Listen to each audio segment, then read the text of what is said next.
Welcome back. It is Anthony Joshua versus Francis Ngannou, a fight I never fucking thought we'd have. But bloody hell, it might be the two biggest punchers ever to step foot in a ring together. What we saying, lads? You excited for it? Very excited, man. Just big fight tonight. Just been saying there, I can't remember how excited I've been for a fight in a long time. Like, this has really got me hyped, this fight. Because it's one mistake, right? And it's all over. Like, no one can really afford AJ to win. Yeah? That's For what the I'm sake saying. for boxing. Yeah, For the for sake of boxing. and because I'm biased. No, but I mean, you're literally... No, to be fair, but you're literally signed to 258, right? Yeah, So, yeah. This is your guy now. This is my guy. Yeah. Listen, I'm the biggest supporter of him, but I think Brian's got in my head a little bit. He keeps on talking about Ngannou, and I'm like, I'm scared for AJ, I'll be honest, you know. Well, you were on Team G with AJ. Yeah. And look, at this point in his career, however many fights, or 30-odd fights he's had, and all the amateur experience, winning Olympic gold, a man in his second ever pro boxing fight should not be a threat to him.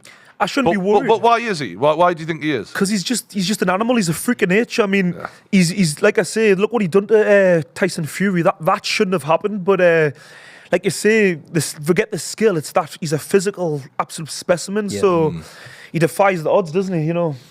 In terms of like what we think went wrong that night, though, for Fury and that, how much of it was Fury underperforming? Has that brainwashed us? Yeah, I think so. I think so. Like, Fury severely underestimated him, had no background to go off. I think he went in there with an exhibition mentality. He thought, Usyk's the person I really have to worry about. This is just some bread in the meantime. Yeah. And then when the person turned up and said, right, I'm going to win, actually, then it's too much of a shock. If you have a shock like that on the night you're fighting, you can't recover on that night. No. Yeah. It's difficult. Only the elites can recover on the night when they're literally more professional. I think Tyson saw he's emotional. So once he's clocked, oh, this is a surprise. He's still thinking, oh, this is a surprise, but You can't, that's how the fight looked. You can't just flip the switch, can you? You've like No. you've just been expecting one thing and then something else. Because he would have been, for months and weeks thinking this is going to be an easy fight, an exhibition. Then all of a sudden, like you say, he's got a real competitor. Like, although he's experienced being a world champion, he should be a flick the switch, but. It's hard, when you're being... The thing is, everyone's wired different. Yeah. The way Fury's wired, it's like, this is not a worthy contender. In his mind, yeah. But, then again, he's a professional boxer. He should be acting professional. He didn't at that night. He got clipped, dropped. Joey is our Fury fan, right? And one of the things Dewey Cooper said was Francis Ngannou's trainer. I had him on the podcast. He was like, yeah, fair enough, but... you had 10 rounds to figure it out. You had 10 rounds to make it look better, and you still were struggling in the 8th round. What do you think? Do you not think, though, like, when we talk about these crossover fights, right? When you talk about a guy coming over from MMA to boxing, the weight difference and the weight division is the difference maker. So when you see Conor McGregor come over and he's fighting Mayweather and they're both in the ring at 150 pounds or something like that, 155, it's so different because the actual power factor doesn't play anywhere near as much significance. When you go all the way up in weight, that one factor that in the lower weight divisions might not mean as much is massive. So when you look at Fury's performance there, the first thing you could say is he got dropped, he got back on his feet. We know that Fury can do that. We know he's got good powers of recovery. His feet recover very, very quickly after he gets put down. But it's like you were saying, having the ability to change not only the way you're boxing, but the emotion. So it's like, in the first two, when you're sparring, right, the first 2 rounds get away from you and you're pissed off about it. It's very hard to then all of a sudden not be pissed off. Say, for example, I'm in with someone, I start loading up with my punches for the first 2 rounds. Very, very hard to then start flicking a jab in the 3rd and 4th. You've committed to loading up now, and you're in that autopilot mode of not being able to do it. And sometimes we look at guys like Fury and think, but you're the elite level. You should be able to... It's not that different. It's not that different because what I'm trying to say is it can be more of an emotional thing in the fight to be able to change. So, listen, Fury massively underperformed in that fight and maybe he underestimated what Ngannou was going to bring, but what Fury's done there has definitely taught AJ a lesson without him having to learn it the hard way himself. I actually think Ngannou might have done Fury a favour as well because you can see how slim he looks now in recent videos. Weight cut, cool. Weight cut, big cool. 100%. Like, it's definitely... Sorry. No, you go, man. It's definitely down to emotion, though. What you're saying, it is emotion because the skills required to beat Ngannou, Fury has them in abundance. He beat Klitschko doing what you could. Exactly. You know what I mean? It's really on emotion. You see someone like Floyd who can remove it. he can get shaken up in the second round and then just change the style from the third and then just win. You know, that requires a lot, but you can't get, it's that emotional attachment. You can't have it too much. You talk about how pissed off Fury was, though. Yeah, like He's I still, think pissed off. If they were to look rematch, how angry he is this week. Yeah. Have you seen the way he's talking to Francis? Yeah. You can tell the mere existence of Francis. He's like, you should be thanking me. You should be kissing my feet. And without me, you wouldn't have this payday. He is livid about what happened that night. When I've seen like how angry he's got over it, it's one of the first times he's reminded me of his dad. When I'm like, I can see that. Because you know when John gets angry, when Tyson used to get like in certain confrontations, there used to be like a lot of wit and charm, charisma around it type thing. Like, especially with Klitschko, like mentally, he knew he had Klitschko's number. So sometimes he would get a bit irate and whatever, but there'd be these classic one-liners, like he'd be funny with it sort of thing. Whereas with this one, you can tell he's fucking pissed off, man. Like he's getting pissed off with Ngannou because if you put yourself in the mind of Fury, right? And of course, I'm going to be the one that tries to do this, but in the mind of Fury, you're thinking, listen, you've had a massive payday off me. At the end of the day, you put me over, but you're not the first man to put me over. You're not the fourth, fifth man to put me over. I've been down nearly 10 times in my career now, and I did get up off the canvas. And despite what some people think, I would still say Fury won it by a point or two. And you know, if you win it by a point or two, you do still win it. It's a lot closer than a lot of people think. So I can see why he's pissed off, but it more like, this is what I'm saying about seeing a lot of the elements of his dad, John Fury, in here. You see when John Fury gets a bit annoyed about stuff, he gets intimidated, all of a sudden it's like, right, how much can I bark? How loud can I be around this? And it's almost a way to push away the criticism. That's what you're seeing from Fury a little bit here now, I think. And when Ngannou is being the witty one in his second language. I'm fucking all for it, mate. I'm obviously, but I love Ngannou. I've always liked this guy. I had him on my podcast, and he's such a cool bloke. And you look at the story, and now you think, what kind of movie are we watching where this guy is in his second fight fighting for a chance at the undisputed title? Unbelievable. Like, if he wins, his third fight will be for the undisputed title. You know, when you say about Ngannou there, yeah, like in terms of the mental warfare, the war of words, Ngannou's always going to have the trump card, isn't he? And he pulled it out the other day, because I don't think any of us can all right, maybe you could go, Fury could clip him first. But the other day when he was arguing with Fury and he said, listen, you're lucky that boxing saved you. Boxing protected you. And it's like, I'm watching it and I'm thinking, there's no comeback. It is true. There is no, he pulled the trump card there. But you know as well, we're talking about Tyson Fury not being able to adjust, but at the same time, we're not giving Ngannou the credit, because the example that I'm thinking of there is when Tyson Fury fought Otto Wallen. You know, he kind of, I don't think he was expecting Otto Wallen to come at him, and like he did make the adjustment, but like he struggled a little bit there. And this is a man with not half the physical attributes that Ngannou's got, and I think it wasn't just like. I do feel as if Tyson Fury was trying to make adjustments, but it was like Ngannou just didn't allow him. I think we're giving, we're kind of saying, oh, Tyson Fury just didn't perform. He couldn't, it was all down to his emotions. But I think it was a simple fact as Ngannou was just so much better than we expected. And like every time he tried to make adjustments, Ngannou was just in his face. He didn't give him that room. And if you look at a lot of his previous fights, I've never seen anybody walk at Ngannou, and like everything Tyson Fury done, there was... everything Tyson Fury done, there was no reaction from Ngannou. Like normally people are like, they might, you know, Tyson Fury might clip them and they might sort of back off a bit. Ngannou just laughed at everything he done. He just kept coming forward. He didn't give him no breathing space. So I just think, you know, forgetting what we're just trying to analyse Tyson Fury's mentality, why he didn't do this, why he didn't do that.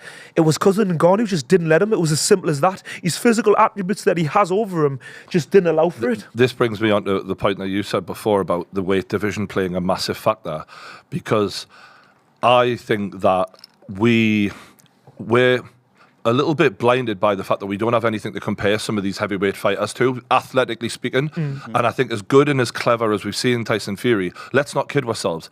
In every fight he has, as with Anthony Joshua, you're the bigger, stronger guy. Yes. So when are we going to see you with another alpha, right? No. It doesn't really happen. Otto Wallen was so beta looking in that fight, mate. He looked like a frail little deer compared to the lion that Anthony Joshua was. And with Tyson Fury, he was in there with a man who was bigger and stronger, and those dirty roughhouse tactics weren't going to work. And actually, I looked on Anthony Joshua's record today, and I thought, who have you ever fought who's as strong and as big as you? No. Not one guy. Well, and we're going to find something out today. Just Klitschko. But Klitschko was 10 pounds lighter than him, bro, and he was 15 years old. So let's get real. Let's get real. The one person Dylan White. who weighed more Yeah, maybe. than Anthony Joshua was Andy Ruiz.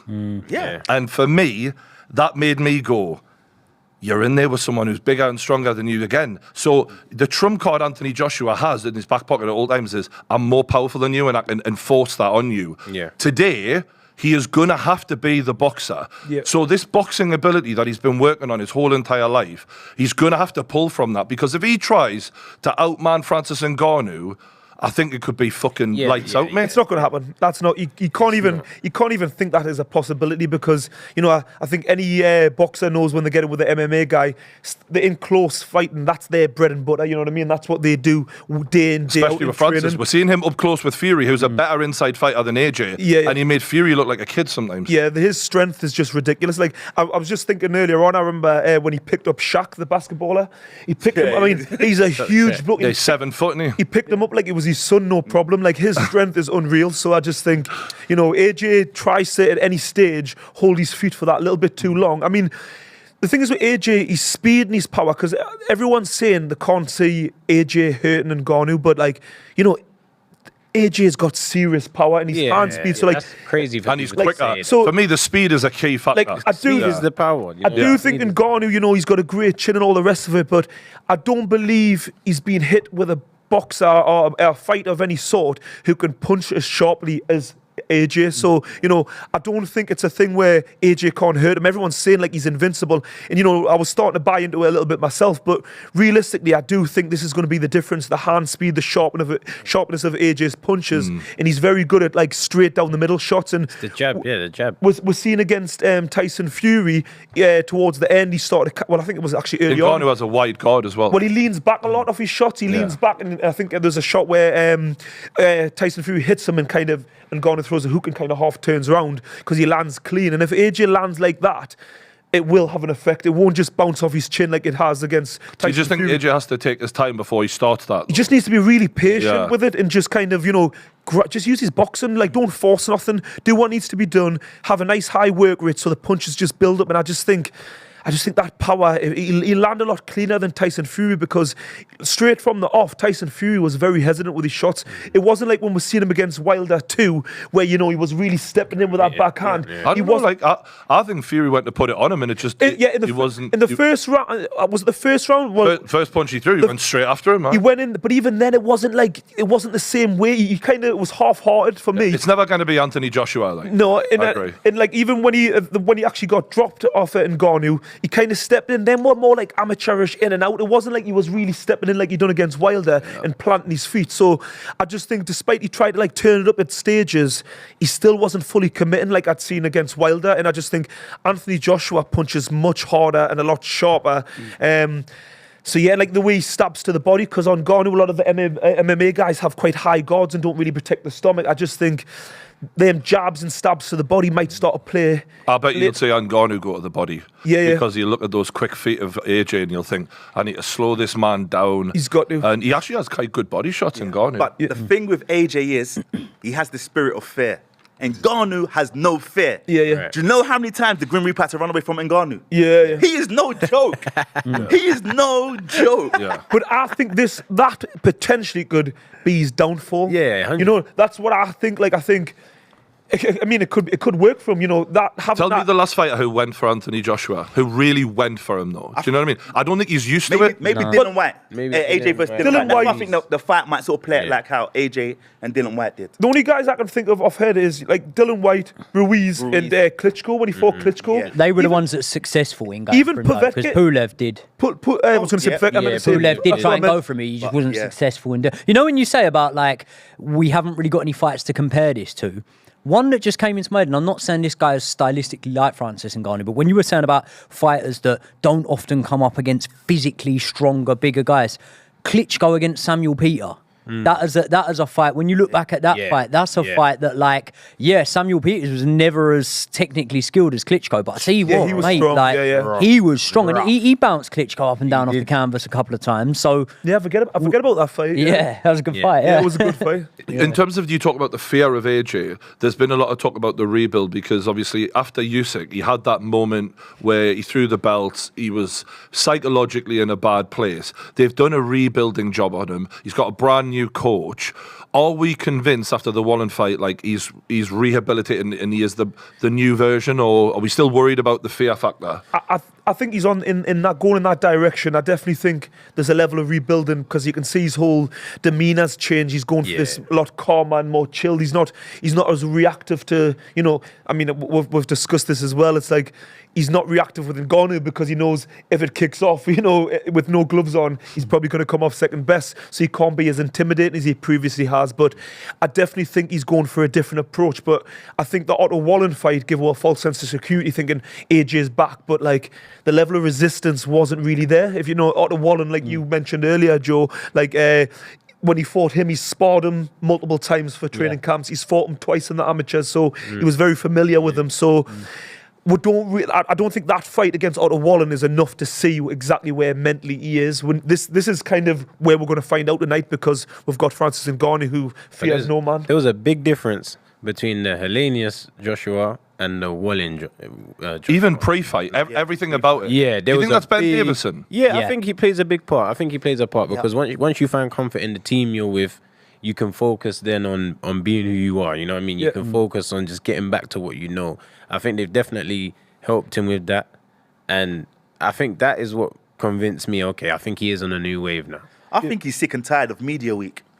He feels that all these people just betrayed me when I was down. Now they want to talk to me now. You're right. It was like that Dev Sani guy. Yeah, he hates Do you remember? Yeah, like he didn't want him to ask him the questions. I think as well, like the point you made about being trained by Ben Davison now. It's funny, on the kickoff, we were talking about younger managers being better like managers of players. Because they understand the age graphic. Yeah, and you can kind of see it a little. Look, I don't know Robert McCracken. I mean, that's someone you've probably spent time around, but you'd assume that maybe like someone of that generation maybe might not be able to tap into your mind as well, your psychology as well, as someone that's closer to your age, like a Ben Davison. So I think having someone like a coach like him on board, he's probably found a little bit more peace in his mind and being able to disconnect himself, like you say, from the media stuff and just go, right, let me just do what I'm good at. It's funny though, because we were having this conversation. We've been for ages going, mate, AJ needs to stop trying to box his way to things and just get back to the old wrecking ball, AJ. And then you saw like you sort of felt like you had seen a mix between the two. A little bit of boxing there, not taking too many risks, but at the same time being able to take the chance when he got it, like he did against Otto Wallen. You're thinking, right, this relationship with Ben Davison's worked really, really well for you, and that's what we want to see from you against all the other heavyweights, barring one man, and that's Francis Ngannou. Ngannou's the one that I don't feel like AJ should do that with. I almost feel like he should try and box him a little bit more because he's the only bigger wrecking ball than him. That's what I'm saying. Yeah, you can't play that game. It's funny you should mention about the Rob McCracken side of things, and I think he was a good fit because I think that's what McCracken does. He's quite a he looks at boxing in quite a simplistic way, and I think it worked for AJ.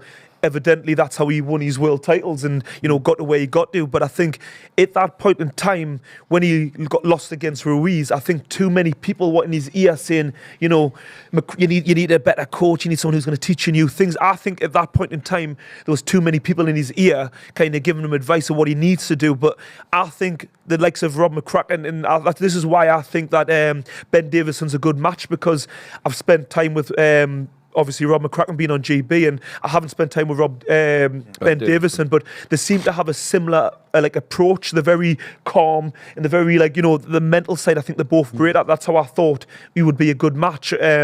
So I just think, imagine having a conversation with Ben Davison, like the amount of information he has on Fury and AJ. Oh, it's gold. He nursed Fury back from 400 pounds of fat and literally rebuilt him into a man who beat, in my opinion, Deontay Wilder in the first fight, and then he's now taking on AJ. Like he's got such a wealth of knowledge of those two. The thing that interests me about tonight is I've had a lot of questions about AJ for a while mentally that I feel like Francis is going to make him answer. He is going, as you said, that man chased the fucking Grim Reaper away. The stories, I've heard them firsthand from Francis, they're enough to bring tears to your eyes. What this man has been through in life, there is no way Anthony Joshua is a harder man than him. And that's the thing. I think we look at Anthony Joshua and we see body beautiful, model looking bloke. He's nice as well, so you can't even dislike him. But the thing that we've always looked at is going, you've beaten all these guys, but did you beat them because you were just more gifted than them? Or did you beat them because you're a bad motherfucker? If you strip that all away, could your heart outdo his heart? And that's my question about Anthony Joshua. It's a serious question, friends. Do you know what it is? Because right now, if I had to bet money on it, and they'd been raced from day one, both on Team GB, and it was Francis Ngannou as well next to him, my money'd be on Francis ripping his head off. Yeah, however, that's not the case. But still, because Francis is such a monster of a man, I believe he's going to drag these answers out of AJ tonight, because it was Teddy Atlas who said about Mike Tyson on Joe Rogan once, Mike Tyson's 0-5 because your only real fights are when there's actually resistance there. Yeah. And Mike Tyson was so gifted, there was no resistance for them because you were just so much better than them. And when I look at so many AJ fights, like the Wallen fight, where's the resistance? So we're going to see him in there with some resistance, because against Usyk, I feel like he wasted 2 fights against him, 2 opportunities where the answer was staring you. What are we saying tonight about Anthony Joshua versus the power puncher? Box him. Yeah. And what are we saying to Ngannou? Fight him. Right. And what did he not do to Usyk? He didn't fight him because he was too scared to empty the gas tank. Scared might not be the right word, but he didn't want to put himself in a position where you will die trying. But it's like the fucking the Dark Knight Rises when you got to jump to the other side. You got to fucking cut the rope, bro. You're either going to make the side or not, and he wouldn't do it. And I think tonight, like, when Francis is putting it on him, which he absolutely is going to, that's where it's like, right, well, what happens when you're getting punched by the bigger, stronger man? Who are you? Because I don't know who AJ is yet, you know. And I've seen the man fight 30 fucking times or something. I think Sorry, I think I just went maybe, off there. you know what? I think maybe even AJ went through a phase of feeling what you just said about knowing who he is and how far he can take this and how he wants to go. But I think his goal of becoming heavyweight champion again is something that's what his spirit is connected to. I think he really wants to become heavyweight champion of the world again. Like, it runs deeper in him now than it did when he beat Charles Martin for his first heavyweight championship. I think that loss to Ruiz is built that hunger, because the way everyone's doubted and turned on him since. I don't even know if it's for him. It's almost just to prove a point to everybody else, like, I can still do it type of thing. I feel like he's more comfortable in the position he's in now than when he was on top. Like, less and pressure. Everyone was everyone was saying, you're the best, you're the best, you're the best. Yeah. I feel like he's more comfortable in this position because the doubt just allows him to get on with what he's doing and just keep proving people wrong, proving people wrong. Yeah, it's just, and with when you mention about what do you call it, the way AJ is now, like, you know, all the pressure and all the skill set that he's got. I think this often happens in boxing when you've got a guy who's so naturally gifted. There's certain aspects of the skill set that doesn't develop, and it's that typical, you know, when you've been the bully, and everyone's just eventually you don't really need to do anything because everyone falls over as soon as you come at them. Like, you're almost handicapped because you're that used to people just falling down. And I think AJ's been a little bit like that. Like, there's elements of his skill set that he probably didn't develop because people were just, he didn't have that resistance. People were like Mike Tyson, like you say, his trainer said he was 5-0 because 0-5, sorry, because nobody had put up that resistance. He just basically, he'd beaten everyone before he'd even got in there. And the first time someone stood up against him and kind of fired back, it was a shock to the system. He wasn't used to it, you know what I mean? And this happens a lot in boxing when you're so physically gifted.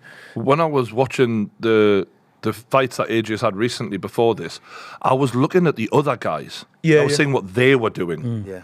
And they're on the edge of trading distance because they don't actually believe they can beat him. Franklin didn't believe, Wallen didn't believe, Parker didn't believe. They don't think. Not the true belief. If we go to war, my power can stand up against yours. They don't believe it. And that's why, even though Francis has so little boxing ability by comparison to all these guys, but is blessed with power, chin, and heart, that's why he is more of a threat than any of them, because he's got the courage to step forward. The way he did in his first fight against Fury. We can say Fury looked like shit.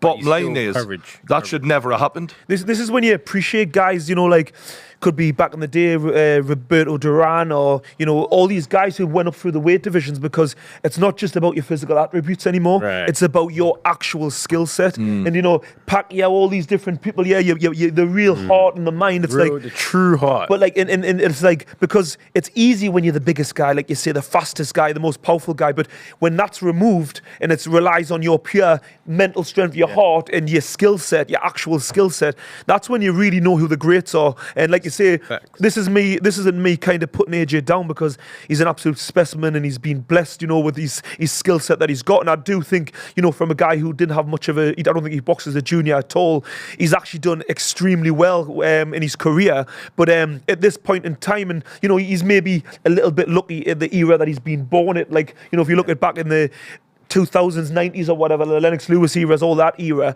when there was heavyweight upon heavyweight, you know, there was a lot of good big guys.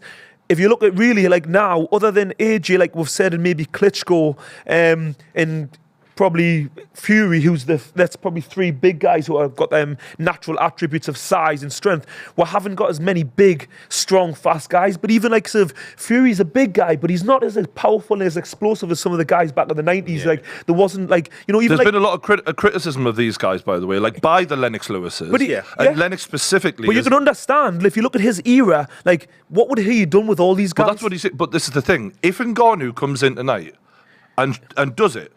It almost proves it. No, but what it does is it absolutely ruins the entire division in my eyes, because it goes not only in his first fight did he do what he did with Fury, if he then does what he potentially might do with AJ, you're thinking to yourself, well, you lot weren't as good at boxers as what you've told us, because the reality is you were clearly relying on your athleticism, and a bigger, badder athlete just came and just showed you up. Yeah, because if you go back to like Lennox Lewis days, like all them guys, if there was an MMA guy coming over to boxing then, there's no way we would be having this conversation, be as worried. There's just no chance. And even someone like a Frank Bruno, you know, he used to get a lot of sticks saying, you know, he had a glass jaw and all this, and he wasn't great. That's mental, that. If you look at Frank Bruno, I mean, the punches that he took, you know, he was a fucking warrior, like, Bruno. You know, he took some heavy ones. He was getting hit so clean by absolute animals of that era. Like, there was nothing the matter with his chin. He just got hit very clean and very hard, you know what I mean? And even then, he rarely went down. He just wouldn't go down, would he? He would just be against the rope most of the time. But question for you, Joey, specifically about Fury, though. If Ngannou gets wiped the floor with tonight, does this negatively impact Fury? Because AJ, in theory, then has gone, not only did I smash Wallen a bit, who you had trouble with, I've then smashed Ngannou, who you've had trouble with. Is the table then at the end of the night going, AJ probably fucks Fury up here? It depends how Usyk and Fury get on. That's the real decider. That's the real decider. Because if Fury deals with Usyk in some type of way, then everyone's gonna look at 100%. You're right. Yeah, you're right. It's very much dependent on their next performances. You know, I won't leave today thinking, AJ smashed Ngannou, he's got Fury. Yeah. It's not the right time to make that decision. No. Yeah, we have to see what Fury comes out. I don't think like it doesn't. That you can really, you can't really look at it that way. Because let's say, for example, right. I'm not saying you're going to think he's going to win, but does everyone give Joseph Parker a chance against Zhang? Yeah, absolutely. I give Joseph Parker a good chance against Zhang. Yeah, Zhang beat Joe Joyce. Joe Joyce stopped Joseph Parker. Do you know what I mean? Like, it's not really because you've beat this guy. And as well, like, there have been other guys that both AJ. I mean, Fury stopped Dillian Whyte a round quicker than Anthony Joshua did. So there's a lot of comparisons you can make, and that's not like a standout one that Fury's done a way better job. But I'm saying there's comparisons you can make where styles make fights. So stylistically, maybe AJ could go out there and do Ngannou in a lot better fashion than Tyson Fury did. But if Tyson Fury then goes and beats Usyk, what's better? Because AJ lost over 24 rounds to Usyk. So, and I know there's a lot of if, buts and maybes here, but I honestly believe that as much as we'll use it as a guideline to try and make up our mind on certain things, you'll only ever find out who the better man is when the two get in the ring. You can't really look and go, well, they both fought him, because styles make fights. So I think, obviously, if you're Tyson Fury, though, I don't know. I don't think you're going to be hoping Ngannou wins. But I think if you definitely don't want him to win. You don't want Ngannou. I don't think he wants Ngannou to win, because the money fight there for it is AJ. And as well, what you got to think here is, like, if Tyson Fury was to lose to Usyk, right? There's a rematch clause in there. Maybe you'd want to do it again. If I'm Tyson Fury and I'm not really thinking that I'm going to have my luck with Usyk in the next fight, I'm just going to go straight into the AJ one, because Turkey will make it happen like that. Within a heartbeat, he can still go and fight AJ and earn a lot more money. And then if you're Tyson Fury also, when you're looking at the Ngannou fight, right, when we say about it sort of staining his legacy. If he gets a rematch of Ngannou and he beats him better than he did the first time, he's going to be like everyone says about the thing of Tyson Fury, Ngannou beating Tyson Fury, mate. John McDermott done a much better job on Tyson Fury than Ngannou even did. All right, he didn't drop him. But if you watch the John McDermott fight with Tyson Fury, I would say there's a lot more people that if you scored up the rounds would say John McDermott won more rounds than Francis Ngannou did against Fury. Yeah, but we don't talk about that because he got a rematch and he beat him in the rematch. So until things play out, we can't really determine like... Boxing's a funny old game, isn't it? Like on any given day, a fight will perform differently just anyway. And in Tyson Fury's defense, we didn't know nothing about Ngannou in a boxing ring, so he went in there completely blind. And like, God bless him. Yeah, he literally, he did though, really. Mate, I think that's my happiest moment in boxing history, you know, when he got dropped, because I just thought, I'm going to fucking do you so bad for this. Like, and I think that's part of the reason why Fury's so wound up now, you know, because he's an egomaniac, right? Yeah. So he's very aware of how much people have enjoyed that. And he even said beforehand, if I don't get him out there, I should be laughed at. Yeah. So he's fucking furious but the about whole it. boxing world thought exactly the same. Like this wasn't just Tyson Fury, this was everyone. Anthony Joshua had turned around and said it's a gimmick fight. Agreed. He didn't believe in look what's happening tonight. He's fighting him, and Eddie Hearn said the same. Like he had everybody in every boxer who's a boxing purist did not believe that Ngannou could lace up Tyson Fury's gloves, and look what happened. So his boots, should I say. So like I say, in his defense, he went in there thinking it was going to be an exhibition, really, and I'm going to be able to play with him, dispose of him whenever I want, you know what I mean? So he really did go in with a weak mentality, and he paid the price, didn't he? How much better can Francis Ngannou, given his lack of experience in a boxing ring, be in 6 months? Well, what I've said is, forgetting his actual how much skill set he might have improved with, it's more in terms of his mind, because he had a lot of questions in his own mind of like, can I do the 10 rounds? Can I actually fight an actual boxer who's because he doesn't know if his skill set can match against a boxer, even though you might have sparred in the gym and stuff with boxers, but with 10-ounce gloves in a boxing environment, it's very different. So I think it's more down to the amount of answers that's been answered in Ngannou's own mind. I think that's the biggest factor where I think he'll be a lot more confident with that his mindset. Yeah. But you guys are both trained boxers starting out as well. What kind of gains can he make technically? He can make good gains. Big gains in the beginning. He's a fighter at the end of the day. He's used to taking new instructions and developing and learning. He seems like a very smart guy. Like, he's a sponge, isn't he? The thing is, we've got to remember, his confidence is through the roof. You can tell, can't you? Through the roof. When you're confident, you can learn more. When you're having success, you can learn more, because you realize what you told me works. He can say to Dewey, like, you know what you're talking about. You met Dewey Cooper a while back, didn't you? Yeah. In like 2018. Because when I had my pro debut in Mexico, he's the one that organized it. Crazy that pro debut in Mexico. That's crazy. Tijuana. I remember thinking, what the fuck is Vidal up there? Yeah, no, Dewey sorted it out. So thanks, Dewey. Mate, he's got a voice for fucking cinema, this guy, right? Like, you can hear him from down the road. Mate, and do you know what? His baseline, like the concrete do little rattles. I watched him on his Instagram story today, and I'm thinking, like, what's the coach of Ngannou doing on his day? Like, the biggest coaching event of his life. He did 13 rounds of a workout. And he was sweating. He was like, "Man, we're ready for tonight, boy." Yeah, like, and I was sound like Leon. genuinely, bro. And I'm like, this motherfucker has got so much passion.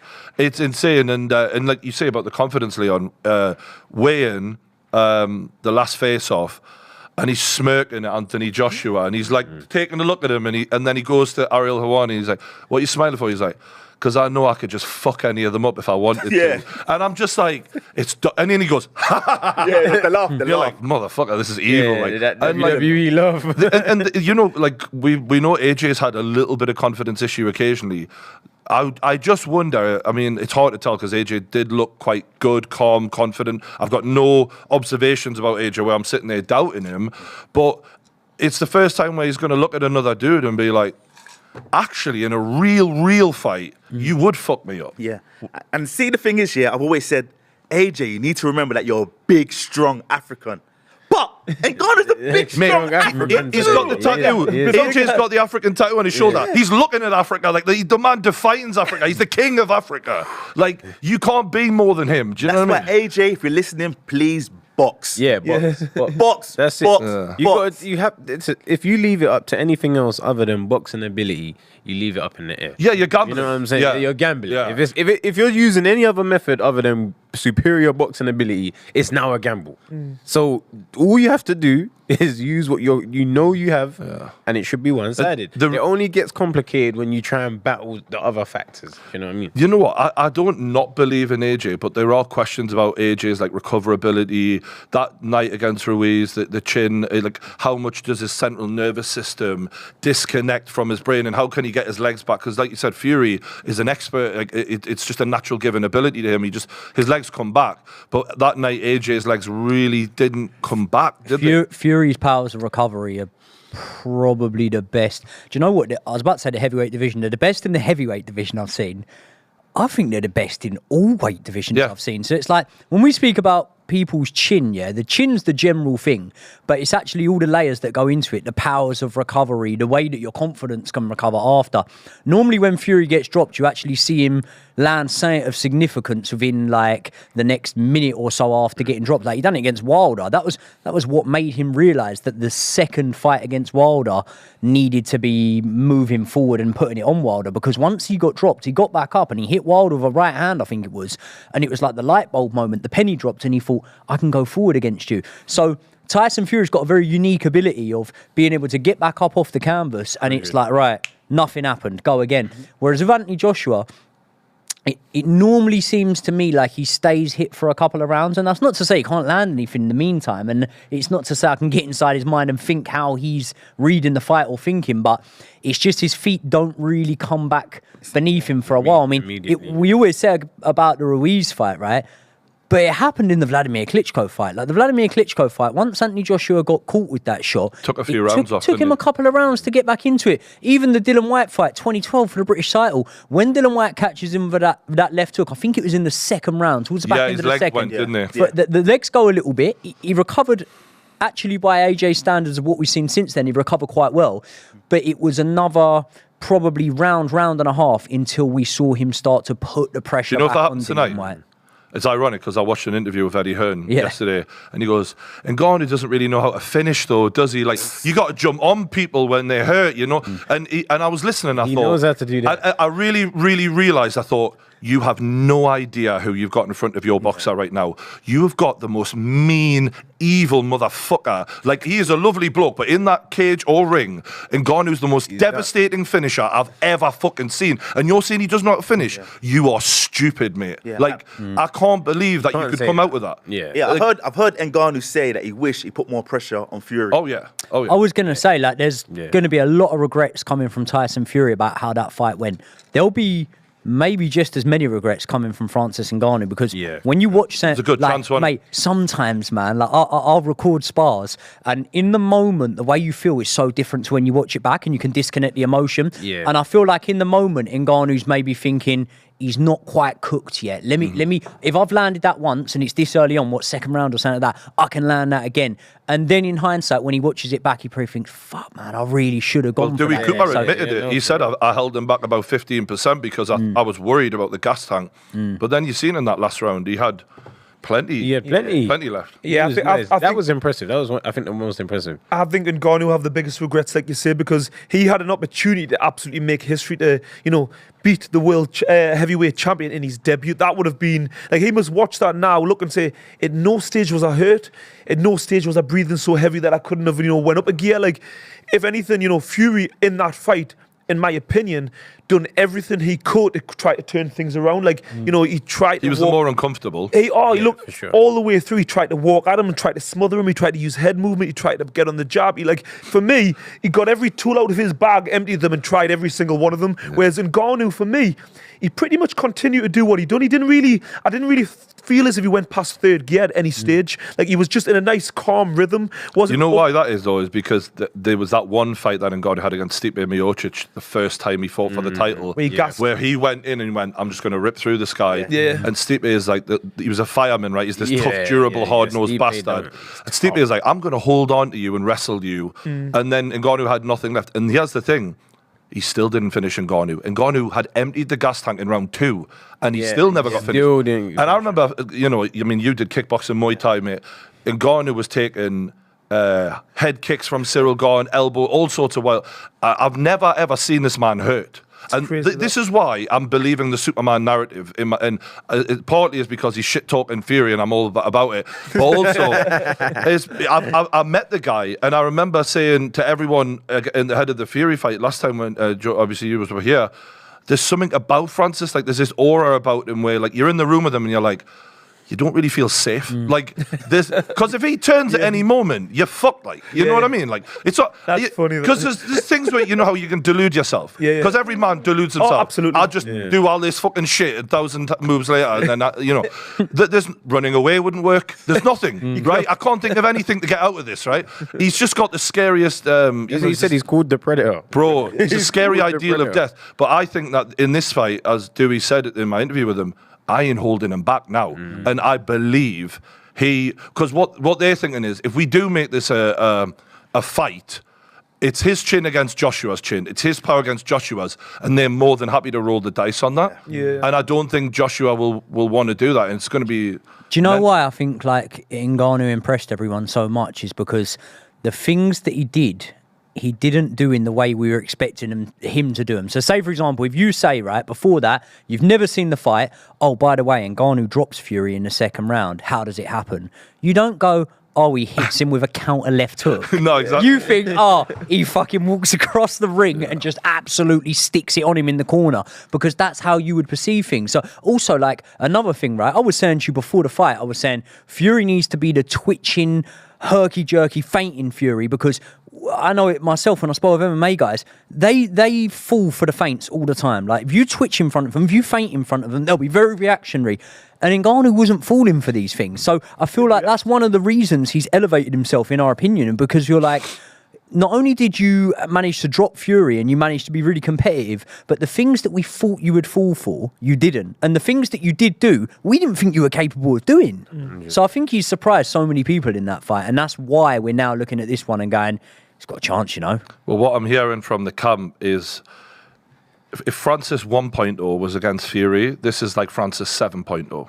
They feel like he's made jumps. I believe it. Huge leaps. I believe it. In regards to footwork, in regards to cutting the ring off and going to the body. And I think that the level of confidence we're seeing from Francis tells me that my personal belief is that if Ngannou does it, it won't take that long. Because when you look at his MMA record, so many of the finishes, when I watched them back before this, it was like first round, second round, first round. And it was like 40 seconds a lot of the time. Like, and I'm not saying he's going to do that in 40 seconds, but what I mean is, in boxing, it's customary to go, oh, it'll be round 7, 8, 9. With Francis, I wouldn't be surprised if it's the first half of the fight, because I think he is going to have so much of his natural aggression back. I was shocked at how little he threw the right hand. His right hand is his thing, right? That's the thing that takes everyone's head off. And it's sometimes from weird angles. His uppercuts are good. His inside fighting's good. But it wasn't. It was very defensive. And I do think he'll be a lot more aggressive here. That's where the openings lie. Where he becomes more aggressive through being more confident. This is the thing. It could work for AJ. Right. It's like, this is why we're interested. But I think the confidence is what's going to be part of his letdown today. I think the reservations, that's what gave him the good performance. I think how reserved he was in that first fight gave him the good performance. If he went throwing more, Fury could have just picked and moved and looked great in the corner and moved. It's the fact he was reserved. So I don't know if he's going to try and combine the two today, which gives AJ more of a difficult time. It's got to be balanced, hasn't it? It got to be balanced. If he comes out, sticks it on him, you can just get picked off. You know, if you make him think I ain't coming to you, then he's like, oh, all right. Well, and then you go to him. You know, it's all man game. We associate Fury with being like the slicker out of the two when you think about AJ and Fury. But actually, in terms of counterpunching, mate, AJ's counterpunching ability is well under. Yeah, like, it's underrated. Remember when he won his world title off Charles Martin? That right hand, bomb straight back with that right hand. Like for someone who hasn't been boxing that long, like we were saying, especially at that point as well, that counterpunching ability is a big factor. So I think that when Francis Ngannou does go for it, if AJ can keep his cool and keep calm, composed in those moments, Ngannou's going to give AJ a lot more openings than probably he gave Fury. But I think them type of counter shots only come with confidence. Yeah. AJ ain't got that confidence right now. Oh, yeah. Right now, he hasn't got that. It's with Ngannou. Yeah. It's with Ngannou. I wonder how intimidated, if what the level of fear will be, because it's healthy fear, right? Healthy fear, yeah. If fear's like Terry Atlas says, it's like a fire. You can heat your fucking house with it or burn the house down, right? Yeah. And it's how he manages that. And I just wonder, like, and I honestly think it comes down to when you first feel the power. I watched this Tom Aspinall video. Shout out to Tom Aspinall. He did a video doing the same power test that Ngannou did. Now, Ngannou's world record on this power test, it's not the punch machine that people say where you hit the fucking, it's this actual like block thing against the wall where they scientifically like score you. Ngannou got 130,000, which was the record.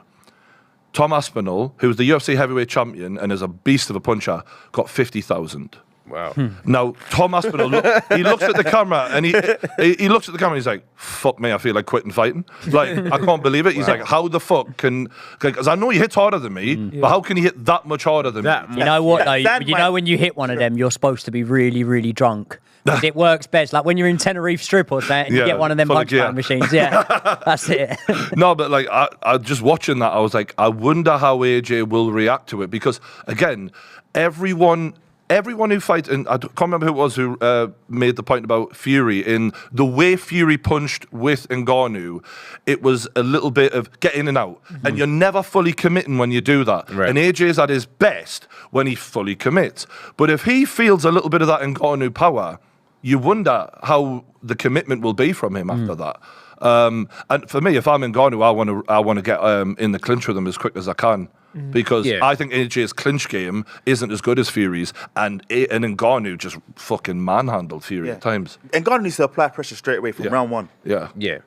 Forward. No feeling out. None of Yeah, that. nah. Show no fear. No, you can't let someone get the rhythm, you know what I mean? Yeah. If you let the You rhythm... can't outbox AJ, so Why try? In my eyes, his only tactic is to just go at him and try to turn it into a dogfight. Like that is the only way he can win, because we're talking about AJ's like hesitance with letting his shots go, and kind of if he has got that fear in.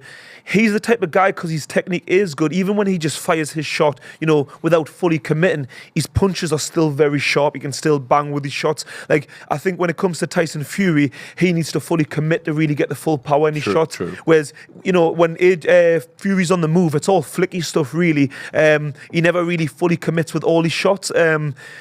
But this is what makes it so exciting. Like this is, you've got to essentially, AJ needs to do one thing, essentially box and don't fight, and we've got Ngannou who just needs to fight. So like, it can't be anything but an exciting That's fight. the mix. That's what you want. Someone who's trying to fight, someone who's trying to. You don't want But you don't want a thing chess match or two boxers. Ngannou has boxing elements as well, so he's not just a fighter. Yeah, he's not yeah. just a dog fight. Yeah. No, he has boxing elements. That's as well, what I mean. and that's the beauty behind it. I don't know, man. As long as AJ remembers who he is, he wins today. That's the key. That's the key. Know who you are. Know who Anthony you are. Joshua, Femi, know who you are. 100%. Wow. Listen, if you're world silver medalist, Olympic gold medalist, yes. British champion, Commonwealth champion, 2-time heavyweight champion, if you remember who you are, You know what he's not? Got to back my guy. He's not a UFC champion, is he? He hasn't been head kicked. He hasn't been elbowed. He doesn't know that life. And that journey from Cameroon to get to France, Damn he didn't right. do that That's one a either. Fuck me. And we can't discredit that Mate, journey. the Sahara Desert will make a Yeah. man out of you, apparently. I mean, Fuck me. Even when Francis was on the Club Shay Shay, and he was like, "Oh, so you was just in the water?" He was like, "Yeah." Sometimes we was just in the water. I'm like, what? I'm like, what do you mean? Bro. He's like, we'd be in there for days. what do you mean? the Well, I ocean. haven't heard this bit. No, bro, he had to swim He had to swim. for an extended Mate, part of there's his journey. pirates Never around attempt. and all sorts of Yeah. shit. This And man, he had to he stay played in with the his life. water. There's no two ways about it. Yeah. He was like, I might die, How far is but this I guy would rather swimming? get there. He had to get to France. Well, there was a pit stop, but then he ends up in France. Yeah. Jesus. He ended up in jail. Like, it was. I heard He got about that, beat but I up didn't by know the he was cops. All of that. Swimming and all. Swimming. Jesus. Swimming. Listen, you don't get... To get that physique, you got to do that. In You got to do your hands up. That has to be a journey. But this mental strength thing is I don't even think it's comparable. Like I don't think that and that's where that's the beauty of the question answered about AJ today is like Ngannou's just going to look right through his eyes and into his soul, in my opinion, and just come straight forward. Like Yeah, this is not... No, you can't rely on anything. to do with mentality. Yeah. It's silly Yeah, to you think, can't- I'm going to intimidate him or I'm going to screw him in as soon as my ring walk starts. There's no point.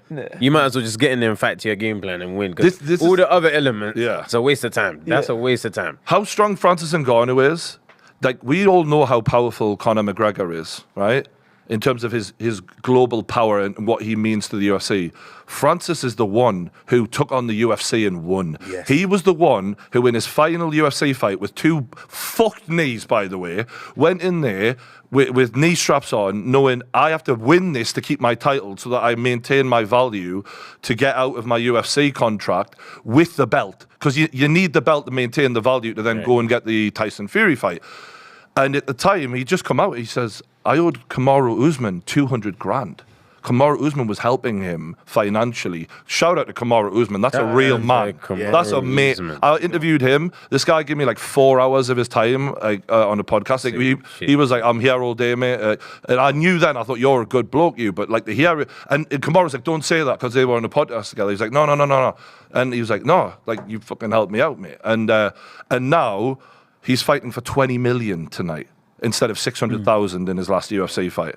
And he told them to go and fuck themselves. He just keeps doing Conor things that nobody does. McGregor, Conor McGregor, on the other hand, still handcuffed to the UFC. Can't get out. That's why he hasn't fought in God knows how long, because they're going through these contract negotiations. Dana doesn't want to let him out, and McGregor wants to fight Pacquiao. Yeah, but he's under fucking complete control. Whereas Ngannou outsmarted the UFC. Can you imagine? Right, there's a UFC event tomorrow night. No one gives a fuck compared to this fight. It's not even like you've got your biggest UFC star, and he's now in boxing.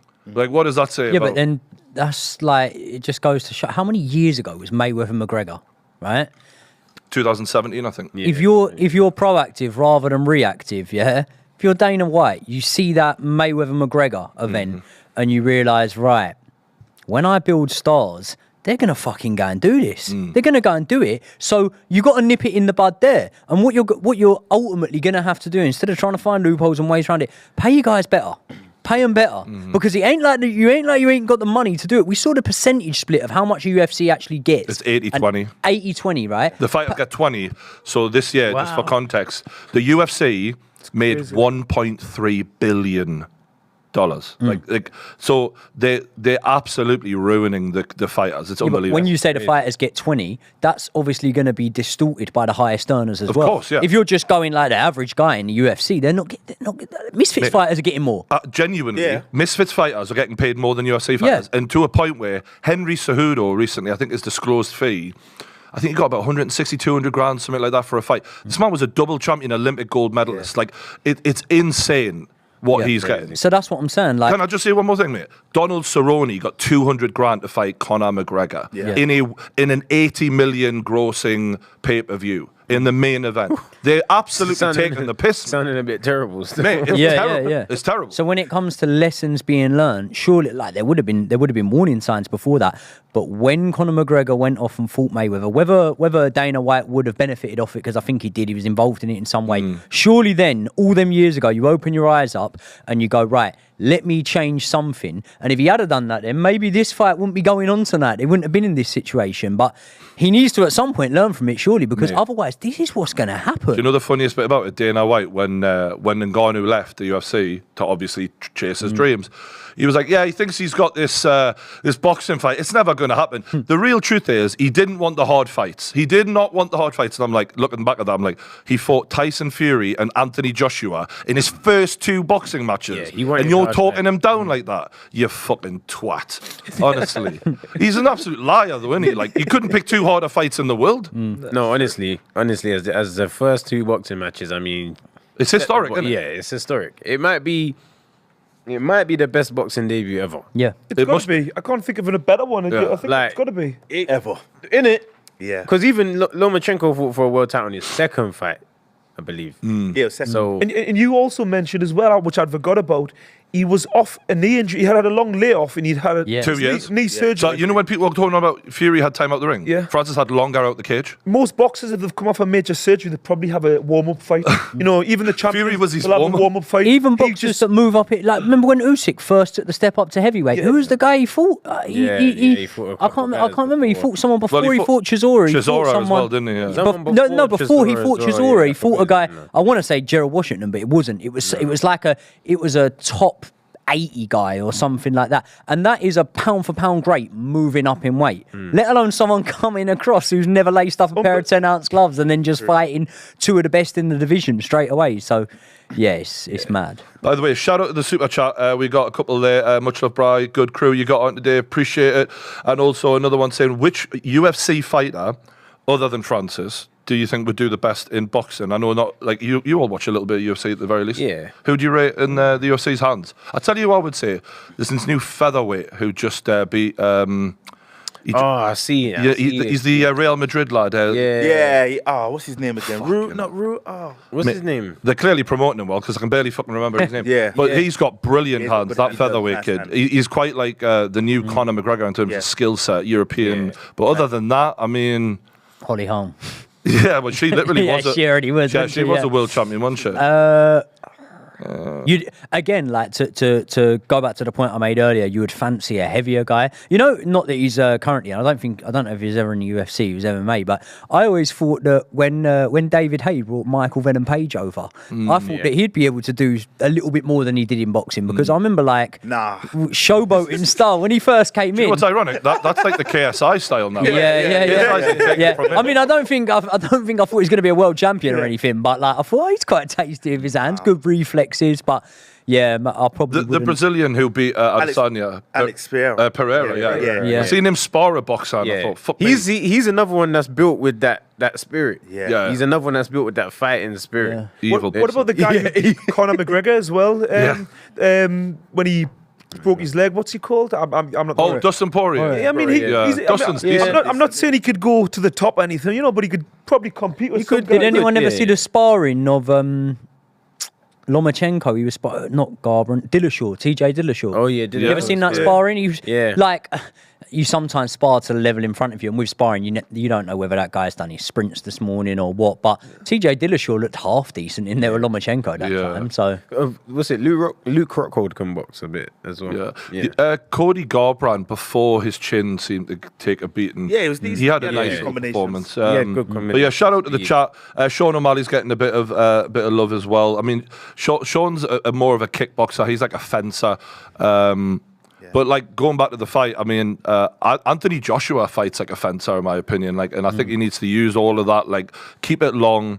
What do we think of the age of tactics? Just keep it long and try not to get in a proper fight. He's got to, like Vidal said, like he needs to rely on his boxing ability. Like, you've got to remember he's Olympic gold medal, couldn't get the word out there. Olympic gold medalist. So, we know he can box. You don't win Olympics just being a brawler, generally speaking. Like, you've got to have good skill set in boxing. Fundamentals, and like we're saying, Ngannou, we've seen him take kicks, knees, and he can take a shot. And we've seen him against Tyson Fury.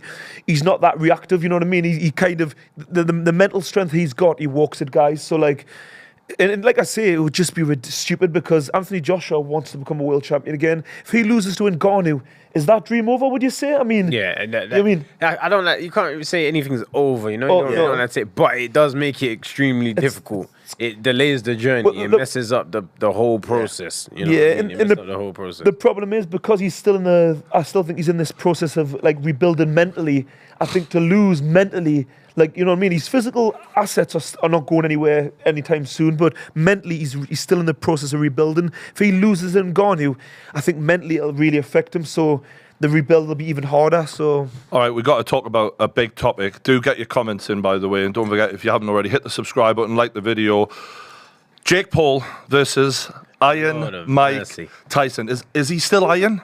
Do we still even use it? Man, he's not Iron Man. No, man. A bit wooden? He's walking with a cane allegedly 2 years ago. And you know what? Just first off, what were your first feelings? Because I think we were all in shock, man. And I was like, when I saw it, I was like, nah, was like, this ain't real. I have to go to the pages and check if they posted it. And then when I saw it official, Netflix, I was like, what? Yep. Like, it's just, I was thrown off. He got me. Jake got. No, there was a little bit of credit too for that. Like, how the fuck you kept this secret? Yeah, it's mental. It's mad.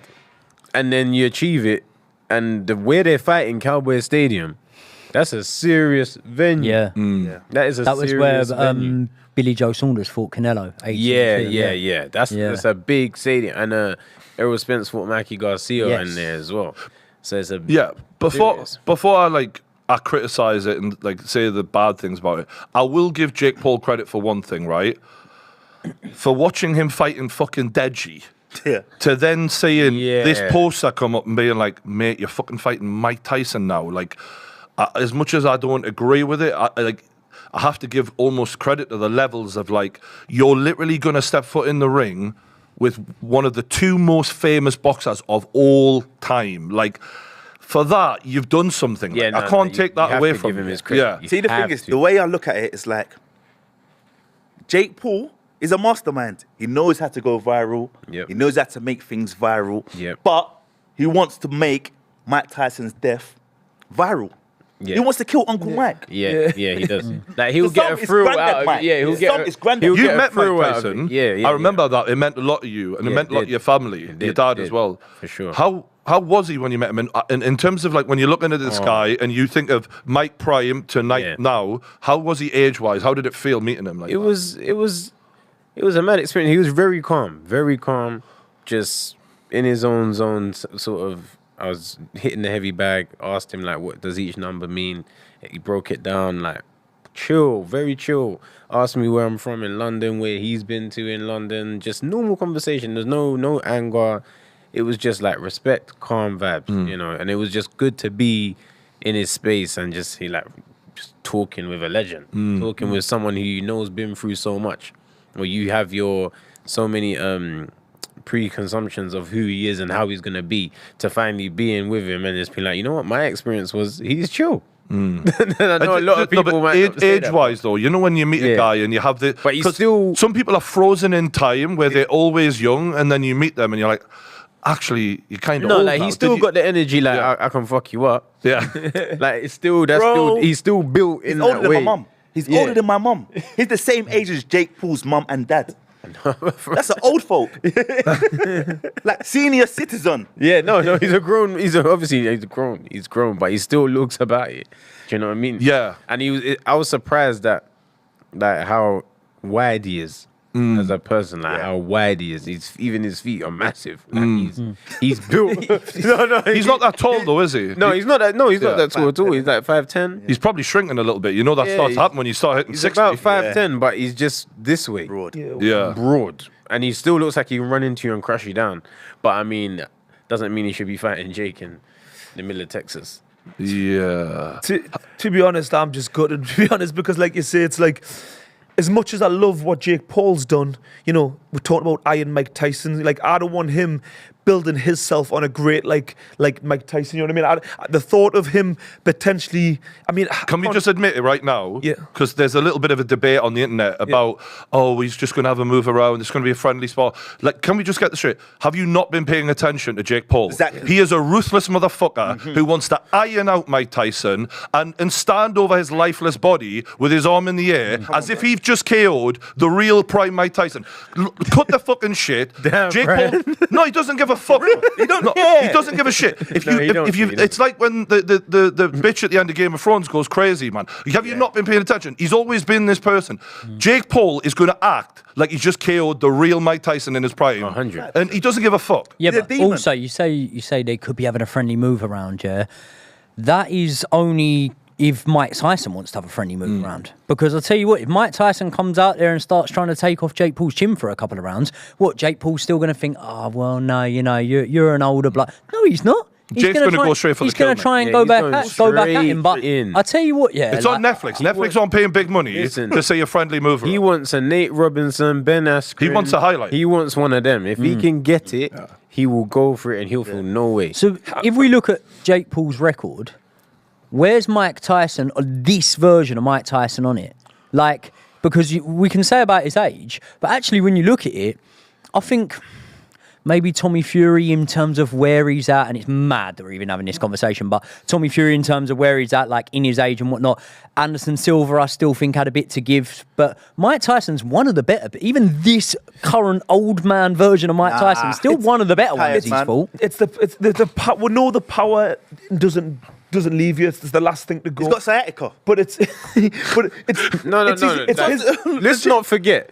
Mike fought Roy Jones, remember? Yeah, When we say fault, though, Remember when we say fault, though, it wasn't proper fighting, was it? No, but I don't think that was like up to their minds. I think that's what they could do. Yeah. You know, I felt like he went light on Roy Jones because he feel like thought he went light. because when he was hitting Roy, I think there was an acknowledgement of he could fuck Roy up if he wanted to in that fight. Personally, Do you think though? Because when you look at that, right, I was worried for Mike Tyson when that fight got made. Like Roy Jones Jr. All right, bearing in mind there was some fights in there that we all probably felt sad to watch because we're thinking like Enzo Macronelli beating Roy Jones Jr. Like you almost don't belong in a ring with Roy Jones Jr. and you're beating him. But when you look at it, Roy Jones Jr. was fighting at a much higher level than maybe like a casual fan might realise until a lot longer. Like he fought Denis Lebedev probably like 6 years before he fought Mike Tyson. 6 years sounds like a long time, but it ain't 25 years like Mike Tyson had been out of the ring. Do you know what I mean? That's what Mike Tyson said in an interview. Why is everyone scared about, worried about Roy Jones? I'm the one who's not been in the ring for so long, so it was. Do you know what? I thought Roy was a favourite in that But one. you were right. But in reality, when we seen them, it was obvious who had juice left and who didn't, and maybe that was because of the juice. I don't know. But like, I hope he's allowed to juice. I mean, I hope he's allowed more juice than fucking Tropicana because he should be. But when he was saying to Joe Rogan, when I was doing all those pad videos, I could barely fucking get out of bed for a week after. That's mate. because you're in your 50s, mate. Do you know if Mike Tyson was 50 years old coming into this, I'd be like, actually, you've got a fucking chance. But at nearly 60, nearly 60, mate, man. you're so close to the old people's home. It shouldn't be happening, really. And you know what the question is, guys? Shouldn't be happening. When was Mike Tyson Iron Mike? What year? What years was he Iron Mike? Mate, it wasn't even in the 2000s. No. Yeah. Last Iron Mike's probably like 96. Yeah. Probably 97. 94, 92. Mate, he said in 2005 after his last fight, Bruno, I'm done. Yeah, I don't have it anymore. That was in 2005. And imagine we would just someone jump out the future and be like, by the way, in 20 years, you're going to still think you've got it. I think he's just got. He thinks he's got enough for Jake. I think he doesn't rate Jake that high. But also, let's not kid ourselves. We all know Mike was robbed blind in his prime when he should have been a billionaire. And now he's probably been offered a fat check by Netflix and he's going, you know what? I've got money, but I don't have that kind of money. Yeah. And also, like, you were speaking to Carl Froch the other day. A lot of these ex-fighters will be looking at the likes of Jake Paul, any of the Misfits guys, any of the YouTube guys. I mean, look, if Wayne Rooney is texting Eddie Hearn when he's drunk saying, give me KSI, I can guarantee you that Mike Tyson will be watching Jake Paul headline events and thinking, I could chin ya. And I think that's the mentality that he's got to go in there with. He's got to go in there and think, right, I might be able to get through 2 rounds here and be able to throw bombs for 2 rounds. Let's hope I knock him out in them 2 rounds. And I'll tell you what, if Mike Tyson comes out there and tries to do it and fails, I'll be happy enough. I'd think, all right, well, at least you give it a go for a couple of rounds. And I get your point. You'd respect Mike for doing that. But let's not kid ourselves. The way we all feel about Mike Tyson, he's an icon and he's a hero. Yeah. And to then see someone who we know in if it was Prime versus Prime, it wouldn't even be worth watching. How does that make you feel? Because inevitably, we all agree that Jake should have too much for him. So in that moment, what will that make you all feel? Do you know why I think it's sad? Sadness. It's sad because we look at Mike Tyson's life and we feel like he's found peace now. Like if he was still in the chaotic stage of his life, the bit where you're like, wow. And this was even after he had retired from boxing. There was like obviously he had a lot of trauma in his life, but there was other times when you were looking and Mike Tyson was still a wild cannon type thing. Then you're sort of thinking, okay, like you've not found peace. Maybe you need this. It's like the Rocky story. Maybe you need one more thing for a bit of closure. Now Mike Tyson seems to us like he's found peace in his life. He's got his podcasting stuff, like hotboxing. Yeah. Smoking hella ganja. Yeah, that's what I'm saying. He's done every drug underneath the sun. He's got his own weed company as well, so he has got good income. But obviously, this is another level of income. And a good person to ask, I guess, is the man who's ranked just above Jake Paul in the actual box records. We got Vidal here. Now, look, let's assume one day you're going to be world champion. We all believe it. We're all behind you. You will make a lot of money, God willing. But let's assume this was you, and they come to you, Netflix, and they go, yeah, you make good money. We're going to make you a little bit more than what you'd normally make, and you have a chance to share the ring with Iron Mike Tyson. It's going to catapult you to a new level of fame. It is going to change you. Well, how old am I? Let's say you're 30 years old, right? Yeah. That's a few years away. Yeah. Would you take it? No. Not against a 57-year-old Mike Tyson. 58. 58 by that time. Yeah, or however, 61. However old he'd be. But no, I couldn't do it. It's just because for me, I just couldn't prepare for that. I just would be like, what am I doing? Like, I was raised better than that. I just wasn't raised in that way to pick on old men. It's just not how we do things. We look for competition. We look for the danger. Can you offer a danger? Can I shut your danger down? Not to pick on OAPs. That's just not my method. Do you know what I mean? Have you seen that quick OAP's bruise if they fall over? Yeah, bro. Look how long that bruise stays on. That's the thing I'm thinking. A lot of people are going, the power's the last thing to go. And I'm like, that's true. Do you know what does go very early? The chin, though. Yeah. And I remember watching fucking Chuck Liddell in his prime and Tito Ortiz. Now, it was sad seeing Chuck Liddell out of his prime. Bro, that was sad. Bro, that was one of the saddest things because Chuck in his prime had a granite chin and was just mean motherfucker, straightforward, and he's going to kill you. But then, when we seen him in his early 50s, not even Mike's age, when you see him take one shot and you're like, oh no, like, and then imagine, that was Tito Ortiz, by the way, in front of him. Imagine you had Jake Paul, 27, who can fucking hit. The problem child. Problem child. Problem child. Don't you remember no one's calling Mike Tyson problem child. Holyfield, when he fought Vitor Belfort. It'd be like that, potentially. Yeah. And I just watching Holyfield and I'm like, what happened? Like, no way, man. For the time. Yeah, and I can see him trying to bang the moves, but his body just can't bang the moves. And remember, Mike Tyson's style, head movement. It's a youthful movement. style. It's athletic, youthful style. It needs energy. Not like a Bernard Hopkins. There's someone who's just an IQ genius and slows the fight down to 0.25 speed. This is a man that had his success as an athletic being, as a specimen. And then now he's supposed to try and pull off those moves at 57 years old. Get through the camp if he decides to do a camp. Because imagine you got a 57-year-old in camp breaking their body down. So are you saying do you all Crazy.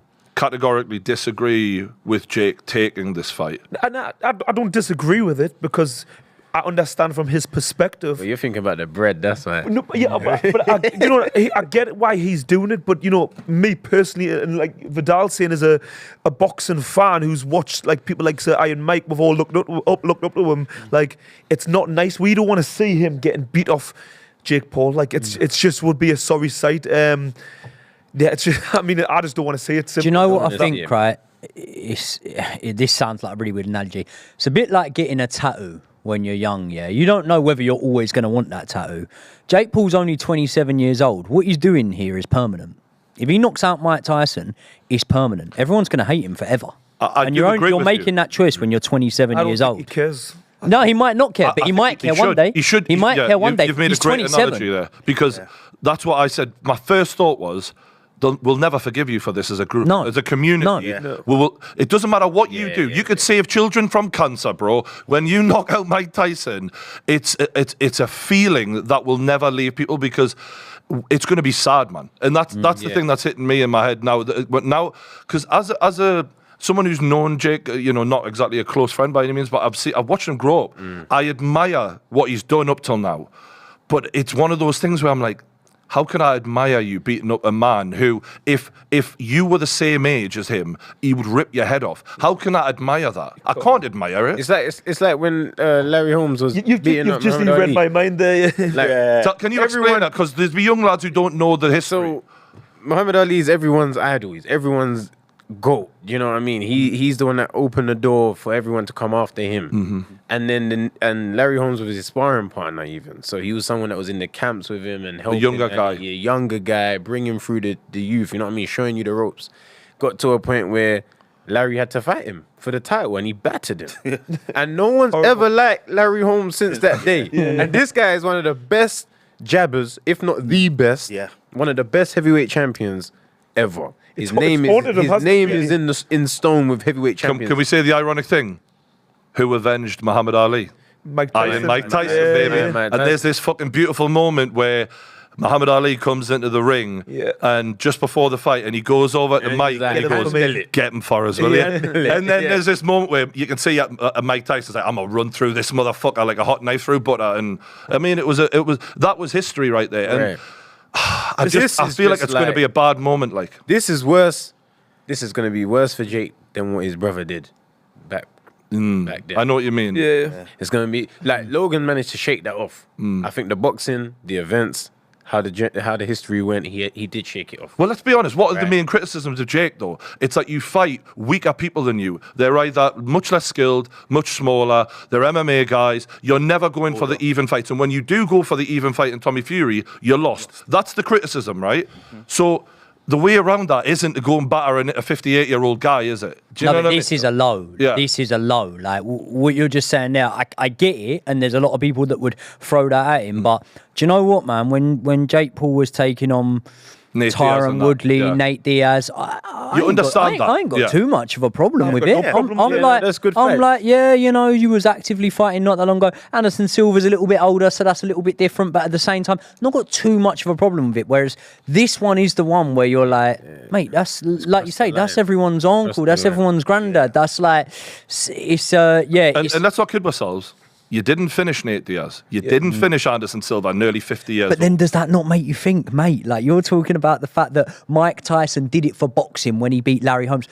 I know people don't think it's likely, but just on the off chance that Mike Tyson does go in there and in the first... Mike Tyson, if he can replicate what you could do on the pads, and we were saying that he couldn't get out of bed for a week after. So, but if he can replicate 3-4 times what you can do on the pads, just 3-4 times, give it a go with getting in there quick against Jake Paul. If you can chin him in the first round, Mike Tyson's come back 30 years later and done it for boxing. You know what you've just said there is why I'm watching. Yeah. Like, and it's one of those things where why a lot of people watch, because the hate for Jake is going to go up and the love for Mike is going to go up, and we are all going to care. Look, we clearly fucking care. Yeah. So that's one. The key ingredient is you make people care, and that's what they've done. It's just, I like you've just said with the bad tattoo analogy. I don't think the long-term repercussions have been thought through here, and it's a cash grab. Definitely no long-term repercussions. This is about now. This is about what we can make now. What's going to make people talk? What keeps us all in tune with what Jake's doing next? And this definitely worked. But Jake's wicked. He won in that. He'll probably say, "Oh, we're doing 10 rounds." Yeah, he would do something cruel. Yeah, he would do something Rehydration clause. Rehydration clause on a 57-year-old man. No, what do you think about the way it's being marketed, right? For example, Jake Paul put out a video saying, I got sent, my trainer sent this, are you sure you want to do it? And that was from 2 weeks ago. And then the community notes, Twitter goes, 4 years ago, actually. And then they've got the poster. It's Mike Tyson from 20 years ago. They've superimposed the new tattoos on him. Like, they're trying to act like Jake is some sort of underdog here and market it in a way. Is it in bad taste? Super bad, man. Because even after sort of Mike came out of prison, that was on his downhill slope.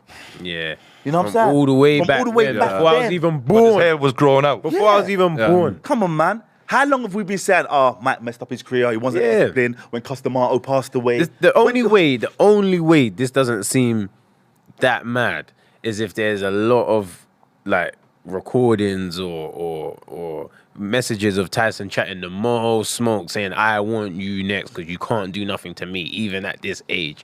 Would still feel like I gotta see something like maybe a picture of Mike Tyson and Jake Paul's mum. Like in high school or something. Like, something disrespectful or mad. Like for there to be a reason. For there to be a real reason. Back in the day, It's true. My mom's bum or something. Yeah. There has to be some real running history. Yeah. Where it's like, I have to avenge it. I have to avenge this. I'll tell you who will be absolutely gutted, the Furies. Tommy Fury wanted Jake Paul. John Fury apparently wanted Mike Tyson. Them two had just got together and fighting, and they're just left out in the dark. Well, as they should be. Because honestly, like, they've been bumming off people enough, right? It's about time they actually got off their own backs and actually did something. Like Joe Egan's offered Big John. He doesn't want to know. Like, and then obviously Tommy. Now Tommy is calling out Conor McGregor. Mate, Conor McGregor doesn't even know who the fuck you are, mate. Conor McGregor would rather fight me than you bum. Do you know what I mean? He hasn't even chosen. At least he knows who I am. He hasn't even chosen someone in his own weight division. Mate, like Conor McGregor's Tommy should have some shame because you've been talking like you're an actual boxer and you're now calling out Conor McGregor. I think Tommy knows exactly what he's about and what level he's the at. money. Tommy He's just is trying to make stuck. money for his family. That's it. Like that's all he's doing. He doesn't believe in his ability. Like he's been forced into the boxing from his dad because as was seen in a lot of his fights, John Fury was like a puppet and Tommy was just sat there and his mouth was moving. So it's just like, yeah. What question for like influencer boxing, right? Because obviously you were there at the very start of it all. So was I. So was Leon, and obviously now you're involved in it as well, mate. You're literally fighting on Misfits. What does this mean for KSI? Because for a long time, it's been, when is the Jake versus KSI fight coming? And now, that seems further away than ever. And to be, I want to be totally honest here, because I'm like, plus JJ is a mate. I feel like Jake's move right now has elevated him to a new stratosphere where he has left influencer boxing firmly behind. And I don't know what KSI does next. I mean, there was chat about Wayne Rooney fight. Now that all of a sudden seems a bit like small time compared to this. He shouldn't even be worrying about what to do next. That's how I look at it. He shouldn't be fighting no more. He shouldn't be fighting no more. He should have fought Logan like he did the second time. Obviously, a new wave began because of the whole Misfits and everything like that. Cool. You came back. You gave the people some fights. You built yourself up to fighting a pro boxer who should be fighting me. Yeah. When I'm training JJ in gym box, we're training him. We're not thinking he's gonna go fight someone like Tommy before I ever did. Yeah. You know what I mean? KSI proved a lot. Yeah, like you've done what you needed to do. The only fight you should be getting out of bed for is Jake. That's it. But here's the problem. If KSI deep down in his heart really wants that fight still, Jake should, in theory, be making ground up now. He should be improving. Although his last fight, I mean, did anyone rate his performance at his last fight? There's nothing. I feel like he's gone backwards a little bit. I think like he's regressed. Like you see how many shots he was missing with, and the guy that was in front of him, you know, he used to box at like middleweight or something. And the guy was. It's what you said. I don't know if you said it on when we started the stream or just before about when you knew more. Yeah. And it made you actually perform in a worse way when you fought Field in the second because you knew more. You knew too much. But when you was just fresh and you can just operate. You know what I mean? I feel like that's. I feel like because there was nothing to respect for Jake. He was taking so many risks and he looked quite sloppy. And look, maybe there was a reason for that because if you think about it on a business level.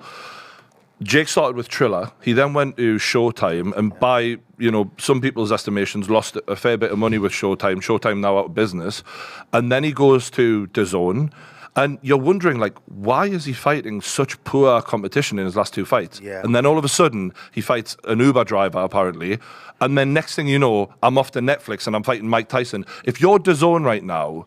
You probably feel like, fuck me. That last event, remember, Serrano didn't even fucking fight. Yeah. God knows how much money they lost on that. Jake done it on purpose. He's a mastermind. Don't underestimate this guy. It's the problem. He's a very smart guy. He's the problem. Yeah, he is a smart guy. But I mean, if you're DAZN, you probably feel like you've fucking been fleeced. He done them. He done them good. Do you not think though, like KSI, as much as in the short term it might be a hit for him, thinking, oh, Jake's going off and doing this. If it goes the way that many people think is going to, unfortunately, and you say, right, okay, Jake Paul knocks out Mike Tyson or beats Mike Tyson, then, listen, we wouldn't disregard Jake Paul being able to pull a rabbit out the hat and find someone else. But it's still going to be the main contender for Jake Paul to fight is KSI. And by Jake Paul's actions of going and doing that and putting himself on a world stage where guys that weren't interested in Jake Paul, like my dad wouldn't know who Jake Paul is. Once he fights Mike Tyson, my dad will know who Jake Paul is, right? Yeah, so then in the long term, if, and there's a lot of if, buts and maybes, but if KSI and Jake Paul end up fighting, what Jake Paul's done here is going to add money onto KSI's purse when they fight eventually, because it's going to be a bigger fight. There's going to be a bigger pot of gold. Depending on the numbers of this fight. Depends on the numbers. If it goes crazy, I think it will go crazy. The numbers will go crazy. It'll put Jake more on the A side. Yeah, I believe so. Yeah, it will. But scheme of families. Yeah. Not to say like KSI, this would be massively important to him, but also, I tell you what, if there was ever a question of who the public are going to get behind for that fight, there wouldn't be after Jake Paul potentially knocks Mike Tyson out. Yeah. But then again, everyone would be on KSI's side. If Jake, let's say Jake beats Mike, then is Jake going to really want to drop weight? Because I think there's an issue between weight class or what weight they might have. And Jake, this is the one thing I will give him for all that I disagree with this fight. you are going to be viewed by potentially the most amount of people in history watching a boxing match. Like, that's how big, because it's so accessible, because we all have Netflix. Yes. It's going to be ridiculous. I mean, we remember how many millions of views Logan and KSI did because it was free on YouTube. Crazy.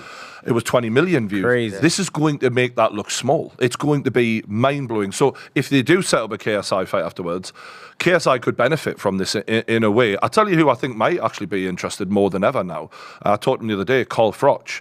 Carl was saying to me, I don't really know if Jake would get in the ring with me. And I was like, ironically, I had no idea this was coming. I was like, I think he would. And I think right now, someone's got a chance to be a hero after this, and to come after Jake Paul as the villain and go, Froch should do it. You did this. But I don't you think did this to our legend. Now you got to take on a legend who's actually not completely out of his physical. Because like Froch is in shape, so you're going from a 60-year-old to a 45-year-old. He's not doing that. He's not doing that. Mate, there's not one part of me that not doing doesn't believe Carl Froch, even at this age now. Like, say, even at this age, Carl Froch retired from boxing. Boxing didn't retire Carl Froch. Like, Carl Froch could have had a few more fights. He's been out of it, but he's not. His spirit isn't dead. He's That's still what in I'm saying. shape. He still trains every day. You not see the video when he put it out? He went, "I'll put your head into fucking orbit." Yeah, Mate, I love that. Like, Yeah. he's still mate, running with the world titles behind him. Yeah. Froch should do You were Jake saying it Paul. won't happen, Vidal. No, I don't think. Why not? It won't happen. What do you think that calls to? I don't know. I don't think Carl brings that excitement that Jake and his team try and achieve with the opponent's selection. I think Carl's new and improved me. I think I've seen him more not that the entertaining. fight wouldn't be entertaining, but just when it's posted, I don't think it don't think he hit would- with that effect that Jake likes to. I don't think it would give that same you know shock what I and mean? that same excitement. But once it starts and there's the press conference and the back and forth, like Carl Froch now Is can. Carl gonna I think verbally he's a lot better than he was when he was fighting. I feel like, Yeah. Million. I mean, it's not going to compare to Mike Tyson. Nothing but, will. But look at some of these other fights that he's had. They've still, anything that he's involved with still creates a lot of hype. And like you say, when he's once he's fought Mike Tyson, he's going to be bigger than ever. So it doesn't matter who he fights, it's going to be big. And everything's a backward step after Mike. Like there will, you're never going to have another moment where this happens. You can't expect to. I think this is just going to elevate him, and then in his own right, he'll just bring even more to the table on his own, regardless of who he's going to fight. But you mentioned about KSI earlier. I mean, you know him better than I do. Do you not think that KSI is going to be like going away thinking, right, okay, I need to now step things up and kind of fight a big name to kind of. Do you not think there's going to be any level of competition to kind of? I don't know, man. If there is, I don't know. There shouldn't be. Do you know what I mean? There shouldn't be. Like, he shouldn't wake up and think, "What am I?" I think that you look at it from a different point of view, though. Yeah, because I do. You're like, you love the guy. You spent hours with him. You obviously trained him, but like the JJ is one of the most competitive. Like, let's not kid ourselves. JJ set up a spar at 4 a.m. with speed just to fuck Jake Paul's event. Yeah. This is. I love the pettiness, by the way. Yeah. This is a competitive, petty rivalry that they have got where they want to outdo each other. Yeah. So it can't not spark some juices in JJ. Like low-key rivalry, isn't it? It's like I feel as if he's so competitive, and it's like one thing which I've always give credit when I've watched KSI, and in comparison to Jake Paul, like we've seen Jake Paul sometimes blows hot and cold with his performances, and like I don't know, I don't feel as if he's as mentally sound as KSI. Every time I've ever watched KSI, he's got a level of competitiveness in him where I just think he's a dog. He's ultra competitive. he's- and You it's know what like, we're gonna see? JJ versus David Hay. or I think David Hay needs to come back into this mix somewhere. Every time I hear of one of these retired, I was saying it to you ages ago. That's what wasn't we're I? gonna see Every now. time I hear of one of these retired boxers coming back in, I'm like, mate, David Hay's one. You know what we were saying about belief? Yeah. David Hay's got that, and in a good way, I mean this. He's got that arrogance that even at 45, 50, David Hay will still believe. Like he said it recently. I think he mentioned George Foreman coming back at the age of 45 or winning the world title. Like, you mentioned something. I think he mentioned it just recently. he in an fancied interview. Tyson Fury not long ago, man. He's fucking mad. I think mentally with him, his body. I think if it wasn't for his body kind of, not working properly, I think his body's given up on him. But Yeah, but Jake, though, he might Jake, think- though, lads, before we move on from that, for me, one of the things he should start doing, I don't know if you remember this guy. You ever heard of Randy Orton? Yeah. I remember Randy Orton coming to the WE, right? And he was the young cat, right? And they called him the legend killer because he went and had Hulk Hogan. He went for all of them. If you're Jake Paul now, you're the legend killer. You literally have to go on a tour and go after all these legends. And mate, you're signing up to knock Mike Tyson out. You've signed up now. You need to go full bastard. But full bastard. Was that? I mean, I didn't watch this, but was that not when they were like just towards the end of the career? Not when the they were OAPs then. I mean, they were hulked up the fuck. He came in and said, "Right, all you old guys, I'm taking you out." But this is what Jake has kind of been accused of anyway. But now he's got to lean into it. Well, there's no point in. You know what I don't want to hear? I don't want to hear from Jake. It's an honour to share the ring with Mike Tyson. I don't want to hear that, mate. Because you want to knock him out. So don't tell me it's an honour because you want the man fucking lifeless on the floor. But Jake, so let's not bullshit anyone. Jake's pretty much digging them out the ground when they've already been buried and trying to pull them out. Mate, have you seen the meme of Muhammad Ali's grave saying that the next opponent of Jake Paul, he's going to dig him up? I've seen it. Genuinely. Wow. That is literally what we're talking about now. So be that cunt though. Yeah. Anyway. That pull back hard. You know, if like KSI was to do something to match this, like we were saying, like there could potentially be a scenario where KSI thinks, right, that's what I'm thinking. Like who? Like David A was a great shout, but if it's not, it would have to be someone. Unless it was Wayne Rooney, it would have to be someone that we haven't thought of. Because if you're going on about other influencer guys, Slim, someone like that, it's just nowhere near them levels. Yeah. Probably GSP. GSP, yeah. GSP. Yeah. I can't think of. But even that's not as big as Mike Tyson. You ain't gonna find no one as big. No. You can't find no one as big. Because you have to do something unethical. That's why I think he has to do another OG boxer. You can't do a GSP. But because Jake's already done Anderson Silva and you know what I'm saying? Go on do B-Hop. Go on try B-Hop. Yeah. That's probably you know what? Because he's still telling man, come to the bathroom. You see what he did? You see that clip where he was like, Bill Haney. What was it? Bill Haney, innit? Yeah. And he was like, Bill, come to the bathroom. I'm like, yeah, you're active. You're still active. You're still active. But he's going to have to pick an OG boxer. There's just nobody though. If JJ wants to compete, I'm saying it, I'm dropping the gem here, trying to get the David Hay thing going, man. What, for who? For JJ. Do you know who I'd go after if I'm him? Jorge Masvidal. He looked flat in his last fight. Yeah, Masvidal's Masvidal's gettable. He didn't look. Yeah, but this is not matching the real. Yeah, that's what I'm saying. If you're making a statement to match what they've got, like you see, if there was no Jake Paul against Mike Tyson fight announced, and KSI announced that he was fighting Masvidal next, I'd just be like, sick, but like. It hasn't blown my mind. David Hayes, it's pretty David Hayes too close to a live dog for me. Like, I think that's what he's going to do though, because I think because he can't match it in terms of the absolute OG. He needs to go for someone who's I'm not going to go down that. Can't go against David Hay, man. Why? What you think? Karate stance is going to do something against David Hay? The one that I've always said, I said this 2 ages ago. The one I've always said, Tommy Fury, David Hay. What about David Hay had the rivalry with Tyson Fury? It never happened. Tommy Fury, David Hay. That's the one I want. Do you know who else could be another name? Tony Bellew's kind of been talking like he maybe come back. I mean, I know. But these Tony Bellew. Tony. There's too active. There's too active. No, the only thing is because we know David's body is fragile. You know what I mean? Maybe you can do the bouncing around thing for a little bit, and then David, man, that scares the shit out of me. That because I'll never forget. Right, I'm in a hotel once and. David Hay has me blocked on Twitter, by the way, from a tweet from 2012 I think when he was fighting Klitschko, and I was giving him shit for having that big toe problem or whatever. And now I do regret that because I do like David Hay, but I'm in this hotel and I looked at him. I'm a big bloke, right? And he gets up and I'm like, fucking hell, David Hay is massive. He's a big guy. He's fucking big. He is twice the size of KSI. That fight couldn't happen anyway. Just based on he's huge. The weight, he's just based on the even weight. with Tony Bellew as well. Bellew is massive. There's no way KSI versus either of them. What about JJ versus De La Hoya? I'd watch the fuck out of that. I swear to God. I would love that one. I'd watch the fuck out of that.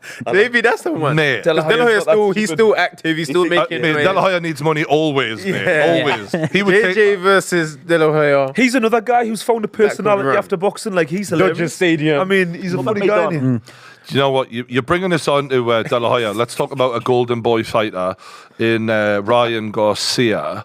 A really strange situation that I don't know if we've seen anything in this in boxing like this before, like where it's our first like child star situation. I feel like I don't think we've seen it during a career, let alone At the start. in preparation for a world title fight. Like, that's the mad thing about it. We've seen boxers have manic episodes. Like, we've seen Tyson Fury. Mate, what was the Ecuadorian boxer? He killed his family. We've seen some mad stuff with boxers happen. But I don't think we've seen it during a career.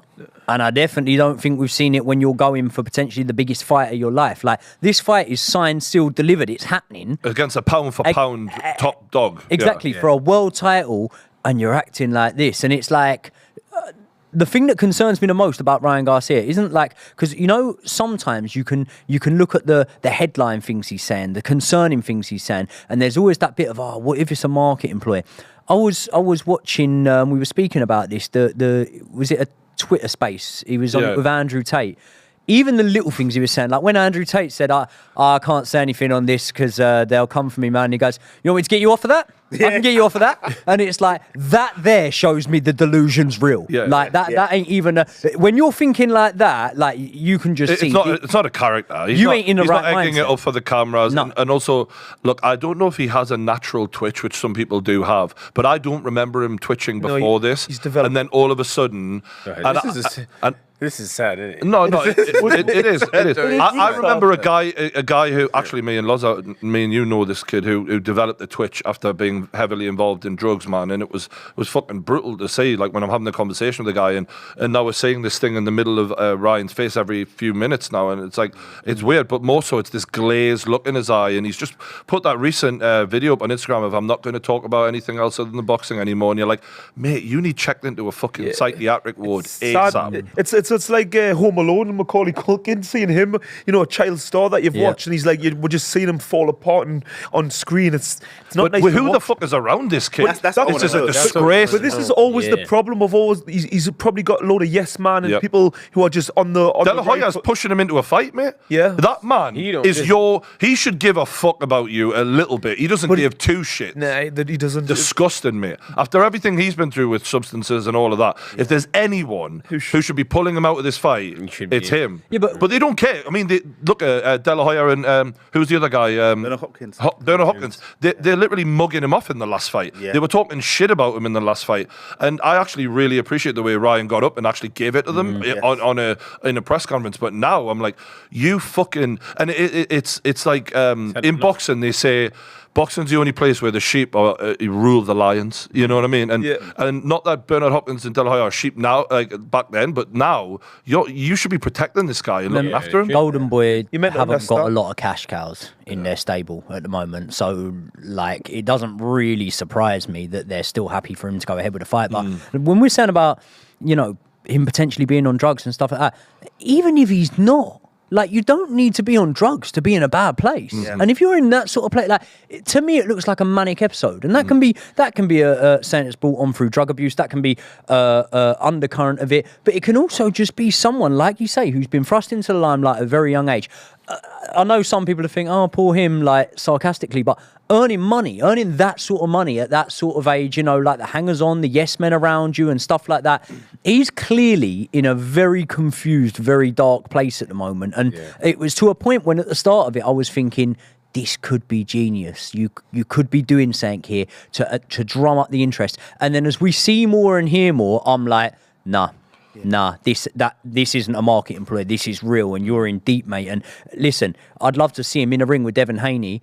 I don't want to see him in a ring with Devin Haney when it's set for. You know what I mean? I think he needs a trip to a psychiatric ward or something like that, because he just isn't. I can't believe it. Like, my dad's been sectioned 3 times, and like you know, it's not that hard to do. You know, like, you know what I mean. So, and especially with a man with this much money, you've got a lot of ability to check him into some sort of facility to look after him, and then in a year's time, even if you're a parasite living off this guy, you want to preserve your cash cow. Exactly. You don't want it to be smashed to bits in front of the world, and then have everyone pointing the finger at you down the road. And when he does actually pull himself out of it, he's going to look at people and go, well, why weren't you there to help us? But unfortunately, the leeches don't think like that. They're just thinking about now. They want the money now. They're not invested in thinking, looking ahead and looking to the future. So, and do you know how they'd explain it? How they would justify it? They would say, mate, if he's like this when he's boxing, imagine boxing isn't keeping him on the straight and narrow. What's going to happen with him? We're trying to give him focus. We're trying to... that's the spin they would put on it, which is bullshit. We all know it is, but that's what they would try and put on it. But you know what's weird? He said they took my phones, they took my bank card. Who's they? Yeah, who's the handler? That's what I want to know as well. Like, who can take my phone and take my card, my money? Bullshit. It's a figment of his imagination, probably. Yeah. Like, I've dealt with, like, and look, I can't say I know this for a fact because I don't know his situation, but like, my dad, right, and we can have a laugh about it now, but he thought he was the fucking second coming of Jesus, man. He thought a lot of people go that. He thought the Egyptians were taking him back into a time warp in the middle of the wall, like, and he was freaking out, you know, like, there's no logic. Start creating your exactly. So when he's creating this, I was this, I was that, I went to Bohemian Grove. Bro, you ain't been to Bohemian Grove. Like, we all know that, right? They put a fence up since Alex Jones was there 30 years ago. And this is where the people around him should be ashamed of themselves, mate. And I would worry if I was a broadcaster putting this fight on. What's to say? You don't know what he's going to do under the lights. You don't, in this frame of mind. You don't. I mean, like, you don't want to be responsible for his breakdown. Clothesline Devin out the ring on some madness. You know what I mean? God forbid he could even. Yeah. You know what I'm saying? Anything. And that's why I'm saying lights, cameras, and action on a man in this mental state. Like McCall when he was dangerous. crying. Yeah. Remember, like history repeats itself. Yeah. He was fighting Lennox Lewis and he's just crying, bro. Yeah. Like, he just couldn't help it. He's just crying. Or like even the other day I was watching Southpaw again, the movie Southpaw, when he's depressed and he just lost his wife and he just gets in there and just gets punched. Mate, I seen a guy the other day in the not the UFC, but it was an MMA octagon, and right before the fight, he's like putting his hand on the cage, and he's like, I don't know if you've seen it, and he walks forward, and the other guy just head kicks him and fucks him up. Yeah. And he clearly mentally should never have been in a fight. Sacrifice himself. You know when you hear Ryan Garcia talking at the moment, you see him on camera and in the interviews he's doing. Not one part of me can then envision later on that day he goes into a gym and has a good spar. No way. Yeah. And if we're saying that about a guy who's about to have a world title fight, that we can't envision that he's going in the gym and having good spars, fucking says it all, doesn't it? How can you, though? Because if you can barely speak properly, how on earth can you evade punches? Like, it requires you to be so mentally clear and razor sharp. It's terrifying that could even happen. This is where in boxing there should be really more to protect a lot of fighters, because there's no real, organisation that helps support fighters with mental health and all the rest of it. Because boxing's you've got to take yourself to places where in normal people's lives you don't have to go, and the pressure, the stress, and like a guy like him who's shot to fame quite quickly and earned a lot of money for a young man, like who's supporting him, who's guiding him? Like, do you know what? I'm not going to put the responsibility on Eddie Hearn, right? Because Eddie isn't really the main man in terms of it's a golden boy fight, but Eddie's involved on a overall level with DAZN and that. And I feel like Eddie's a good bloke. I've criticised Eddie a lot, but I do think Eddie's a good bloke. I'd want him to sort of step forward now and go. Why are you putting this on him? No, you know why? You know why? You know why? Uncle Eddie, You know why? Hey, Eddie. You know why? Fix this. Because I know Oscar De La Hoya's a piece of shit. Yeah. But I actually rate Eddie. And I think Eddie's a great bloke. And actually, overall, I think he's a good bloke. And for him, if he stands by and doesn't stop this, I just feel like, come on, mate. Like, I know you're in the business of making money, but fucking hell. I don't think he's got the power to. Yeah, I think when Eddie Hearn signed with DAZN, I think Eddie Hearn thought that he was going to have a Sky type deal with DAZN, where he's the sole promoter, Gaffer, putting shows on, and now you see like there's 4 or 5 different promotions, not only boxing, loads of things going out off DAZN. I don't think Eddie has anywhere near the amount of pull power there as we'd think, in terms of, especially with like Golden Boy shows and things like that. So, but I do get your point in terms of morally, he's one of the ones where you would think, mate, come on, like. Well, he does speak out morally about things that are right and wrong regularly. Yeah. And with him he does have some involvement in this fight. They're interviewing him and De La Hoya have done this sort of face-off type thing. Like. So what did he say about Johnny Nelson recently? He said Johnny Nelson's a company man, yeah? And then when he was pushed on that, they said, well, would you not? And he went, no, it's good to be a company man. So if you're being a company man, if DAZN see it fit to put the fight on, you ain't going to speak out against them. Because I'll tell you what, Eddie turned his back on Sky. DAZN's just about all he's got now. You know what I mean? So I don't think he's going to speak out against them and say they shouldn't be putting this fight on, because I just think they shouldn't, though. I get there's a moral thing, but think about the conversations we've just had. Jake Paul, Mike Tyson. there's so many things that override your moral compass. The people at the top just want the check. Yeah. They just want the money. Yeah. So they're gonna make the fight happen. I think they care about ethics. No, it's not, yeah. It's true. It's the ethics is like a thing for people, integrity and all that, and all those good. You know how much money's on the line for Yeah, this? well, that's the thing as well, though. Like, It's about bread. Not to say that this is right, but if you're DAZN, you're thinking, all right, mate, yeah, but we're going to pay you millions. Yeah. We're not shortchanging you. We're not like, getting you to do it for free and we know you're in a bad place. We're prepared to pay you millions. So you go and get yourself right. At the end of the day, is he young? Yeah. But is he an adult? Yeah. He's been married a couple of times. He's got kids. They will think, right, no, take your own accountability and sort yourself out. And that's not to say that that's how it should be. Like, that's wrong morally, but that's the way they're going to look at it. But things are starting to make a little bit more sense now when I look back at Ryan Garcia. And look, maybe there's something to be said about he took a lot of punches from a very young age. Like, this kid was boxing from day one, and we don't know how much damage he has had because I don't think there's punch damage. But I'm not saying I think it's money damage. No, I'm not suggesting. I'm not suggesting that I'm right, lads. I'm theorizing that we don't know that in all of the hundreds and thousands of young children who are boxing, that Ryan Garcia could be the anomaly. I don't think so. I think this is a mental health thing. And unfortunately, when you do lose it, like Kanye West lost it, and this really reminds me of Kanye quite a bit in that he's leaning into it publicly and very much displaying the dysfunction. And it could be the punch damage thing, though. Like, we disregard it there. It could be. You look at other sportsmen, yeah. Edwin Valero was the boxer I was on about, the Ecuadorian guy that killed his family. Chris Benoit, what's the guy in the documentary, the Netflix thing? Theo Hernandez, was it? The NFL guy. Yeah. All of them guys, when they done the autopsies on them, head trauma, and all of them, if you read into their stories, it was like things of hearing voices, things like that, psychotic episodes. So it could be something like that. You look at it, I know it's going quite technical with it, but Ryan Garcia's never been the hardest guy to hit.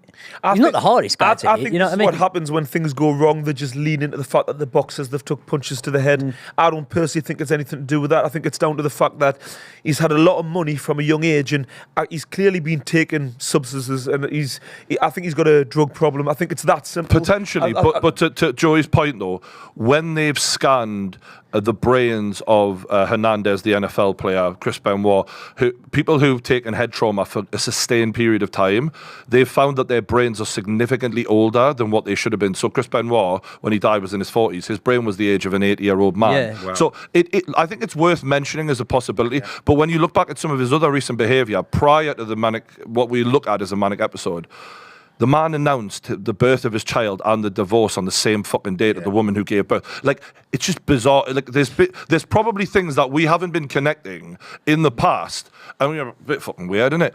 And now he may just been done. He might be getting progressively worse. You know what I mean? Yeah. I'm not sure. I just think. I certainly don't believe when all these tests get done with. I never believe it. I just think it's more down to the fact that he's, think of the opportunities and the parties and the things he gets involved with. Like, he's seen a lot. But the thing is, he warned us about his mental health when he pulled out of the fight against, what's his name again? Oh yeah. Who was it? Oh, who was he supposed to fight? Well, I remember that. Yeah, before the tank fight. Before the tank fight. So he pre-told us. Yeah. So you know what? I must admit, I discounted that, and you know why? Because Canelo Alvarez came out and went, "Yeah, he's a bit lazy. He's not dedicated." So when he then pulled out for mental health, I was like, maybe it's just bullshit. Do you know what I mean? And to be fair, clearly it wasn't bullshit. Yes. You know what I mean? Yeah, I definitely think he's because if he has got mental health, the classic thing is to take substances to kind of block out all them, numb the pain and stuff like that. So, and like you say, that twitch and stuff, that's come on very quickly. I've never seen him twitch like that. It feels like a bit of a Paul Gascoigne situation. And I'm sure in one of the interview he even says, know what I mean? I'm sure he did say that he does drink and he does smoke weed. Yeah. So straight away, do you know what though? That's him. So do I, mate, and I'm not fucking going through what he gone through. Do you know what I mean? But what I'm getting at, that's him. Most boxers don't admit that they drink and they smoke weed. I know it might not seem like a big deal to the average person, but as an athlete, like, you're not going to admit those things. So that's him almost admitting that he's been taking things he shouldn't. Tip of the iceberg. Yeah, but what do we? The tip of the iceberg. That's my opinion. He might be absolutely battering the drink and the weed. That's what what do we do as men? What does 2 pints mean? I've just told you. So do I. Yeah. No, but if we say we've had 2 pints, We've had 6. You know what I mean? Like if he says, "I drink and smoke a bit of weed," it's like you are getting stoned from the second you wake up in the morning. You're drinking every single. Sometimes when you're trying to lie, but you feel the need to tell a little bit of truth so that people half believe you. You know, if you know what I'm saying, he's kind of give the public something without telling everyone everything. Well, Devin said I could smell the booze on him when he was doing the face off. Well, there you go. And I believed that. Yeah. Mind, I don't think Devin's covered himself in glory here, and I rate Devin as a boxer, but he's like, "Oh well, what do you do?" And then he tells him what he does. He goes, "Such a bad example for the kids." You just fucking asked him, and then he says the truth, and then you're slamming him for it. I mean, I know it's fight talk, but fight talk. You can't call him for that because at the end of the day, he's remembering he's going to step in the ring with this guy. Fair. He doesn't know if it's going to happen or if it's not. As far as he's aware, he's going to fight him. If you're Devin, lads, do you follow through and just KO him and just think fuck him, or do you think I want you at your best and all of that? No. We flatten him. You flatten him, but you've got. So he's called the realist for a reason. We flatten him. Exactly. If he shows up, he's there to be slaughtered. Can we just say? Earlier, though, you did, just to call you out a little bit, you did say Mike Tyson, you'd have a bit all of that, but now it's both of these people aren't at their peak and their best, right? The difference is everybody's got an emotional, love for Mike Tyson. Not a 57-year-old man. The age, the age, everything. But Mike Tyson is, I don't care what you say, he's a legend of boxing. Question for you, though, Loz. You're saying this. Who's more mentally, I mean, depending on how many magic mushrooms Mike's had, who's more mentally clear right now? Who's the person who you think's ready to step in the ring more? Ryan Garcia, who's on about Bohemian Grove and all of the fucking Illuminati, or Mike Tyson? Do you know what I mean? If something bad was to happen to one of these guys, Mike Tyson or Ryan Garcia, you know who your money's on. And I'm not on about in a bit boxing ring. If you woke up and read some bad news about one of them, your money would be on Ryan Garcia. Absolutely, because one, and that's the reason why I would have that reluctance maybe if I was Devin Haney, but then at the same time, mate, they fought 6 times already in the amateurs. Like I think Ryan Garcia's got wins over Devin Haney. Like you see why I'm bringing up Lola, like it because we talked about the vulnerability of Mike. It does play into this conversation. But it's different type of vulnerability. When we're talking about Mike Tyson, we're talking about his age being a factor and kind of which isn't his fault. It isn't. Yeah, like it's not a case of he's not mentally clear necessarily. Like I think Mike at this stage in his life seems a lot more clear. His mind's pretty good. He's had a lot of trauma in his life, and I think at this point in time, he's got a lot more clarity than he ever has. I think he's quite at peace where he is right now. But when we're talking about Garcia, like he's not mentally stable. I think that's a completely different thing. Physically, he's in his prime of his life, but mentally, he's not quite right. So we're talking about 2 different things. We're totally different. But I just thought since we mentioned it earlier, it's a good interesting spanner to throw in there. But I'm getting the mental health guy down. If he stays, as a head coach, Mr. Derek James, he has a duty of care for his fighter. Exactly. Yeah, it's not our job. That's what I'm saying. He shouldn't be putting Ryan forward, or he should say, you know what? Yeah. I can't take you on this ride. Your army's supposed to protect your soldiers. Yes. I'm not supposed to pull up and say, looks like a couple of you are still injured from last week. Yeah. Clear them out. Get them gone. If you just finish it off. You know what? That's a fair point. Does that not beg the question, does Derek James know something that we don't? Does he get it? Yeah, well, does he care? Well, I mean, what percentage is he getting of fucking 20 million, right? Like 2 million? I don't know. You know what I mean? Like, are you my guy, or have you just hired me to do a job? And as well, pain you can, say, for example, that emotional pain that you can outwardly see might be more shocking, but believe me, there's guys that do get in the ring that have been going through it in their... There was a guy that fought tonight, Kevin Lorena. His mum died today. Do you know what I mean? He's got in a ring and fought. That shocked me. His mum passed away today. He got in a ring and fought tonight. I feel like you hear about that though. Like you hear where people have had a sudden death or something, but or some. For all I don't know what the situation is on this occasion. If it was an illness or whatever, but often then you're fighting. You're thinking, I know my mum or whoever would have wanted me to still fight. This is what This is what I live for, and they would want you to fight, and then you can dedicate it to that person. So you'll still have to get paid, boy. I think the bills don't know who. The bills don't know who passed. I feel like it's a totally different thing, but it's true though. It's sad, but it's true. Yeah. But because I can't tell the man no, I can't pay your rent because I didn't fight, so I can't afford it. Like you're gonna start getting your stuff cleared out real quick. You better fight. No, but it's really interesting. This isn't it? Really, when you look at it. Let's move on to another controversial fight, which I'm really interested to know what you think. Oh, shit. Conor Benn versus Manny Pacquiao. This one's worse than Mike Tyson against Jake Paul. This one's worse. Not at all. I don't think not at all. No. Manny I don't Pacquiao, like this fight at all. Manny Manny Pacquiao Pacquiao's looked after himself his whole career. He's like I don't think he's never the type of guy who's been drinking. He's looked after himself. I mean, he fought. How long ago? When was the last time he fought? It wasn't that long ago. Couple of years. Yeah. It doesn't feel like Mike. He went to do the Olympics, didn't it? Let's get it straight. How many years since Mike Tyson fought competitively? Like when 2005. Like when he Remember was- what when Danny Mike Tyson- Williams done to Mike Tyson? Danny Williams, yeah. Exactly. So 2005. Manny Pacquiao was still fighting at a high level within the last how many years? 10 would you years. say? Yeah, 10 years. 10 years. Yeah, And like I say, he's not had. Well, I could be wrong here. I don't think Manny Pacquiao's had mental health issues. I don't think he's abused his body through drinking drugs. So, he's looked after himself to an extent. Yes, he might not be the guy he once was, but he certainly hasn't abused himself and had any serious mental health issues, anything like that. He's mentally sound. So I can't put that on the same level. Do you know what I think? I think about the actual current skill gap between people. Like, I get that Conor Benn's looked a little bit underwhelming since he's coming back, but for me, I expect Conor Benn to go through Manny Pacquiao, and that don't sit right with me. Whereas with the Jake Paul Mike Tyson thing, okay, yeah, I'm sort of expecting it, but I don't think it's beyond the realms of possibility that Mike Tyson could knock Jake Paul out in a round or do something. You know what I mean? But I also with think Manny Pacquiao could shock Benny. Like, he's not that far from fighting. For context, I've just brought it up here. Manny Pacquiao's last fight was in 2021. Yeah, he lost that against Ugas. Against who? Sorry, was it? Ugas. He lost. Oh, yeah, 2021, yeah. His last win was in 2019. So essentially, it'll be 5 years since he won a fight, which isn't good. But he didn't lose, and when we look at we're talking about Mike Tyson. It was a split decision. When Mike Tyson lost 20 odd years ago, it was bad. He was getting stopped. He was getting Manny Pacquiao was just getting beat on points. So you know what I mean? Rather than the comparison of the Mike thing, which is that's Joey's opinion, but what do you think of the fight though?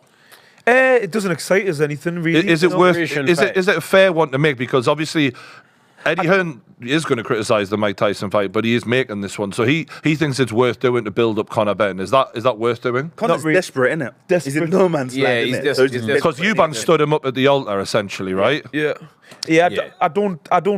In my opinion, I don't think he gains any respect from fighting Manny Pacquiao. No, it's not respect. I don't think. I can't see many. So it's just money then. Conor Benn should go and fight on Misfits. It's like you said. He's got. He doesn't want to fight live opponents, does he?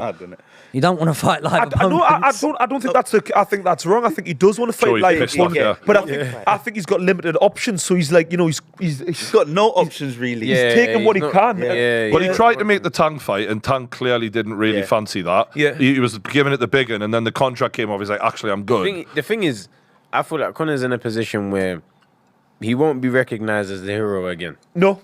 So you might as well do what you can in the villain arc you are in. This is what it's been summoned to. So now you just have to operate through the game as a villain until the end. I'm confused though that Conor, when he's linked with fights, whether it be Eubank or Pacquiao or Tang, none of them are in your weight class. None of them are in your ladder to get to the world title. So what is the goal here? Because for me as a fan, and I really do actually like Conor Benn. I think he's a great fighter to watch. I like his attitude. I like his style. And obviously, the drugs thing, I don't know what happened there, and I'm still in the dark about it. But I'm willing to forgive and forget, to see someone strive for greatness. But when you're not telling the fans, here is my plan and here is what I want to do, it leaves us in confusion. And like Conor McGregor did, you've got to get the fans on board and get them to invest in your journey and tell us what the plan is. Right now, it's like, I'm just trying to get a money fight together. And I'm like, it's hard to invest in that. I think the difficult thing is, because his options are so limited, and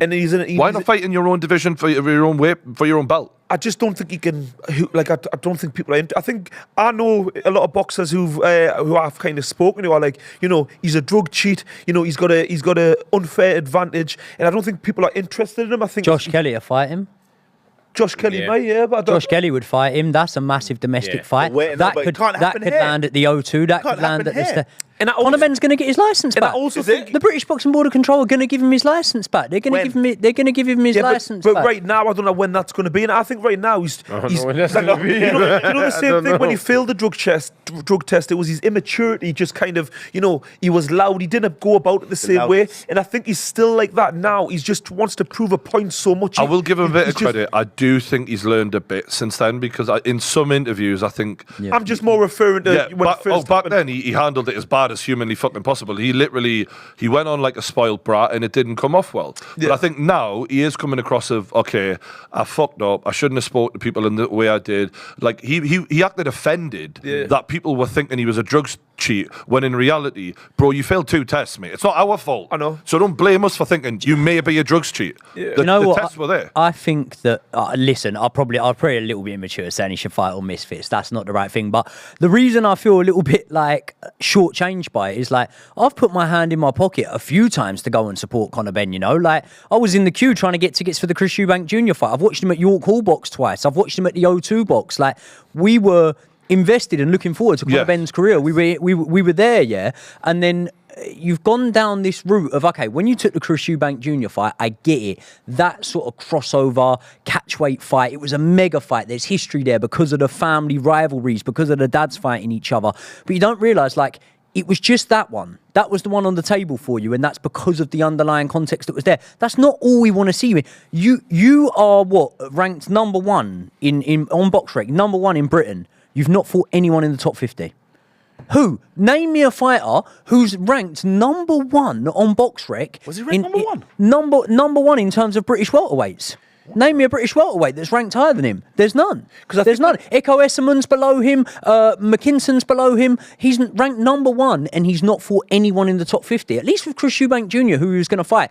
Win, lose or draw, at least you can say, okay, we've seen him in there with Billy Joe Saunders, George Groves, James DeGale, Nick Blackwell, Liam Smith, Liam Williams. Like, at least we can say we've seen him in there with the domestic guys. I feel shortchanged as someone that's put my hand in my pocket to go and support Conor Benn that we've never even seen him fight one domestic rival. So now when you're going on about, okay, I want to fight a legend in Manny Pacquiao. I get it, man. I'm not the one getting in the ring and taking the risk. Go and get your money. But at the same time, as a boxing fan, I feel shortchanged. I'd like to see Conor Benn test himself against other domestic level guys.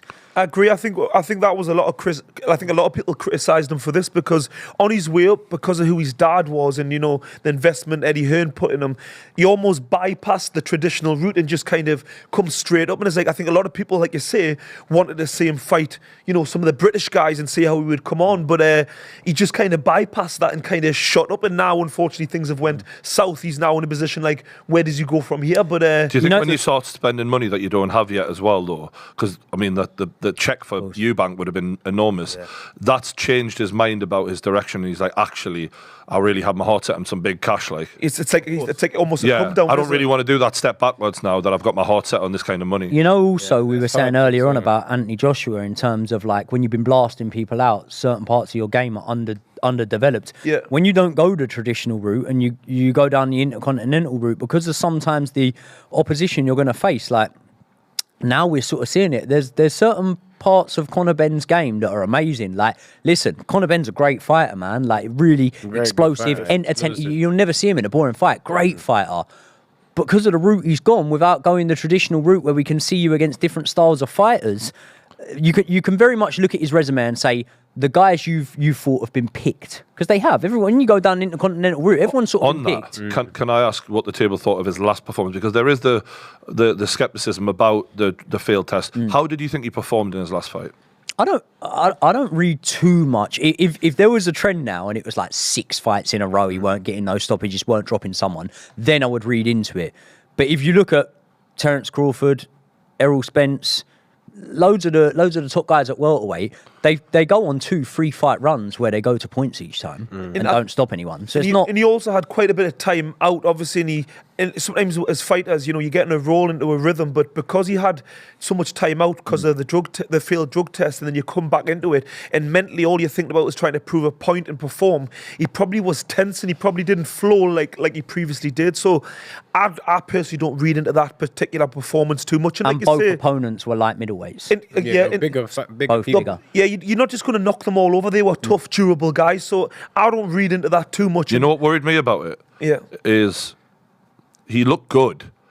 But when the other guy would clip him, the other guy got more of a reaction than he got. Because he was in there with naturally bigger guys. I know, but it just still, if you're an elite level fighter, which I believed prior to this, Benn has the potential to be, it's a concern because his dream is to go right at the very fucking top, right? It ain't to be piss farting around with the guy who he's in the ring with. Right. And when the other guy's getting a bit of reaction, I'm just thinking, I don't want to see you in there with a really hard hitter getting hit with that sort of shot because you will be in big trouble. And that it just concerns us. And you got to remember when I'm saying about Conor Benn, like parts of Conor Benn's game being underdeveloped.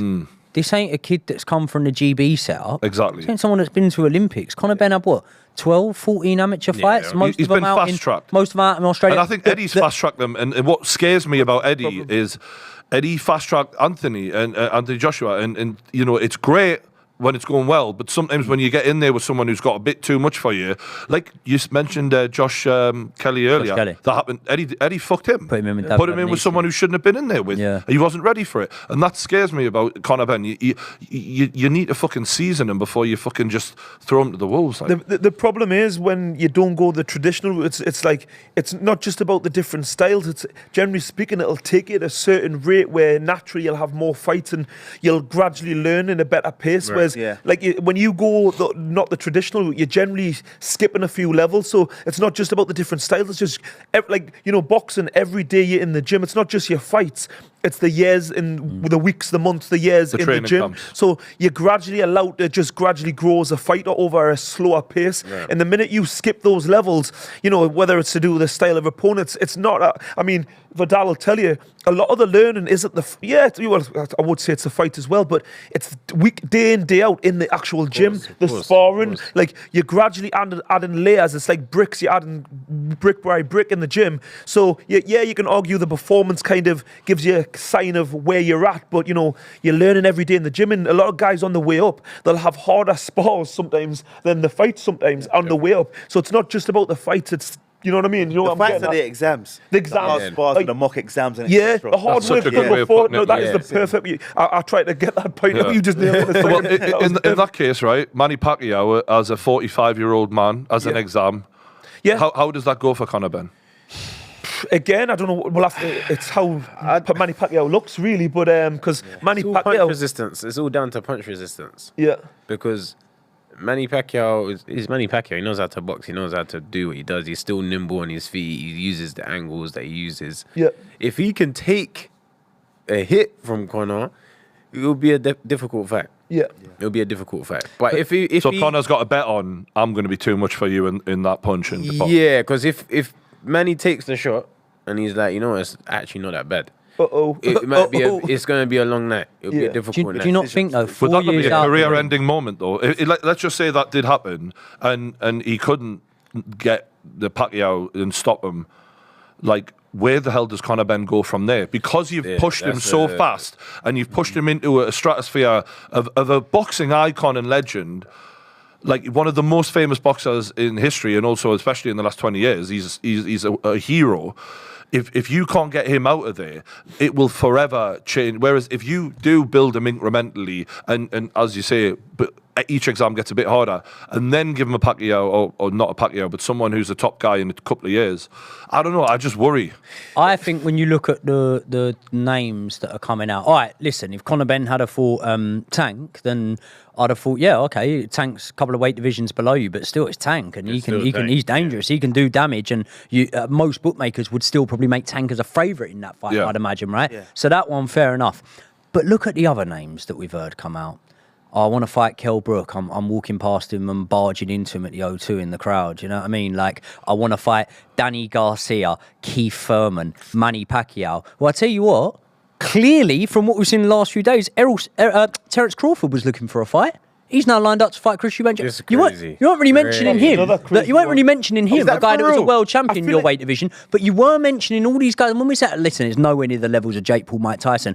But you're calling out inactive older guys who are instead of the champion of your division. Instead of the champion of your division. And now time has told us he was pretty much available for a fight. So I get that there's more that goes into it business-wise, like logistically than that. But for me, it doesn't send a good signal when that's the style of fighter you're targeting. you not think boxing's just crazy right now? Like all these, Mad. you just mentioned there, Chris Eubanks fighting Terence Crawford. Can we talk about that one next then? That's fine. What do you make of that, lads? Is this real? I'm still don't. Well, Eubanks posted it, and so they're at least in talks. They I must. think it's it is. I think. I don't know what's going on. Go on, you say it. Go on, go on. I think. What's the coach? I had to go. What's the coach's name again? Bomac. But I think Bomac here was sitting in that cell thinking, you know what? I'm going to pay that Chris Eubanks back. He should have sent me home on a private jet.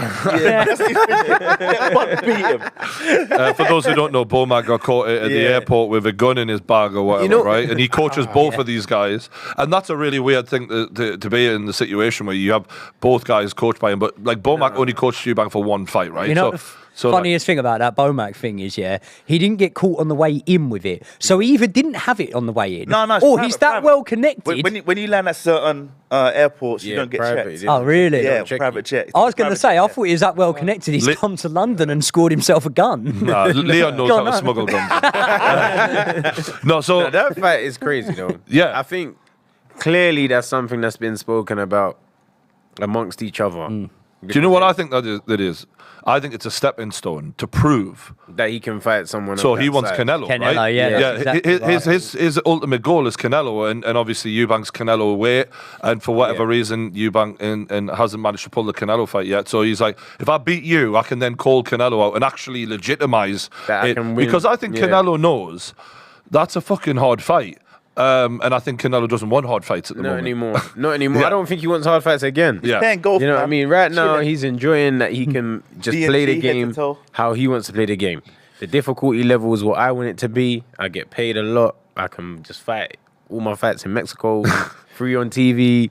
Like, he's just enjoying the fact he's completed the game. Do you think it's fair that people call him a duck, though, Canelo, for doing that? He's not a duck. It's not a duck situation. No, but they are calling him that. It's a difficult one because he's another drug cheat, in my opinion. So it's like, you know what I mean? Loz hit them with the big bangs. He said, nah, he's another drug cheat. You can't really forgive these guys. Like, all these are I love Canelo, but after that, you can't look at the guy the same way. So you instantly have a bit more of a negative thought when you start looking at, like, is he ducking this one? Is he that? It's like, it's true, you haven't got that magic juice anymore. You're not quite as keen as you once were. That's the instant mental approach you have when you hear about these. It's the same with Conor Benn. I was a massive fan of Conor Benn. I still kind of am. I still want to believe that it was a mistake. But to get your fandom back though. Yeah. You know how we've noticed that obviously he hasn't stopped anyone since coming back.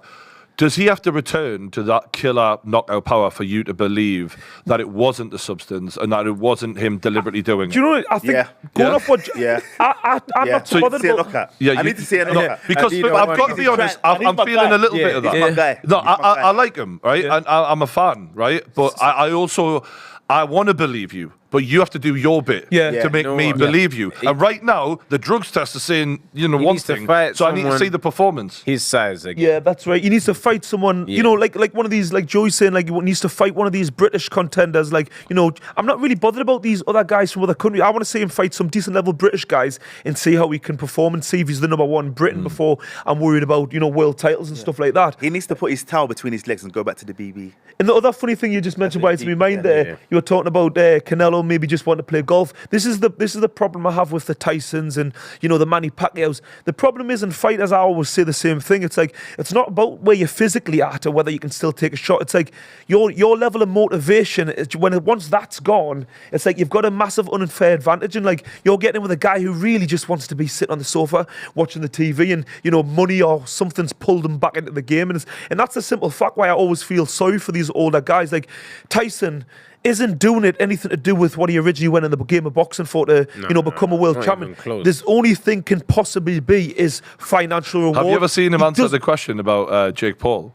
He's on the sofa and he's like, "I'd kill that white boy," or some shit like that. It's like, and then he bursts out laughing in a really evil way, and I'm like, maybe he fucking still would be there, but it's easy. That's the thing. It's easy to say because you never lose that mentality, thinking you can still kill anybody. But like realistically, he's probably sitting with his feet up with his slippers on. So like, I don't know. I'm just we didn't really cover the Crawford Eubank one there, so let's just do a little bit on that. Yeah. How do we envisage that fight? I think Crawford's an unbelievable fighter, and I believe he's too He's got too many tricks up his sleeve. He's one of the most versatile fighters out there. What Chris just went to Bomac and the team to learn to help him win against Liam Smith, he's been doing that for years. You know what? That's a real problem, though. When Bomac sits there with Crawford and he's like, well, we've been watching this guy. We know all the mistakes he makes. Like, the game plan's writes itself. And Leon, you mentioned it's like he must have been sitting in his jail cell. There's obviously been something behind the scene. I don't know if Crawford sent a message. He's pissed off with Chris. Eubank could piss anyone off, though, couldn't he? Like, he's a Eubank. They're probably thinking you're sitting there in the bars in Vegas because, you know, he gives that a thing of like he's a party boy. And I don't know if he's drinking or not, but he thinks he's one of them guys. And I just think they'll think, right, we need to make an example of you and show what it's really about. I also think that it's hard to get your hands on the money in the game right now. Yeah. Like, when the money's being put out, it's being put out big. Yeah. But it's not being distributed everywhere. So when you're in a position where you call out a Canelo, which is a big money fight, and he's like, nope, not doing it. Now it's like, who am I gonna fight? Who's gonna generate that same level somewhere close? And Eubank is not a Canelo, but he's a name and he's a personality where every time he fights, you want to see what happens. Yeah, you know? I like him personally. Like, I find him entertaining. I think he's very entertaining. He's tough. We know he can fight. Crawford. Seeing him again in there with someone that size, good views, good money. I think there's so many fights that can happen, but it's just like there's not enough pull on it. You know, in terms of the actual size, I get like Eubank Jr. is a naturally bigger man, but we've seen Crawford in there against guys dimensions-wise that aren't a million miles off Eubank Jr. Like, Spence is massive. Spence is massive. Was it Benavidez, his brother, that he fought before, wasn't it? He's a big guy. Like, obviously, that was down at a much lighter weight. But what I'm saying is, especially even like a lot of these fighters will cut that last bit of weight right at the end of their camp. So in terms of the level they're sparring at, the weight they're sparring at, I don't think he's like a fish out of water in there with a Chris Eubank Jr. So I don't think at all, because one thing about Crawford, he used to be a wrestler, and a lot of guys have said how strong he is. You've seen the stuff on there. I've seen the video. You've seen the videos where he's one of the few fighters I'm like, you might actually be alright in MMA. You might be the one. I don't think he's worried about the strength of Chris. And like you say, he's seen him in the gym. He's seen him sparring. They may have done rounds. That's another thing. They could have sparred together. So he might have thought, you know what it is? This is a perfect opportunity, fight a bigger guy. And, I just think it ticks all the boxes for Crawford. And with regards to Chris, he wants to fight the Canelo and stuff like that, the bigger guys, the bigger names in the division. So are you all picking Crawford out of interest? I would all day. Who's Chris going to train with? And the thing is, Chris... No, it's true. No, for real. You know what the funny thing is? In this last camp, he said, this is the first time I've trained in the morning, first time I've had it was the first time he added that discipline and that. Yeah, so I was thinking, bruh. And Chris isn't the biggest puncher. He's not like one of them guys at that weight who's a massive puncher. So I don't feel like Crawford would be worried about fighting him at all. Crawford is not going to be worried about Nah, he's thinking, you know what? This is the perfect fight where someone I'm actually cool with can get some pay and I can prove I can fight a bigger man. Yeah. That's how he's thinking. I just think I think it'll be quite a comfortable fight for him, to be honest. I can't see Crawford, because Crawford's got great feet, good movement, he's versatile. Chris isn't the best mover. Yes, we've seen him a little bit on the back foot when he tried to fight like Roy Jones, but we've seen how that went from against Liam Williams. Liam Smith, sorry. So I just think it's an easy fight for Terence Crawford. But personally. the thing is, it takes a lot of their attention away from Crawford versus Boots. Yeah. So it's a good chess move. It's a good chess move. It's a good chess move. It's all chess moves, isn't it? Every fight that's made has to... The domino effect in this is insane. The fact that, like, Eubank has then went and got the champion of the division that Conor Benn was in. The fact that Crawford is using that as a stepping stone to Canelo. Maybe Crawford is. It's fucking insane. It's mental. Do you give Eubank Jr. any chance in that fight? I think that Eubank is a better fighter than he gets credit for. But I think that that's partly down to his lack of motivation in chasing world titles. I think he could have been more aggressive about it. I think he's had too much. I do like him. I like his dad more so. But I think he's had too much arrogance of who he'll fight along the way, and he's done his. And the way he goes on, I think he's been an injustice to himself. Really, I just think. Well, how often did we hear for a long time in his career how hard-headed he was, how he was uncoachable, how he didn't even want to coach. That's why you coach yourself most of the time. I mean, I know you managed it, but you coached yourself out of necessity because of how hard it was in Newcastle back in the day. Limited options. This man had every option. He was literally born into it. Yeah. So I'll tell you one thing though, what he will be, because we know that like there's a level of smugness that comes with Eubank Jr. One thing he'll be very smug about, the amount of interviews I've heard Eddie Hearn recently say Eubank's an idiot. If he's sensible, he'll take the Conor Benn fight. There's not one fight that can make him anywhere near the same amount of money. I agreed with him at the time. I thought the same. I thought, yeah, he's right though. He's not going to... I'll tell you what, this will make him about the same amount of money as the Conor Benn fight would. And also internationally, you're raising your profile. Yeah. I think the Americans would love Eubank's attitude. He'll actually do better out there than he would over here, because in England, if you're a bit cocky, thinking from experience, people don't like it too much. Do you really think they'll make more money than Conor Benn v. you? Do you really think they'll make more money? I think so, because Conor Benn against Chris Eubank Jr., I'm not saying there wouldn't be guys... just huge. You're thinking of it from a UK point of view. Let's remember, Terence Crawford was walked out by Eminem in his last fight. Yeah. He went to like global megastar in that fight. He did. And you know what as well? I truly think, like, if you look at the two fights, say we didn't think a Terence Crawford fight was there for Eubank Jr. anyway. If he lost to Conor Benn, a Terence Crawford fight isn't there for him. If he loses to Terence Crawford, a Conor Benn fight's still probably there for him. Yeah. That's the main problem that we like, the thing that boxing can learn from MMA, and the main problem we've had is like, someone loses. That if Chris Eubank Jr. goes out there and loses on points to Terence Crawford, I still want to see him in with Conor Benn. I'd still like to see that fight. Yeah. One loss doesn't mean that I'm like, right, no, I don't want to see that anymore. Yeah, no, if Tyson Fury loses to Usyk, I still want to see him in with AJ. Yeah. Vice versa. So certain facts you always want them to happen. Yeah. So if the opportunity can come about, as long as they're not 57, then we'll see it. Yeah, that is so true. It's like, just because as a boxer myself, Dad will tell you, like, just because a guy loses doesn't mean you just write him off. It's mental the way the boxing world is. Really. I think it's changing, and I think it's for. There's a few things that have changed pro boxing, and we can argue whether it's for the good or for the better. But I think MMA has had a positive impact on boxing to a degree where people realise we want to see the guys in exciting fights, and you should be willing to trust them, forgive them for any losses because they're willing to take that level of fight. And I think that's where my frustration personally came towards Tyson Fury, because of how much I'd watched the UFC, for example, and I'm like, why the fuck are these lot not fighting each other? What the hell's going on? Shout out to His Excellency. I'm actually going to play a little. I'm going to play a little voice note I got from him. You ready? Go on, listen. Turkey, big love. I invite you, brother, to the fight in 17 and the fight in the 8th of March and 17 of February. This is it. Can you send your private number? I will make my office talk with you. Big love to His Excellency. He did invite me. Unfortunately, I had a date with the fans. Got to be doing the show. Come on, man. But like, he literally invited me to go out there. What a guy. That's it. How nice. do you know what that shows to me though? Like, you know, when the Saudis came into boxing, I think we could be forgiven for having a perception that they weren't as in touch as maybe we've come to realise they actually are. Like, His Excellency, like, I'm not just saying it licking your ass here.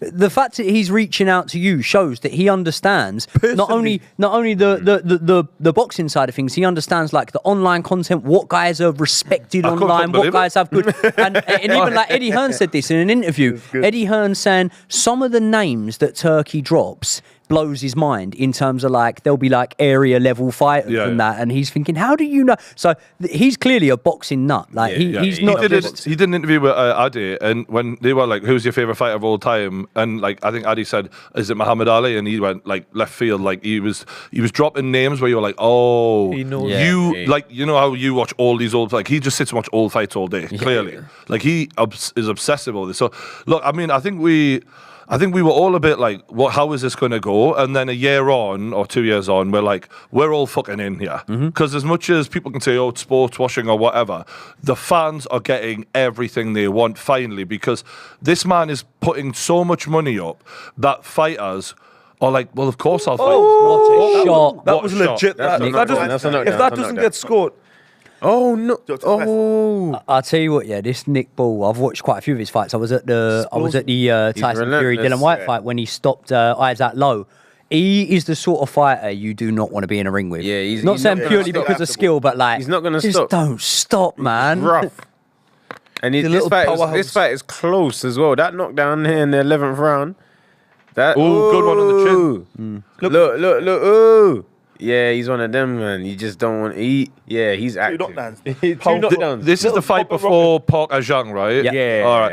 Yeah. Let's do a little bit about that fight. I think you're picking Parker, right, Joey? I am, Why? yeah. Why is it that you fancy Parker? I think styles make fights, so it'd be very easy to look at the way that Zhang dealt with Joe Joyce and then look at the way that Joe Joyce dealt with Joseph Parker and say, oh, well, Zhang beats Parker then. But actually, I think that very rarely, if ever, like, can any of us name a time we've seen Zhang in with someone with fairly quick feet, fairly quick hands? Zhang, quite a lot of the time, like, maybe in fights that aren't going his way. Against Joe Joyce, he was very in control and he hurt him multiple times in the fight, so you didn't really see it. But I've watched Zhang. Joe's not mobile, to your point. No, and I've watched Zhang also probably most of his pro fights, if not at least, like, watched a fair bit of them. And he does seem to gas out in fights. And at the age he's at, you would imagine that comes with the territory. He's 290 pounds, lads. Heavy, man. Mate, Heavy. the motherfucker weighs the same as me, roughly. Like, and he's about to do a 12. Was it a 12-round fight or 10 round? Yeah. I think if Joseph Parker can box on the outskirts, if he can be the fitter man, be the younger man, which obviously he is. He's and if he can- 245, I think. So, like, Yeah. there's like a 50-pound weight difference. Yeah. Yeah. I think that Joseph Parker's got a lot better chance than a lot of people are picking him for, because when I've seen like polls of this fight, it's a bit sort of 70-30, 80-20 in Zhang's favour. Anyone here picking Zhang? I'm pretty 50-50. Yeah, same.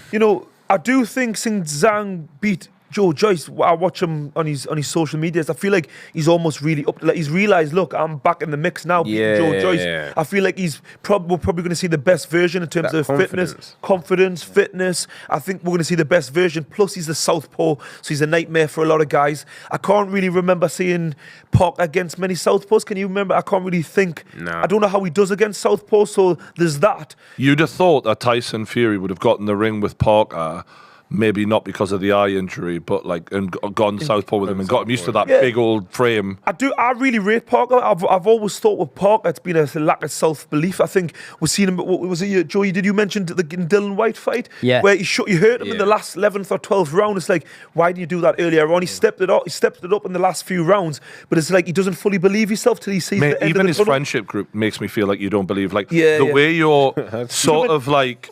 You're not Too many friends. a in the little game. bit submissive to Tyson Fury. Like he's just robbing to Tyson Fury's Batman. He's just a nice guy. He seems too much of a nice guy. He's got all the skill set. He just doesn't seem to fully believe himself, and he's just a little bit too nice. If he was to be a bit more nasty, he could probably have done a lot better in his career. But Is there still time? I think personally, I think there's still time. Andy Lee has made great improvements. 100%. with Parker. Yeah. Especially when we remember Parker against AJ, he was very hesitant, wasn't confident, wasn't pushing forward. Different But I think animal. his confidence is building now. Building. And now this is his biggest test. Yeah. Zhang, on the other hand, is walking around the place confident, on Chinese power. Yeah. He's ready to. That's what he's on. That He's shit rolling. get banged, innit? But I think Get it's, janged. when you're in Zhang's position, where you're kind of in a no man's land, no direction really to your career, then you get those two big wins. Yeah, you're right. Now you're like, no, I've got to give this a shot. I need to make the I most don't of care this. if I'm 40 or whatever. I'm back. Like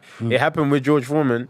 Let's not kid ourselves as well. Joe Joyce was off the back of a really good performance Yeah, against this is Dubois. not- this is not- And people were talking about Joyce as if he's the antidote to Anthony Joshua. They're like, Yeah, he's got like, the size, people are so quick the to forget, jab. you know what like, I mean? They're and quick to everyone was forget. saying, like, kind of for the similar reasons to why they're picking Ngannou tonight. Like, the guy's a Terminator, and he just caught. And then Zhang absolutely ripped through him. And the answer was, oh, you lost too much weight for that fight. You came in too light. Put all the weight back on. Made no fucking difference. You're going through him even quicker next time. Yeah. Like, I was in shock by the level of like power.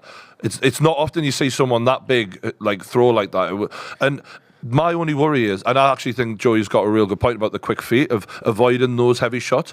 But if you do stand still for a little too long, this man is an assassin. Like, it's scary. I think with Joe Joyce, I think it's everyone can sometimes have a boogeyman. I think Zhang, the southpaw, like, let's face it, I've watched Joe Joyce I shared a room with him for like a year and a half on GB. I know him very well, watch hundreds around sparring. He gets hit a lot. His defense has never ever been great. So, you could look at the fact of, like, he's a good friend of mine, I always want him to do well, but unfortunately, he knows himself, he takes shots. And, you've only got so many miles on the clock of getting hit. Right. And sometimes that punch resistance just goes. And I just think that southpaw stance, he couldn't deal with that left backhandy. Like, he couldn't get out the way of it. And, like, his defense was never great. And Zhang was very quick, and he's also fighting a man who's as big. So the range, everything, he was easy to hit. And I just think if you fight him 10 times... You give Parker a much better chance, I would assume. Absolutely. He's a lot sharper, a lot slicker. He moves his feet a lot better. Joe Joyce, the thing he done so well is he didn't give people time to breathe, and he was so much bigger. His timing so unorthodox to kind of read. But against Zhang being southpaw, that range and distance is completely different against the southpaw, and he just struggled with it. Parker's confidence must be through the fucking roof, because you're the only man other than Fury to go and really stick on Wilder and come through to tell the tale. I think people, it's weird, isn't it? Because that should be the way we think, I almost feel. But I feel like people are more impressed with Zhang's wins over Joyce than they are with Joseph Parker's win over Wilder, because of the way that Wilder turned up. Actually, if you look at resume, actually, though, Joseph Parker, not a massive golfing class, but Joseph Parker's got the better resume than Zhang. Definitely in the pro ranks, he's got a win over Andy Ruiz. He's got a win over Deontay Wilder now. He's been in there with Dylan White and AJ. So he's probably got a better resume than Zhang so far. I think the difference is, like, when it comes to, nobody expected Zhang to beat Joe Joyce. Like, that wasn't meant to happen. That wasn't part of the script. So, like, when it happened, it was just a massive shock factor. Whereas after Wilder got beat off Fury, people kind of knew were seeing how to beat him. Everyone kind of realised, this guy isn't invincible anymore. And clearly, when Parker beat him, the way he moves, even stylistically, completely different fight. Like, I really rate Parker. The way he moves, he's very slick. He's got a very unorthodox style, and because he's a mover compared to a lot of the heavyweights who are a lot more flat-footed, like, he can give a lot of people trouble. So I just think, Wilder was half the man he was from who he originally was. If Parker wins this, what's next for him? There's actually a rematch clause in. I don't know if you've realised that. But, like, if he wins both of them, does he move into the fucking title picture? Like, is he right up there? Not until everyone's done doing what they're doing. Yeah. You know, sit on the show for 2 years. Sit on the show and wait. Because would you put him in there with someone else, like an Andy Ruiz or I mean, there's a few out there, like Dillian White's coming back now. I don't know. I think unfortunately with Parker, like, I really rate him, and he's got such a great skill set, but he just doesn't really have that excitement. He hasn't got that extra X factor. You know what I mean? He doesn't fight Hrgovic or someone like that. Hrgovic, Dubois. But it's like Hrgovic is another number. Like, he's a great fighter, but do you get excited when you know he's fighting? No. Like, unless you're in the heavyweight division, people want to see absolute knockouts from giants. And unfortunately, if you can't deliver that, like, Parker's a skillful fighter, but this is boxing in general. You in boxing, you can be the best fighter in the world, have the best. People want to see. People want to see blood. People would rather see you getting hurt, getting hit in the floor, getting back up, knocking. They want to see like a Rocky story. They don't want to see textbook clean fighting. No. They don't want to see that's why people. Especially as excellent.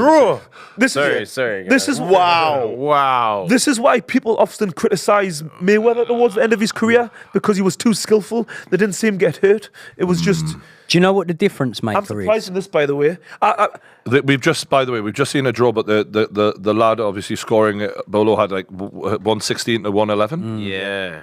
So this must be a surprise, right? I think because Nick Ball pushed it all the way, and I wasn't watching it fully there. What was your thoughts on that there? I thought from about round 6-7 he was winning the fight. Well, they had Ball by 5 rounds on the TV score. That guy, there was the knockdowns as well. Down twice. Did they record both knockdowns? Yes. No, he had him on the canvas about 6 times, but they only recorded 2 knockdowns. So the problem is the way he was moving on the back foot and leaning back. It's kind of, I think a lot of them were a bit of a balance issue. He's got it because a draw means the champion keeps their belt. Yeah. Do you know what I do think when we were talking about these fights with with Joseph Parker, for example? The difference maker here is the Saudis. Like, these fights have got. But before the Saudis were in, and before they were paying the sort of money we envision they are, these were the sort of fights that you'd go too high a risk for too little reward. Well, now they're high risk, but they're also for high reward. So it's almost like, and this is why we see His Excellency saying about, okay, even if Tyson Fury comes through Usyk and AJ comes through, even though there's a rematch clause in place, I think we just make that. What he's basically saying is, I know I can pay Usyk enough money to sit and step aside for a second. So because of the money they've got there, I think that regardless of whether Joseph Parker was to sit on the shelf if he wins this fight, I think he can go into fights with all those guys that we've named, Dubois, Andy Ruiz, again, any of the top guys, and he's going to get paid enough money to do it. So I think the direction of any of these guys fighting on the Saudi cards now is very much winner stays on, and we'll see him in exciting fights going forward now. What happens to Deontay Wilder next, lads? Needs to take a dangerous fight. Ayahuasca. He needs to stop making. Do you think that ruined him? Do you think that fucked him? I think he's on a bit of a journey to find himself now. I think like what happened with AJ, like after when you've been that unstoppable force and then you get stopped, it's like, who am I? Am I that guy that I thought I was? I think he needs to go and kind of. Ironically, though, if we're looking at AJ's rebuild, which obviously I'm really unsure of generally anyway because of the lack of resistance. He fucked Hellenius up as well, didn't he? Wilder didn't make that much of a difference. And actually, Hellenius did way more to AJ than he did to Wilder. Wilder just got him out of there in one round. He comes out with some good quotes, old Wilder. What was it? Fucking mental. What's seen doesn't need to be believed. Yeah, mate. It's just like, sorry? What's seen doesn't need Wilder to be was a bit like believed. a Mike Tyson. He had everyone beaten before they even went in there. So like, people on The fear factor's gone. Yeah, Oh, it's gone. But like I'm talking about the comparison with AJ, people didn't quite fear AJ the way they did Wilder. I mean, Wilder just took you out with one single blow. You know what I mean? So yeah, that's gone now. Nothing. People aren't going to fear him. Even Parker, once upon a time, I never thought Parker would have went at him the way he did. But even Parker wasn't really scared of him. You know what I mean? I think Fury had helped a lot with that. To be fair to Fury, Absolutely, he yeah. must have been like, trust me. But I'd like to see Andy Ruiz versus Deontay Wilder. Yeah, I would love like, that. You both of yous have just fucked it, and one of yous needs a resurrection here. So Ruiz I would will like take to him see out. Ruiz fight quite a few fighters, to be honest. Yeah, Ruiz will take him out. I think people know Ruiz is still active a bit, so they're like, let's just keep him. He's just asking for too much. Yeah, he's asking for too much. Let's keep him on the Priced himself outside. out, hasn't Because once you've proven that you can cause a mad upset, you're always one upset away, and we kind of don't want that right now. We don't need that right now. Imagine letting Andy Ruiz in now with how the division is. We kind of know where it's going. We got our hopes up. He pops up again, clears someone out. That's why I want to see him know. That's why I want to see him, because I know that he can be in pick'em fights at any of the top heavyweight guys. Yeah, and when we say about pricing himself out, it's like, all right, if you're going, it's X or nothing, well, when you've took the nothing option and for the best part of 2 years you've received nothing, do you not go, all right, okay, it's not X or nothing, it's half of X or nothing, you know what I mean? he's fucked his career one of the worst in terms of like the potential money that he could have earned to what he's actually come out with. He must be one of the stupid son of a bitches in boxing. Like he's come on, mate. His father's his manager, I think. Mate, not a good idea. Wherever the money is, I don't know, man. It doesn't make sense though, because imagine from beating AJ, you could have just gone up and up and up, and then Mate, he put on 2 stone. I know. Just turned up to he was doing Snickers adverts. Mate, For real. He took the opportunity. He said Snickers want me. Yeah, you know how long I've liked Snickers. You can do the advert, but it doesn't mean you have to eat the full box that you get given. You know what I mean? he was 268 when he was in shape against AJ, I think, and then he must have came in at 285 in the second one. Ironically, I watched that highlight of the night. I actually did a live stream for that, and I was with Vidal. And looking back at it, it was funny because Vidal, the first one. I watched it earlier today. I thought, let me just because I'm just wanting Francis to do this right now, and let me just relive the moment. And it was funny because Vidal goes, you need to be in and out against AJ, and ironically, that's exactly what Usyk did. But the thing that, and obviously, we're coming up to the final 2 fights, just to cover old ground in case any new people have come on board. Like and subscribe if you haven't already. He stayed and he traded in the pocket with him. And that was the thing that AJ is never ever used to people not respecting his power. And where other people go that way, probably Ruiz went that way and actually was like, let's fucking have it then. Yeah, that's what he's on. And no one other than Ruiz and Usyk have really done that to AJ since Klitschko, maybe. Do you know what we learnt about Ruiz that night, though? And in the fight since then? When we talk about chins in the heavyweight division. Yeah, he's got a chin and a half. Ruiz has got one of the best chins in the heavyweight division. And you know, like I watched back in full the rematch between AJ and Ruiz the other day. And as bad as it was, as awful a shape as Ruiz turned up in and the hunger he lacked, right, in that fight, it was actually a 4-round period of that fight from I think about the 4th round to the 8th round where I was like, oh, during watching it, if I didn't know how the fight turned out, I was like, Ruiz is flipping it here. Like, so even that bad version of Ruiz who turned up, still actually, like, the way we look back on that fight, we got a bit of clouded judgment. Ruiz actually didn't even do that bad in that fight. Like, he did bad. He got beat convincingly, but it wasn't non-competitive. Like it was, he made AJ work for it. It was competitive going through. I felt a little bit. It's a weird one. I felt a bit embarrassed for AJ and when I watched that fight, it's a weird feeling to say that because he won, but he won in a way that was. The mental image I have of Anthony Joshua is like he's a monster. He's a dominant bully, and yet. He was so tentative and so respectful of this guy. He was like, I don't even want to get too near you. I'm just going to pop the jab, run around. And when Ruiz is going, in the middle, motherfucker, it doesn't feel good when you're the bully, where you've got the more muscle, the more height, the more reach, the more every God-given gift that you could possibly have, other than arguably hand speed, which really AJ's also got. Like, what? Andy Ruiz doesn't have fucking good footwork. Andy Ruiz doesn't. He's got fucking short little stubby legs, for Christ's sake. No wonder he couldn't close the distance on him. So, like, Andy Ruiz had fast hands and a good chin. Yeah. Does Francis Ngannou have a bit more than that? Yeah, he does. Is that something to worry about? Ngannou doesn't have different anywhere style. near as fast a hands. It's a different. No, I agree. Yeah. But is he more threatening in that his qualities of, I don't know, you could argue he's stronger, bigger, longer. Nah. I think Is he more threatening than Ruiz? in a totally different way. Totally different way. Yeah, that's the problem. Stylistically, it's completely different. I'm not saying it's the same. I'm saying, is there more threats? And then Vidal will probably agree with I me. don't think there's more threats. No, definitely not. I just think, you know, sometimes with them smaller guys punching down and them are difficult styles. And I think AJ, if you look at his career, well, referring to AJ in particular, is like, you know, his fight against Povetkin, he struggled with a little bit, that shorter guy punching down. If you look at in the European, boxing the Europeans as an amateur, he got stopped off a small, short guy. I don't know if you know that. Yeah. Like, all the guys that I've ever seen him struggle with have generally been the shorter guys. So and a lot of tall guys do struggle. I've struggled with small guys myself in the past. Punching down. It's difficult, isn't it? And it's just Ruiz, that's like the same with Mike Tyson. This fucker's made a living off of it now. Yeah. It's the same with Mike Tyson. The reason people struggled back in the day, most heavyweights were 6 foot, 6'3", 6'4", 6'5", and he was he? Did you see he's about 5'10"? About 5'10". Yeah. You know, punching down a guy who's also not just short but got amazing head movement is an absolute nightmare. It's a hard fight. Yeah, So yeah, it's just stylistically so different. But the difference is with Ngannou, which I think's one of the things what I was really shocked with, how unreactive he was when Tyson Fury, a jittery guy, feint in front of you, jabbing.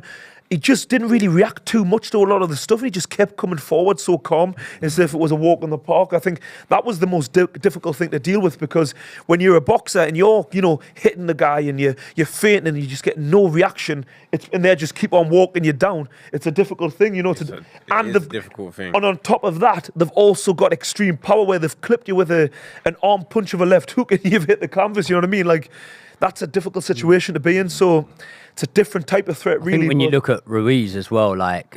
Because he hasn't looked great since that fight, has he? Since the he's first one. He's been in good fights, though.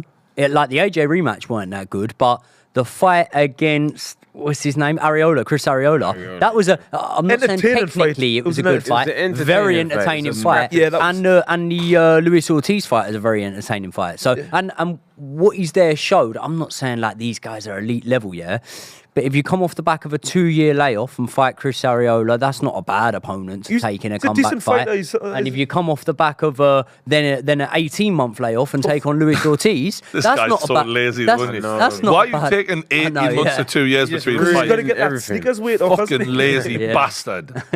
Honestly. He's a type of guy, he's such a waste. If you have that ability, he's just wasted it. It's like at the end of his career, he's going to think He's wasted it. He's going to be upset in years to come. he's going to be, He'll be isn't he? upset. Like We have nothing. Yeah. Yeah, he'll be. Mate, he immediately adopted that rich man lifestyle as well. I'll never forget this fucking white Rolls Royce Immediately. Phantom, and I'm like, I don't bro, even think the money was hit his everywhere. account. you've had money 2 minutes and you're already like, and also it just looked funny because he's like this short fat Mexican guy. He's just like, I don't know what you think you look like, but it's not it. You don't look like that guy right now. But fair play. Chains, he had the chains, Chains. on, Iced watches out. on. But he was a superstar in Oh, Mexico, look, the yeah, first heavyweight. Yeah. Was First, wasn't it? Yeah, first Mexican heavyweight champion. He's like, I was literally like a Pacquiao in the Philippines. He become absolute royalty instantly overnight. Do you know who's fucking massive in the Philippines?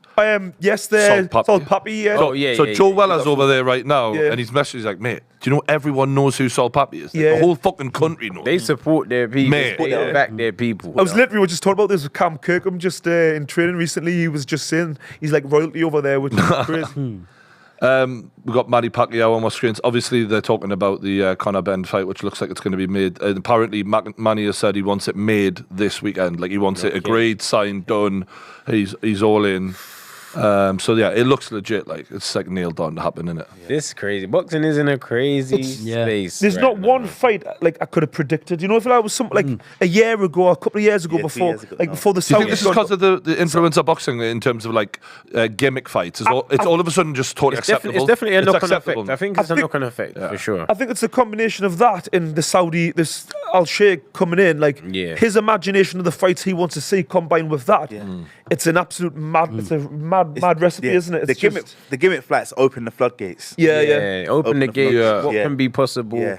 Revenue, and it always comes down to revenue. Yeah, well, you've nailed it. It's the revenue. Revenue. They've realised, well, You're generating- despite this not being traditional boxing, Right. what we used to, it's still always been about the money. It's a business at the end of the day, and they've realised, and Yeah. just I And mean, now- in crazy. sport, Stop a it now. 27-year-old isn't competing with a 58-year-old, is he? And on any other sport. Yeah, no. Other than maybe, I don't know, fucking darts. Darts, yeah. Do you know what I mean? Snooker, anything that's not this super is as physical. bad as males competing in female boxing. Do you know these transgender? It's a bit of a For different topic, but to me, it's as wild as that. Really, outrageous. it's just crazy. I know that was a bit This of guy. a bit of an awkward one. In Anyway, terms of we'll move on. influencer boxing, right, we're going to cover a little bit of that because Joseph Parker is looking to make his ring walk soon. The future of influencer boxing, Vidal was there from day one, trained KSI, as did Leon. Now we've got one of Misfits contenders, a lightweight at the table. So we're invested. What do we see as the future of Misfits influencer boxing? Because Jake is now taking it to such a level. I don't know where the fuck this is going at this point, lads. Like, I'm like, who the fuck next? You know what I mean? What celebrity is going to jump in next? It's mental. Ah, man. Yeah, I you honestly don't know. don't know. I don't know. I don't think you can know. Because we've don't had Wayne Rooney's name banded around lately. I mean, Well, you guys are the small cancer. What's going on? It's tough. You don't know. You don't know who's going to walk through the door next. Yeah. Remember, boxing, it's a skill. anyone Takes can. courage, yeah. guts. Of course.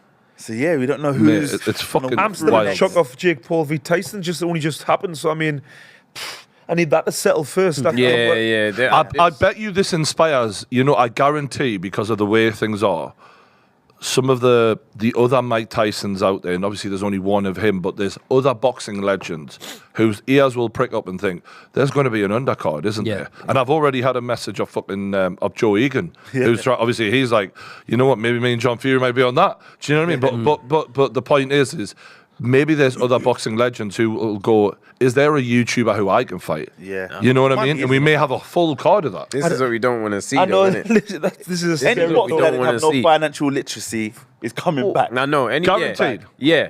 If your cash flow is low And you've got a Hall of Fame ring. and you got a Hall of Come Fame on now. ring, come down, and that's not what we want to see. Yeah. It's just not what we want to see because, again, what we were saying on the episodes is people are playing at it until someone gets seriously hurt. Do you think that that's coming? Because I feel like it's coming. It's coming. Really? I feel like it's coming. The Grim I'm Reaper not- is very close. I'm- It's on the ropes right now. This guy, do you Leon know the what, Grim you know what Reaper. gives me hope that it isn't coming?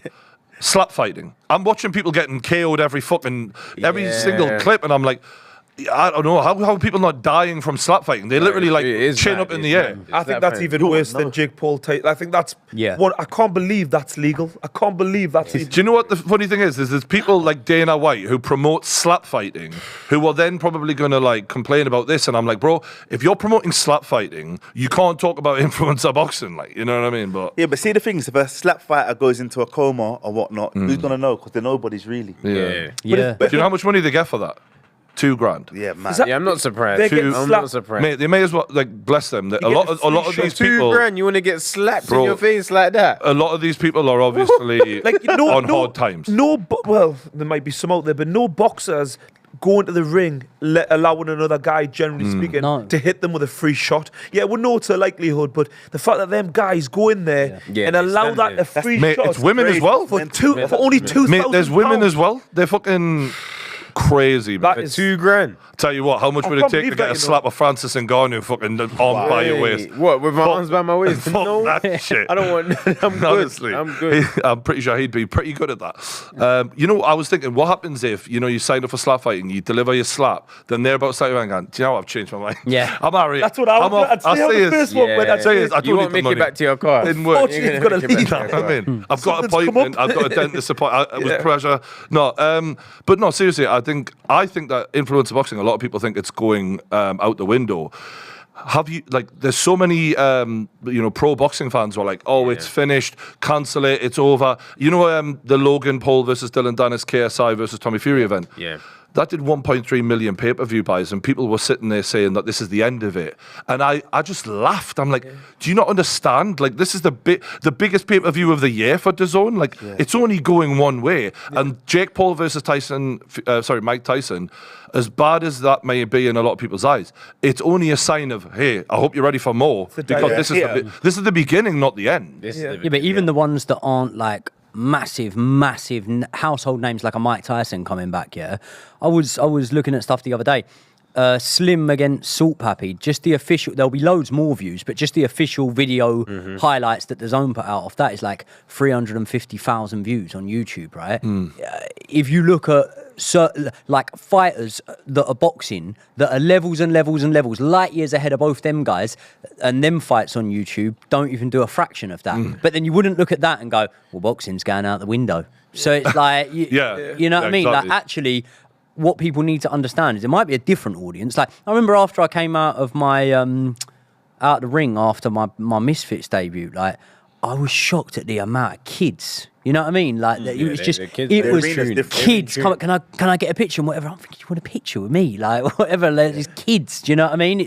It's mad. So, and you're used to real boxing audiences and it being like middle-aged people, right? Yeah. And people offering to buy me a beer, not wanting a picture with me. You know what I mean? Like, it's not. So it's a different audience. So I think that a lot of the people online that maybe would have seen it on the TV but never been to an event, they wouldn't be able to get their head around it. Whereas actually, it's like, look, it's a different audience, but it's still going strong, and they're still going to be, buying pay-per-views, or their parents are going to be buying pay-per-views and whatnot. That's not to say it's just kids, but I don't think it's really going anywhere. And I actually think that when you look at the Misfits thing, look, I've got a horse in the race. I'm going to say this, but actually, I think when you look at the level on the Misfits, you'll still get fights in there where you're like, yeah, that guy shouldn't have been in a boxing ring. But at the same time, even look at this tournament. I mean, like, good level fighters in there, not pro guys. No one in there would ever go on and probably win a Southern Area title in the pros or something like that. But for influencer boxing, even take away influencer, right? There's some Golden Gloves champions in your tournament. Exactly, a couple of good, like, decent amateur boxers. I spent years boxing on the unlicensed scene, right? Box some rubbish boys, box some really good boys, box the boy that have been to an ABA final. I'm telling you now, the level on the Misfits isn't far off the higher level that I was boxing out on there now. So it's just got bigger cameras, more lights, and more attention on it. But it's it's a decent little level. If you win the Misfits lightweight title, when you win it, we like that. Let's say that you could fight a big name, not necessarily anything like Mike Tyson, but like a legend of fighting. Is there anyone who you think would make that what you would go after?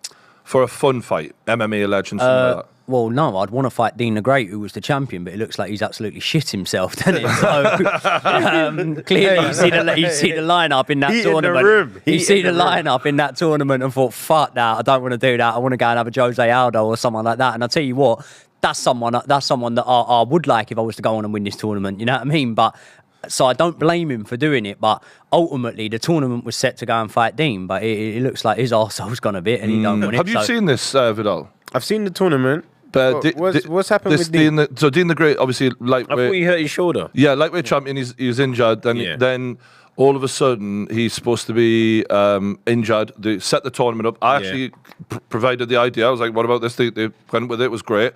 And then Dean the Great all of a sudden is fighting on he's sparring. They're calling it sparring. Yeah. On Aiden Ross. Aiden, yeah. Oh yeah, I see this. On the kick thing. On the kick stream. Adam Salas, the slimmest guy. So Adam Salah, I think, was offered a spot to be in the lightweight tournament. Yeah, he was. Okay. And then he didn't take that. He had amateur fights. Yeah, he's a decent fighter. I'm not knocking the guy at all. But like, you're supposed to be injured. We're having this tournament to find the guy to fight you, and then all of a sudden you're fighting on a fucking live stream. So yeah, it's a bit of a chaotic situation, man. I do think I was saying that, like, I'm half tongue in cheek. Like, I think Dean's a very good fighter, and I think he's done good things in a short Misfits career so far. But I think that realistically, he should want to come back and fight the winner of this tournament, because whoever wins it is going to be in a really good position, which means it's going to be a good payday for him. And also, whoever wins the tournament is going to have a better resume than Dean, because Dean's resume is what? Walid Sharks twice, okay, but that's one fighter. Evil Hero. Let's be honest, and whoever the other guy was, and Walid Sharks is in the tournament. So if someone beats him, they've also got to win over the guy you're best with. Whoever wins the tournament has either beat Walid or beat a man that's beat Walid, and they would have beat Geordie and whoever else. So whoever wins the tournament has a legitimate claim to say, well, I've got a better resume than Dean anyway. So no, I would fight the winner of the tournament. I don't think he will. Otherwise, you have to take his belt. Yeah, he's down on contract. Take his belt. He's been buying cars, jewels, and that. The money will dry up. It fucking does as well, bro. We all know that. Come on, man. Mate, I've been young and stupid with money. Yeah, it goes. Regardless, he bought 2 cars, mate. I've seen it. Yeah. 2 cars. No, you don't even need 2 cars. Listen, regardless whether it was me or not, I'm not even if it wasn't me that wins this tournament, as someone who's interested in it. Whoever wins the tournament, everyone's going to want to see him in with Dean. I think it's only fair. It has to happen, listen, no one's going to feel sorry for anyone, but half the reason everyone signed up, I'd have signed up either way, but half the reason everyone signed up is because they're thinking there's going to be a shot at Dean at the end of it. So I think he should do it, but listen, each to their own, innit?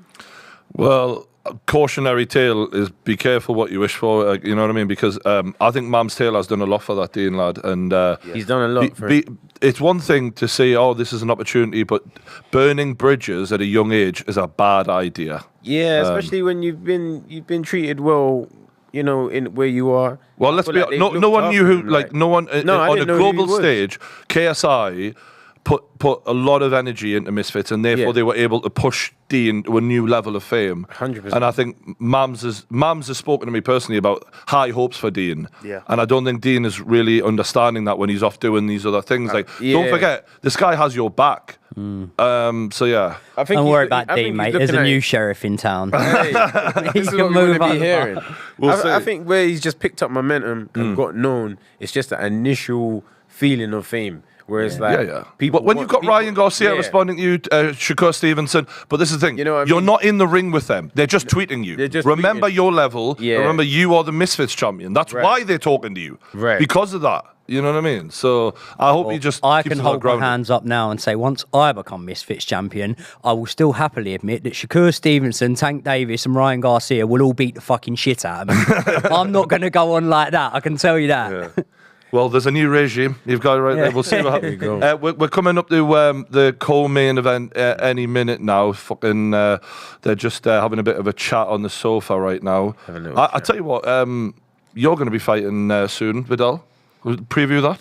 Oh yes. You're defending your English title. I am supposed to be defending the English title. I'm not 100% sure if that's been approved yet. Yeah, but you were supposed. You were calling out the champ. Yeah. What happened with that? The timings, man. It was all timings. Like, it felt like he didn't want to fight you, though. On Twitter, you were really going after him. Honestly, I think it's just the way the timing aligned. I called him out last year, October. I said, right, let's fight 31st of March. He says April 27th. I've been in camp, out of camp for projected dates that I should have had. So I was like, where I'm at and how I've been training, where my body's at, I need to release this. I need to get this out. So I ain't waiting until April 27th. For you. This is Chamberlain. Yeah. So I said, nah. But if I am going to fight, I need it to be, again, someone that is a step up. So that's how we got Mikel Lawal.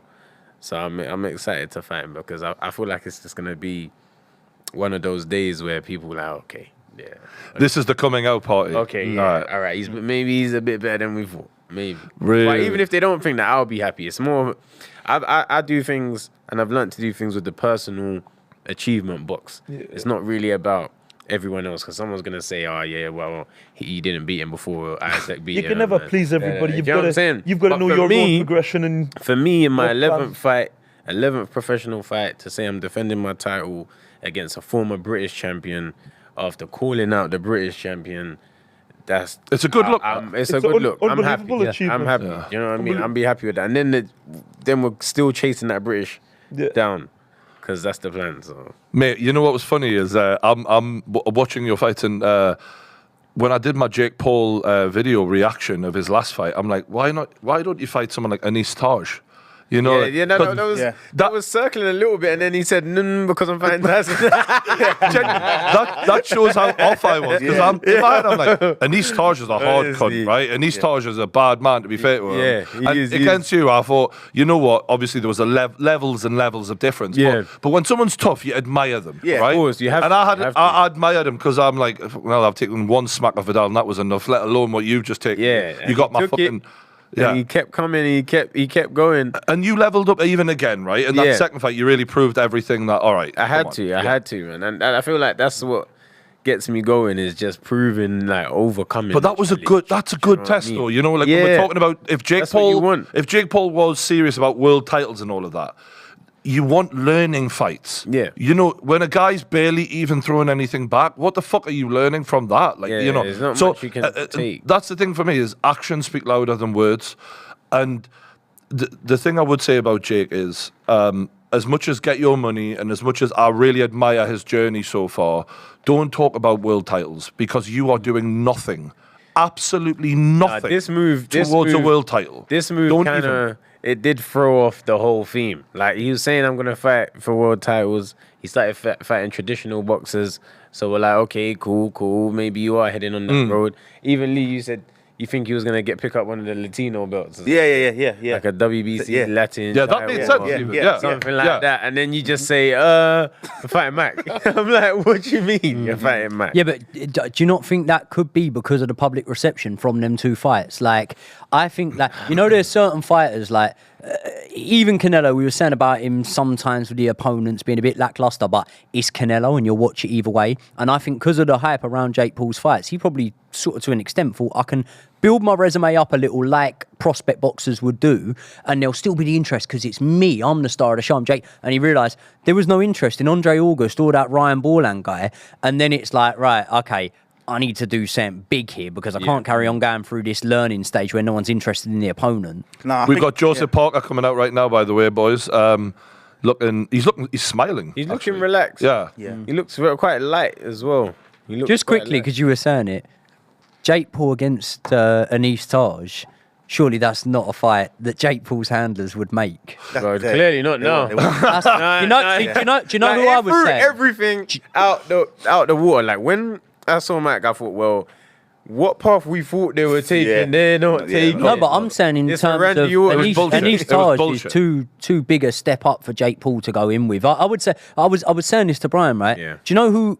If I was a handler of Jake Paul and I wanted to sort of know a little bit where he's at in terms of can he compete at any sort of level, the guy I would pick, and this sounds like a bit of a wild one.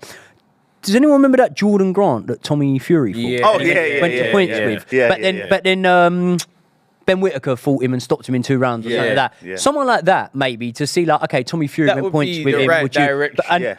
But definitely not on Anis Taj. He'd be levels above too that. Brave. Anis is too brave, man. Braveheart, innit?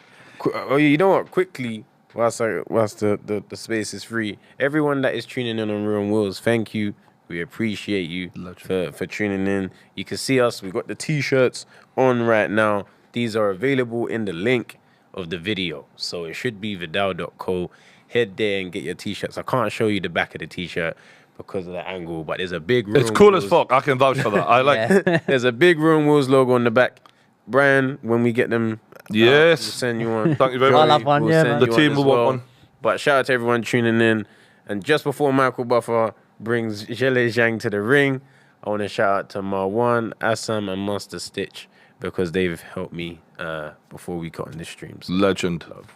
We got Zhang coming to the ring now with the belt held up behind him in sort of a leopardy golden. Whoa, he looks, He's looking like Bolo. bro, he looks fucking. That's how Bolo was looking at Van Damme Yeah, in it's Bloodsport. true. Bloodsport. Can we just acknowledge the difference in demeanor? We got Parker smiling Smiling. and then this guy. Like, No, because he's a fucking psycho. he's realized, he said, you know what? They tried to keep me in the dark. They tried to call me an old man. They tried to say I'm too heavy, I'm too slow, and I just smoked Joyce twice. Now, I'm coming to ruin everything. You see how Ngannou felt? Or how he feels? Like, I'm the guy that's here to ruin everything. Oh, mate, he is- Zhang feels like that. He has got his fans in the audience as well, man. He's got all the supporters there. I mean, I must admit, I was stunned at the way he dispatched of Joyce, man. Everyone was. It was so powerful. Because no one knows the day when someone's punch resistance is gonna go. It's always the shocking day. Yeah. When they haven't been dropped beforehand, they haven't been shaken up beforehand, and then they just get hit that day, and they just go. And it's like, who knew that this would be the guy to do it, and twice. And I think as well, especially the first time though, it was the timing of the shot because I think Joyce was kind of had his low lead hand low, and he kind of went to slip. And he went to throw his shot, Yeah. but Zhang hit him, so it was like a car crash, a double the force. Not so for the first time in Joyce's life, bloody hell. He's yeah. fucking been through everything, this guy, and he's like the Terminator. It's gonna be a good fight. Mate, I'm buzzing. I feel the energy coming. Yeah. This is main event guys. worthy. No, Yeah. it is. On any other show, Yeah. it's main event worthy. If this is just a not Eddie Hearn show, like This is a big If His fight. Excellency isn't involved, this is a main event. Yeah. The fact that this is a co-main is we're being spoiled. You know where Zhang surprised me and impressed me the most, right? I remember following him when he was in the amateurs and even when he turned pro and he was fighting Jerry Forrest and whatever. And I probably hadn't watched enough of him to buy into it then, but I probably would have thought back then, okay, if you generate serious public interest in yourself, it will be because of your boxing skill. And it is because of his boxing skill and boxing ability. But actually, like, personality-wise, like, for someone with somewhat of a language barrier and whatnot, people were, like, interested in Zhang on a personal level as well. Like, he sold himself well. He's smashed it, really. Do you know what I mean? Because we look at guys like, say, for example, like, Hrgovic. Yeah, boring. We're not. boring, Listen, I yeah. want to see him in with top guys. Like, I'm interested in seeing him in with other heavyweight contenders, but I'm not like. draws you to him. Yeah, if something gets uploaded of him, like whatever, I'm probably not watching it, sort of thing, on a personal level. Whereas Zhang, I'm like, oh, what's he up to? He's a bit quirky, you know what I mean? I think it's a combination of he showed that he's actually got some personality about him. And his power. I think people do buy into his character and people are enjoying him. But he also, as well, you know, guys who try to have personality but don't really do anything. He stopped Joe Joyce, which nobody expected. So that combined is just kind of elevated him. And I'm actually really happy for him because I feel like he's kind of went under the radar a little bit. And He did. I'm kind of, you know, I wish it never happened to Joe Joyce because Joe Joyce is the friend. But, you know, he's kind of at the end of his career, technically. He's like, how old did you say he was? Like 30? No, he's like 40. He's actually 40. I think he's 40 now. Yeah, so I mean, to get this at the end of his career, because he could have just went under the radar and not really fought anyone. that's true. Kind of end of his career quite on low, really. But 40 years old. is he 40? He'll be 41 next month. Yeah, so I'm glad he's getting these opportunities. But 40, you can still be active at 40. At heavyweight. At heavyweight, I'm not gonna lie, 40 might be like. It's not that mad in this day and age. If you look after your body, At the end of the day, and you know. You touched on it earlier on, like a Mike Tyson. If that's your style, that's a young man style. You know what I mean? Right. But when you're more of a boxer, you're a southpaw, and you've got this steady pace up at heavyweight where you box and use your skills. You're not dancing all over around like Muhammad Ali on your toes, or you're not like Tyson.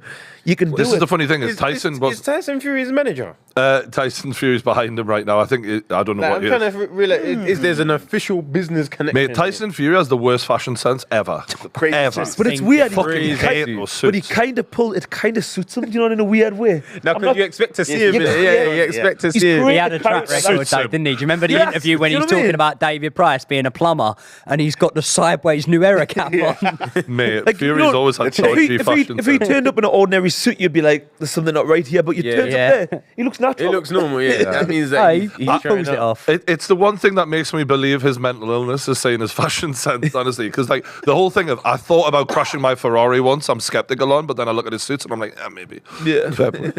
To be fair, Zhang has only lost one fight, man. That's, He looked like Undertaker falling music. asleep. Was that against Hergovich? That loss? Yeah. I think so. Yeah. Yeah. Yeah. And that was Got debatable. robbed. Dropped He got robbed. Ergovich. He got robbed. Yeah. You know, to be fair, when you look at him against Hergovich, he looked a bit slow. His fitness didn't look great. Against Joe Joyce, he looked so much sharper. Like, he's actually, at the age of 40, he's looking better than he ever has. But then, do you know what it is? When a fight is going your direction, like, Yeah. mate, I can tell you now from fights I've had, from thousands of rounds of sparring, I've never gassed in a spar that I was winning. Yeah, you're right. I've never gassed in a spar. I've never been winning one and then I've gassed. You gas in the ones you're not doing that well in, or you're not winning. You're not having it all your own way. So it don't surprise me that we didn't see that when he was. Shout out to Hurry Up Harry, who's done a super chat. Sorry, he's asking for predictions, lads. So I'm going to go start with Joey. I'll go Parker on points. Plaza. I'm going Parker points as well, just because I think he's a little bit too young, a bit too sharp. I think he's going to be a bit too slippery for Zhang. Big Vidal. I'm going to go with Parker on points. Leon.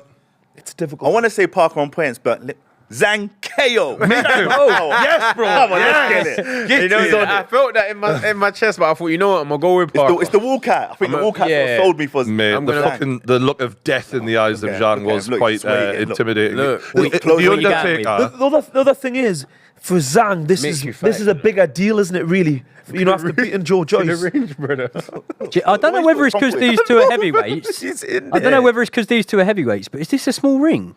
It looks small. You know they done that on purpose. Knockout chaos. It's called knockout No, chaos. I thought it was small in the I earlier think you're fights, right, but you now know. I really It think looks it's like small. a small ring. Now I'm not as confident. If I'm Anthony Joshua, This is I even don't want a worse. small ring, by the way. Yeah, well, Look, It is more. Zhang. You are more likely to get knockouts with small rings, but isn't right? it possible that there could be a separate ring for them? Because I'm sure last time there was two. They had There two was separate last rings. time. There isn't this time. Yeah, this is interesting. yeah. It doesn't look like a big ring, but obviously, like you guys would know better than me. But It doesn't look like a big ring. Yeah, but I think Zhang's doing a great job of making Yeah, it that's small what I was right going now. to say. Zhang, man. He's making There's that ring less than a small. minute gone in the first round. And I'm he's starting to think, I don't know if it is going to be Zhang's Parker, you know. He's in the He's zone. closing this range well. I don't know if it's just the way the different stances, but when they stood like face to face, they look similar heights. But when they're in the Yeah. boxing stance, Zhang looks massive. Zhang is a heavy. He weighed in Trolling 20 this right stone, now. 11 pounds. That's crazy. 20 stone. Look how much energy Parker's wasting compared to Zhang. Yeah. But that's kind of the way he always moves. He's almost used to the. Zhang saying, look, I ain't got to do nothing, but you got to keep cutting. Yeah. Otherwise, I'm going to hit you. So He there just you needs. go. He just needs to watch what Joe Joyce done to Parker and kind of pressurized him. Just kept coming at him. Ooh. I see what Zhang's Yeah, you see what he's doing with that I lead see hand. what he's cooking up with that lead hand. What are you saying here, Vidal? He's measuring him. He's measuring him, Yeah. but he's like, if you try to touch that lead hand too much, he's gonna throw it. Yeah. Right. So as you try to reach out to touch it, he'll throw it. Yeah. He's It's like He's trying to hypnotizing. catch you in the middle. of Yeah, it. it's like a hypnotizing Yeah. process. He's also threatening with But that he's lead doing it- hand, trying to yeah. get him to walk onto that left backhand. Get And him to he's move doing up. it very close to him. He's landed He's landed 3 jabs in a row here. Yeah, look where his front foot is. Look where his front foot is on Parker. He's up on him. Up This is on not, him. This is not a feeling out range. I don't know if anyone appreciates that, but This is a Yeah. I'm here to bang. I Like didn't the think we short said, were- big yeah. bang. as a boxer, you appreciate how close he's willing to stand in range. Like, Yeah. that front foot's like It's pretty much in the, inside. It's in the kitchen. Yeah, It's it's in the kitchen. He's cooking. in the cookie jar. That's a lack of fear right there. So Parker needs to get his respect a bit, right? Right, Absolutely, he needs to right, let his right. hands go. But then you wanna let your hands go, you get counted. You Yep. get Zhang into. And that's what Zhang's banking on. He's trying to bait those. He's trying to bait that out, right, and then punish him for it. Yeah, this is gonna be a dangerous fight. Because the range, yeah. Oh, was that a backhand? Just Yeah, back into the body. Second time he threw it. Yeah, he did. He threw it quite early as Yeah. well, didn't he? I think he's wanting Zhang's to put it- round. Yeah, definitely. Yeah. Yeah. Just marched him down, didn't he? But like, I would assume Zhang isn't banking on winning a decision. No, but it's about cooking your opponent, isn't it? And that there, I tell you what, regardless of what we said about fitness and who's got the edge in fitness, which we'd all probably go towards Joseph Parker, he'd be feeling more tired right now than Zhang will. Because he's moving backwards constantly and working harder. And also, I didn't feel like Zhang was really working that hard. No, it wasn't. Well, that's clever front foot pressure. Do you know when you can tire a guy and make him move and work without even doing much? Like, he was just playing with that lead hand. Yeah. Because it feels like closer than what he actually is. You know, when you got that foot right close. Yeah, Usyk likes to do that as well with that. As a Southpaws are great at doing it because you know it's the simple fact is Southpaws are more used to orthodox than orthodox are used to Southpaws. Yeah. So you've got a massive upper hand. I mean, fucking finding high level Southpaws who are that big must be a nightmare. Oh for Parker. yes, everyone when they got a Southpaw go, oh shit, you know what I mean? Round 2 underway.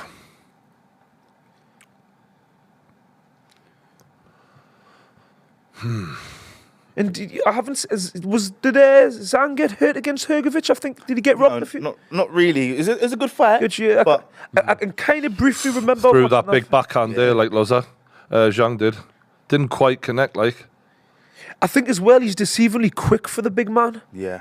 Early on especially, I think that's what fucked with Joyce, isn't it? And also when you're that close, you don't have to travel very far to find the target, so... he's complaining about a low blow there. I don't know. I think it hit him in his thigh. I don't even think it hit. We have seen Zhang hurt before. Obviously, he was dropped in the amateurs by Anthony Joshua. Jerry Forrest gave him some problems in a fight they had. That was actually a draw. That's the draw he's got on his record, Zhilei Zhang.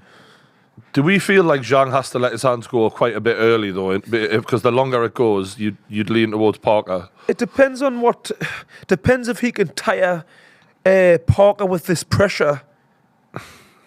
Parker threw a lot behind that and didn't really achieve much, did he? I feel as if from what I can briefly remember against Hrgovic made him work a lot more. He was throwing a lot more punches, so you know he was able to make Zhang tired. Whereas at the minute, Parker's not really doing enough to kind of to tire. It's kind of in Zhang's pace at the minute. Yeah, he's controlling. This is where he Zhang wants needs it. to start looking for the uppercut. Yeah, The back, yeah. because he's leaning in forward, isn't he, over his front foot?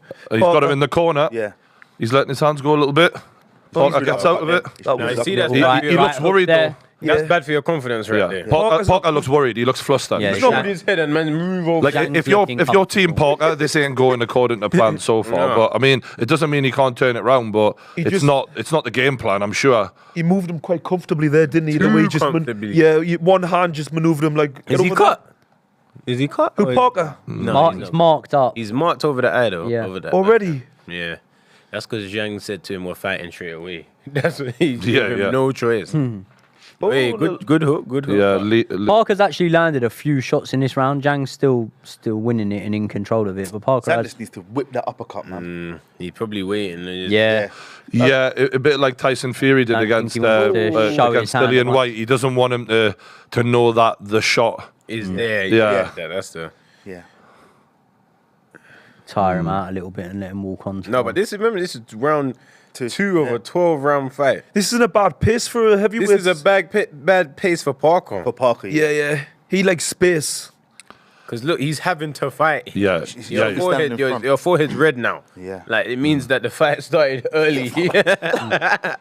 It means the fight started early. Parker was probably wanting to pick up the first few rounds just on sheer movement. Yeah. Like what Usyk did to Joshua, right? Just pick up the first three and then let you now need to knock me out and now you're chasing. It's that ring. There's not. That's the rings are fucking. It's definitely a small ring, which I'm really surprised at. I was expecting a bit. Turkey a la shit. man, We're having a small ring, right? No, he said that. Knockout chaos. We're not having no movers. Jogging. Yeah, we're not having no movers. We're having knockouts. So what we're gonna do is put you lot in a small box and you're gonna fight.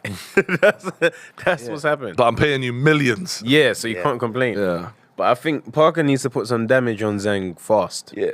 Just to gain that respect. He tried, and he although he was, I mean, credit to him, he was throwing, but like he didn't really get the respect quite as much as what I think he was hoping for. Because there was a few of those where you could feel the ferocity behind them, but they were landing on the chest or bouncing off of him a bit. Full effect. It's the difference of when you're punching because you're being pressured to punch versus you're the aggressor. Yeah, you're not the aggressor. You're not really wanting to punch because you want to do damage. You're doing it to try to keep the guy off. And that's a dangerous way to fight. Exactly. You don't want to fight that way. No. At all. You can see even that jab from Zhang there. Just Even knocked his him back. Look at his back. Yeah, He's got dragged right, up. innit? Look. Yeah. Getting dragged up on the ropes. Yeah. This is serious. Zhang don't look like he's been in a fight, Punch him whereas in the Parker chin. does. Yeah. Like, And are we saying Zhang won the first 2? I think so. Yeah. Based on the authority. So he's won 2 without really expending that much energy. Not really. And then he's them little Now, leans there, just dapping him. I think if you're Joseph Parker, what you might be thinking, okay, it's not going ideal at the moment, but with that tendency we have seen, because That's I'm not it, just on that's about it. one fight or so. Well, I've you seen just do multiple fights where Zhang has gassed. Oh, that was a. So I think you're thinking, if I can carry on like this and not take too much damage, get into the later rounds and then try it. But he's working the body now, and then he's going up top. He is, yeah. He is. He's forcing. Oi. Oh, Got Zhang there. tried. Again, Oh, Zhang. you know what it is? He's on hyper reactions. now he's Parker get- landed some nice body shots and Zhang didn't like it. He's come. Yeah. Yeah, Zhang didn't like the body shot. Yeah, he didn't like didn't. He felt them as well because you seen him really. Well, they flinch. pissed him off immediately. Yeah, instant reaction. Yeah. Even the ref can't push Zhang back. But you know what it is? It's that break. even He's like, feel that. okay, look at this, look at this, look at No this. one looks there, Manhandling. man. Them little leans and just. You'd think sparring Tyson Fury with the way Zhang is leaning on him, trying to work on the inside, it would be ideal prep for this. I don't think them two spar. But it's you know, Really? I don't think Joseph But Parker it's- and Tyson Fury spar. It's even like when you go to. Manager, innit? It's like going up up in It has to altitude. be something. He just carries Tyson's bags, man. It's fine. Does a bloody good job of it. Big John's taking that up lately. Yeah, but he's been injured, so you wouldn't have sparred him that much for this one. Yeah, Maybe. Yeah, definitely because of the cut. I could be wrong, but I'm sure I've seen interviews of Andy Lee when he said that them two don't spar with each other. That's surprising because what else? Like the whole point is have as many heavyweights around you. Oh! Big bang jab drops on Parker. Tell you what, I felt that one. Jesus. That was clean on the tip. Oh. I will say he didn't go limp. He didn't go limp. He landed on busted his his nose. nose. Oh, He was it? broke- He busted Yeah, his nose. No. I mean, look, you wouldn't expect him to get through this because his nose is. That was just Yo. that was just a sharp backhand Yep. as well. It wasn't even full stepping. man. Double Yeah. jab uppercut. Oh, Oh, he's in big trouble here, he's in trouble. Parker. He's in trouble. He's in trouble. He's in 30 trouble. seconds left of the round. He's trouble. hurt. That Didn't he take broke much, his nose. He right? might have broke his nose. He touched his I nose. think yeah. he broke his nose. Yeah. I think that straight left broke his nose. It was Bro, the uppercut, direct. man.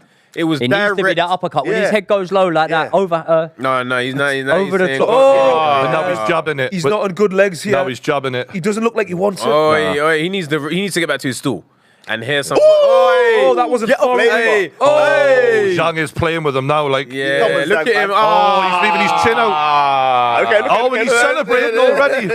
Mate, Hey, he's like, mate, this is. he reminds me of a wrestler. Like You're one not, of them. he's a fucking Wrestlers, undertaker. but yeah. Is this surprisingly easy? so far? Yeah. Surprisingly easy, yeah. I tell you what it is. Zhang is just like he's on form. I feel like he's reinvented found himself. He's Found he's- himself, it's man. It's that belief we're talking about. That It's belief. confidence. It's that belief, yeah. I feel like he's been idling along, and all of a sudden Yeah. he's finally beat someone he was in the shadows. That's Yeah. what I'm Yeah. saying. When someone comes out the shadows, That was a hard to put them nose. back. Clean. Straight left, Beautiful straight. straight that left. right to the nose. And let's see, right? Because we seen Otto Wallen. Wow. When Otto Wallen got his nose smashed by AJ, Look, you see the knuckles he from gave him. up immediately, right?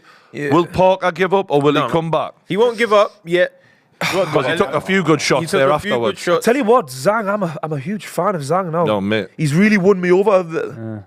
He's brutal, The isn't he? veteran. He's just He's a veteran. he's He's just been at this for too long. you can tell like he's got that pedigree. He's everything he throws is nice. It's like Mate. technique. Mate, he's taunting He's him. a bit. excited now. Yeah, Excited. yeah. Big Woo, bang. nice Big jab. bang. Nice job. Ah. Mate, Like, that even jab then- is doing bits for him. When you're landing jabs that easy, he's just come out and he's landing clean jabs already. See, he just keeps the heat on you. Yeah. That's it. It's He the pressure, keeps the the heat constant on you. pressure. Mate, You've we gotta could do forget something. Deontay Wilder. If he goes through him, Deontay's fucked, mate. Don't Look, even look, come look, back. look, look, Don't look, even look, come look, back.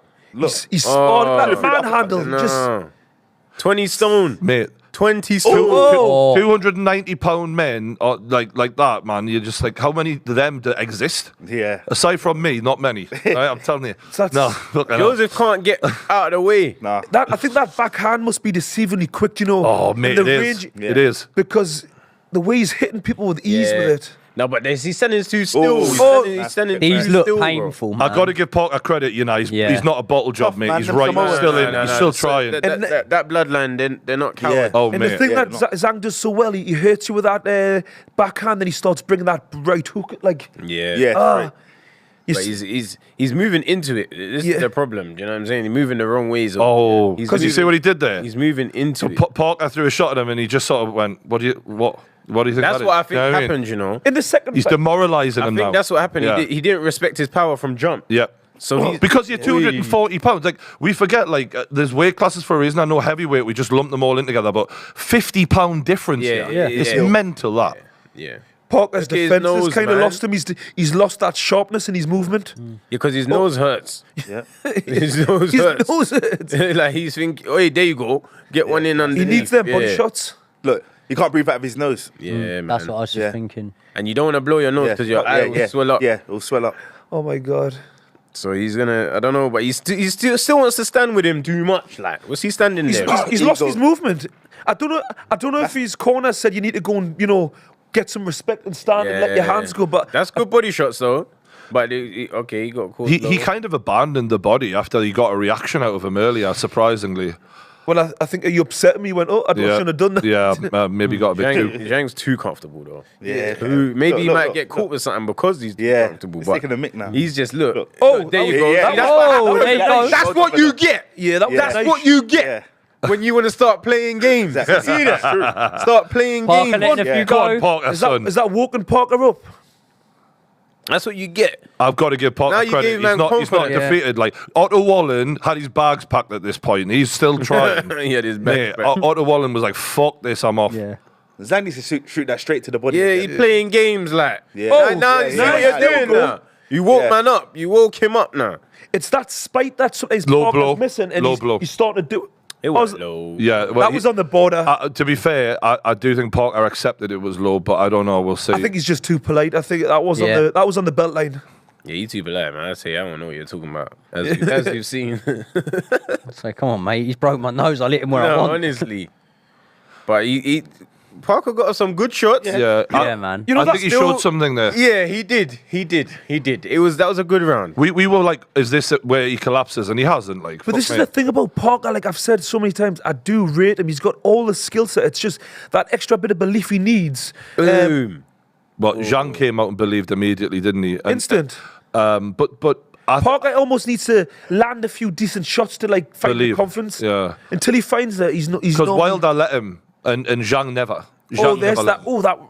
That one will hurt on the tip of your nose, the little hook there. That one there, you'll feel Oh, that. you got That's one back, good. though. That's good. Yeah. This is because Zhang's playing games. I hope his corner tell him, yo, Wake up. this guy's not, he's here to win, you know? Yeah. It's not over yet. You haven't finished you're the all job dancing and that. What you doing? Yeah, he was having his victory cigar, wasn't he? Yeah. Like way too early. Acting like he's a young man. He's 40 years old. You should know these things by now. Know better, innit? You should know better than to start getting lazy like I feel that. like when carried you away. drop someone with such an effortless backhand like Zhang dropped him with, he's going to have so much confidence from that because he's True, thinking. yeah. But that I didn't- could be yeah, the I didn't even- undoing. Yeah, of That's what course. I'm saying. 100%. So you better get back on that game. Get the job finished. You celebrate after.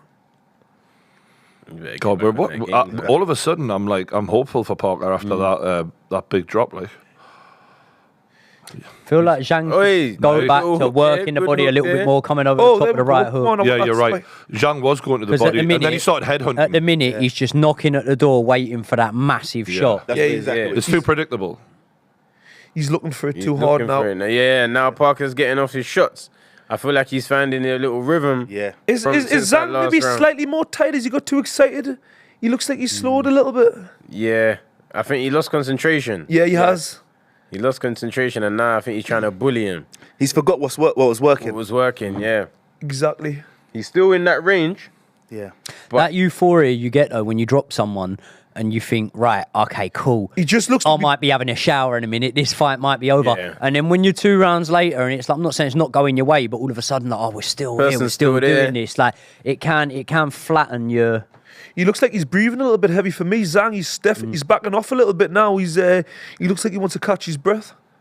Yeah, but you know what? It's crazy because he didn't put that much out. Like he didn't. The output wasn't crazy to achieve the knockdown. Yeah. Not You know what I'm really, saying? but It was like- it looks like he's tired a little bit. I think he's trying to get a different. He's either felt a couple of them little He's trying to wait shots. for a big counter. Yeah, I think he's Yeah. trying to lure him into Yeah. something. I think he's trying to lure him in. But yeah, Zhang definitely dropped the ball a little bit, and when he started playing, Yeah. Them body shots might Yeah. be working. yeah, the body shots as well. Yeah, because he's soft around there. Yeah. He's soft around there. You know, it's 20 stone. There's yin and yang. Mate, Yin we and can't be yang. body shaming 20 stone men, right? We would just build up a bit. Fucking hell. We're beautiful too. And honestly, mate. Nah, but you're totally fucking right. Like, It's true that he's not Francis. Oh, There you go. no, he's not a front. No, he's not Francis. Like, fucking hell. Hey, I feel like Zhang maybe he's like, all right, cool. You're still here. You're still alive. I'm gonna have a little look. Start picking him. I feel like he needs to get that jab going again, Zhang, because that was what set everything up. I swear to God, he's slowed down. He looks like he's tired, but like you say, I don't know what's earned him to be tired. Is there a case? Look, I've heard this. Obviously, you're all fighters, right?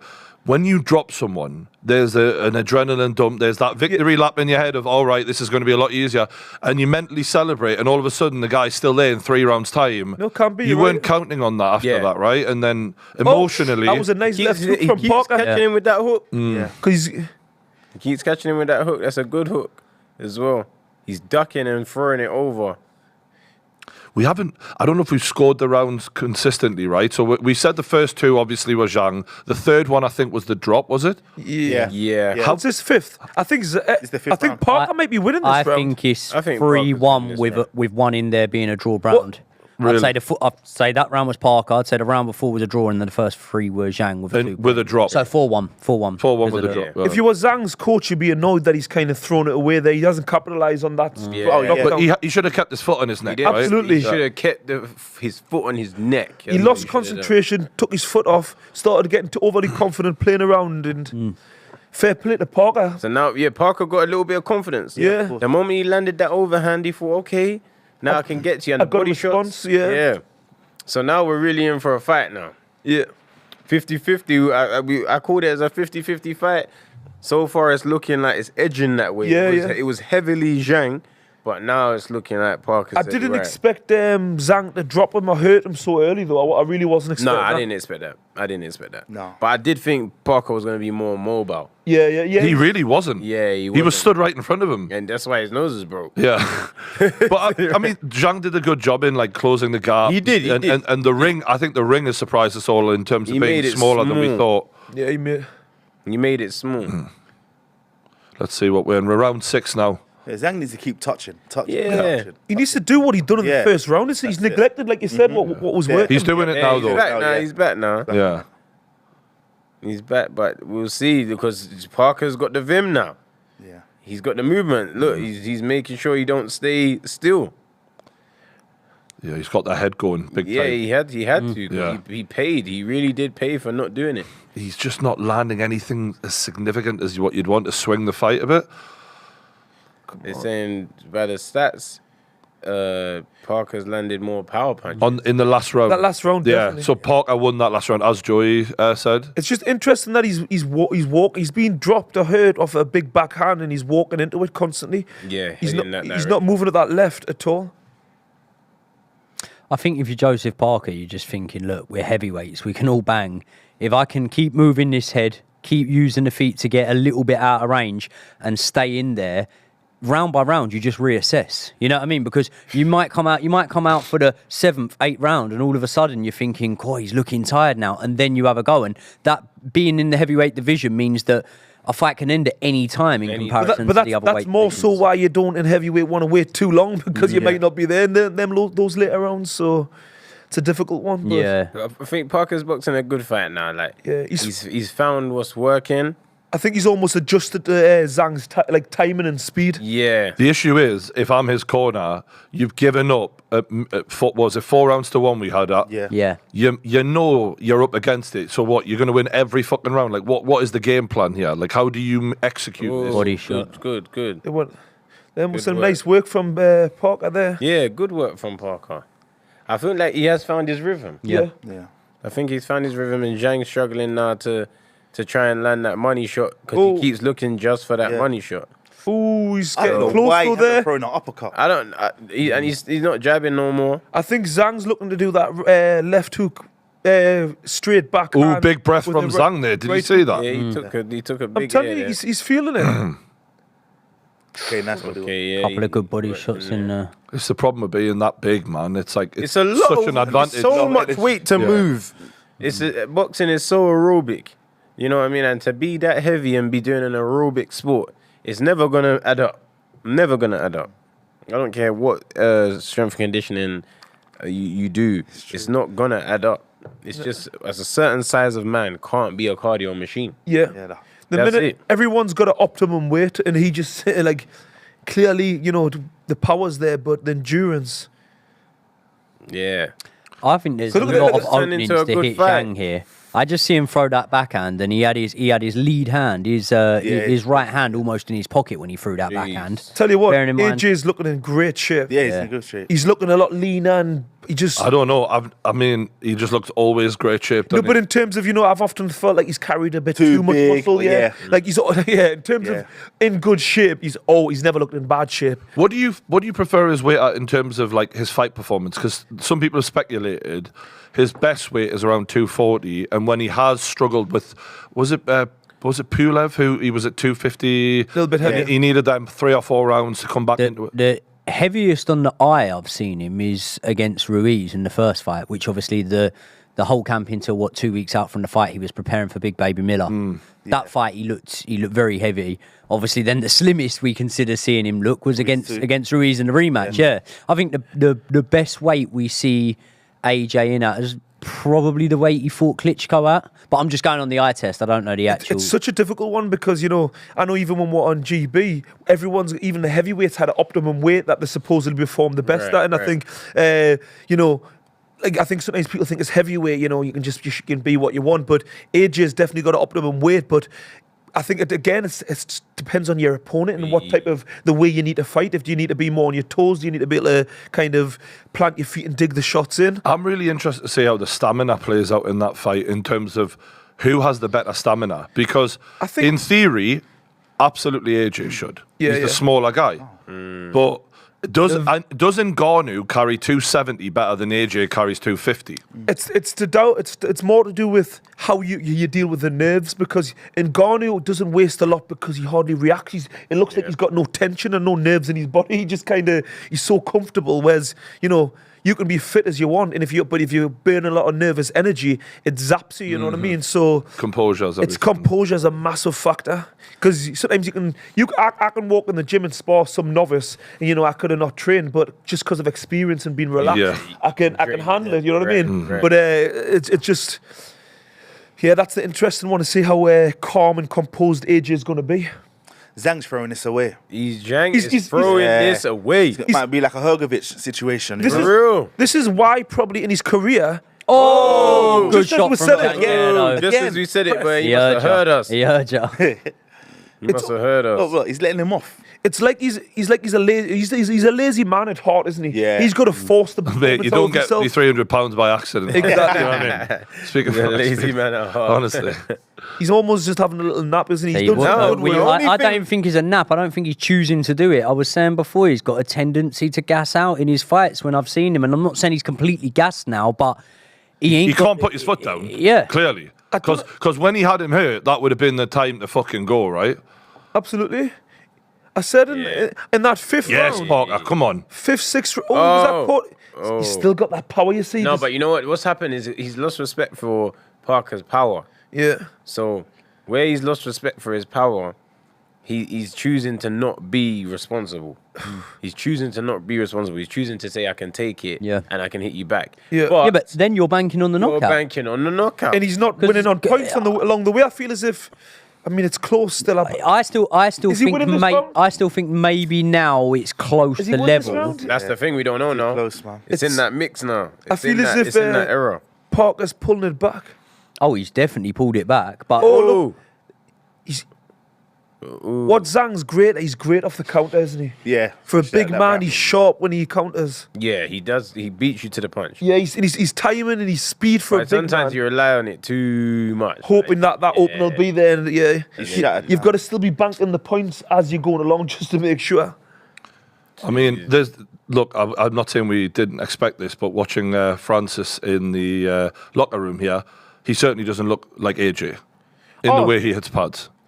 Oh yeah, no. No. Absolutely It's not. a totally different Ball yeah. game. Yeah. But again, when you've got that power, and there's sometimes guys don't look great on the pads, don't look great on the bag, and it's different in We the ring. know he can fight. Yeah. We know he can. The funny fight. thing is, my mate who's there, Literally just- As you just said that. sent me the fucking footage of him hitting the pads there. So yeah, I've got a spy in got a behind spy enemy in lines. the Spy. Oh, you got a mole. Just saying, mate, I'm connected. You know what I mean? Don't tell me you were in Fury's camp that time with the Definitely not.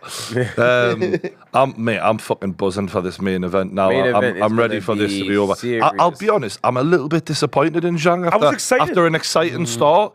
To see him just tail off like this, I'm like, well, you know, if you do this against if you come in like this against AJ, he's gonna wreck you. Yeah, this prevents you from operating at that high Yeah, level. yeah.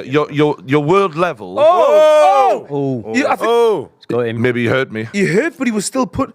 he hit him with a big shot, but he took it. This kind of like I've been happy for Zhang, you know, this opportunity, but this is obviously why in his career he hasn't moved up the ladders like he should have because he doesn't capitalize on his opportunities. Parker did throw back even after getting hurt there. Fuck me, he really put a good combo together. Zhang's aiming for that one hard shot now. He's aiming for that one big backhand. That's the aim. He's not using his jab no more. And he's giving Parker the time just to move around, find his rhythm. That's it. So now, I don't know, man. I don't know how this fight goes. We're in round 8 right now. Zhang's breathing. Yeah. It's like he just started breathing over one round. Like after a certain round happened. It was after And I then said after he just- 5 rounds. I looked at yeah. him. I said, It's "He's like tired." I'm telling you, it just I've just sat seen out. it. I tell you what though, when we speak about tiredness here, Parker's slowing down a bit. Yeah, Yeah, You can because see he's his has to. punches, Yeah, he's been running, like working hard, he's right? been Because he's- moving and working to keep him off. I said that. You got him on the that side of the right head. hook, I said Yeah. he's Just that right hook. It's a short punch. Quick, you know. quick shot. Doesn't look great. And it's does so it? Was there a close. shot once he was down there? Nah. Did I one don't more think- go in? No. I said he's Might been not have, lining but- up that hook. He hits you with that backhand, you know, gets you moving up that direction, and he catches you with a hook. Yeah. So that simple. Short hook as well. Shot. textbook. He's touching. Nah, he's Then I looks feel- around. Oh, was that another? Oh, he's shit. hurt. Yeah. He's got him. Now's the time, though. I feel You've like got to he's going- capitalise Just on listen, this. What minute to He's go? throwing a few rounds away here, Zhang. He doesn't want to go to scorecards. Zhile Zhang. That power. Chinese power. Yeah. That's what he's saying. Mad. It's ironic because, you know, like, he's so big. Like, you wouldn't have thought so, but obviously Chinese people traditionally are short. You know what I mean? But Fucking- when they're big, on they're some- big. Yeah, fucking that's- on huge. some of the world's tallest men being Chinese. Yeah, that's Yeah, true. That is Like, true. Yeah. When like they one are of big, the big. yeah. Mate, you're not kidding, man. Otherwise, Mate, they're small people. How does that work? Like, you know what No, I mean? middle mental, ground. You innit? produce the littlest people and the biggest. That's so mad, isn't it? He's No a middle fucking- ground. He's a mountain of a man, isn't he? Look at it. So now he's got the knockdown this round, which again gives him the points, heading in his favor. Yeah, he's got to be still up, isn't he? But At this stage, I Parker's think. still active. was- he's not. It's he's annoying, Not but done. Parker was pulling it back as well. Hey, good hey, one, that's Parker. a Good shot from two Parker shots. there. Mate, he's That's a showing good balls two here. I'll shots. give him that, Parker. When he's took them big hits, he's still in the same round throwing everything behind these. Listen, You just can't put a dent in him, can he? He can't, like, Nah. he's not doing anything with it. he is. I definitely think he's caught Zhang with a couple of shots, which he's definitely felt. It's not put the dent that we'll want to see. That's what I'm saying, But yeah. he's definitely It's accumulating. accumulating. I think accumulating. the fatigue of Zhang, you know, starting to tire with the shots. He's definitely look at him. You can see the way he's breathing. Yeah. Man. He's not got that same energy that he had in that third round. You know what I mean? Nah, I feel like now he's dropped him again based on another shot. His focus is now going to be that will happen again. If was that shot? That's the shot that Parker. Yeah, that he was- kind of fell yeah. forward a little bit, didn't he? But he's. And I think that's the issue. This is It's the- this one this is there. the knockdown, Bow. yeah. Well, I was in the That back of the on the head. back of That the was. head. Right there on That's the what air. gets knocks all your senses. Yeah, you know what I mean? Equilibrium. It hit him. I Equilibrium, think yeah. it hit him on top of his ear. Yeah. Where is it? Let's see. Damn. Oh, it's the literally side. around the Yeah. top of the back of the That head. bit you have to take a knee. You have Yeah, you to have to- take a knee. That bit of your head soft, you know. Yeah, that's, soft, yeah. That's why it's illegal to punch Yeah. on the back of the head because Yeah. your head's soft on the top and back. You can't. Yeah. It's 9 rounds. Humans round. weren't designed to be punched on the No, for real. It's round 9. Parker still looks like he don't look hurt. He looks like he's been dropped, He's recovering. but he's recovering.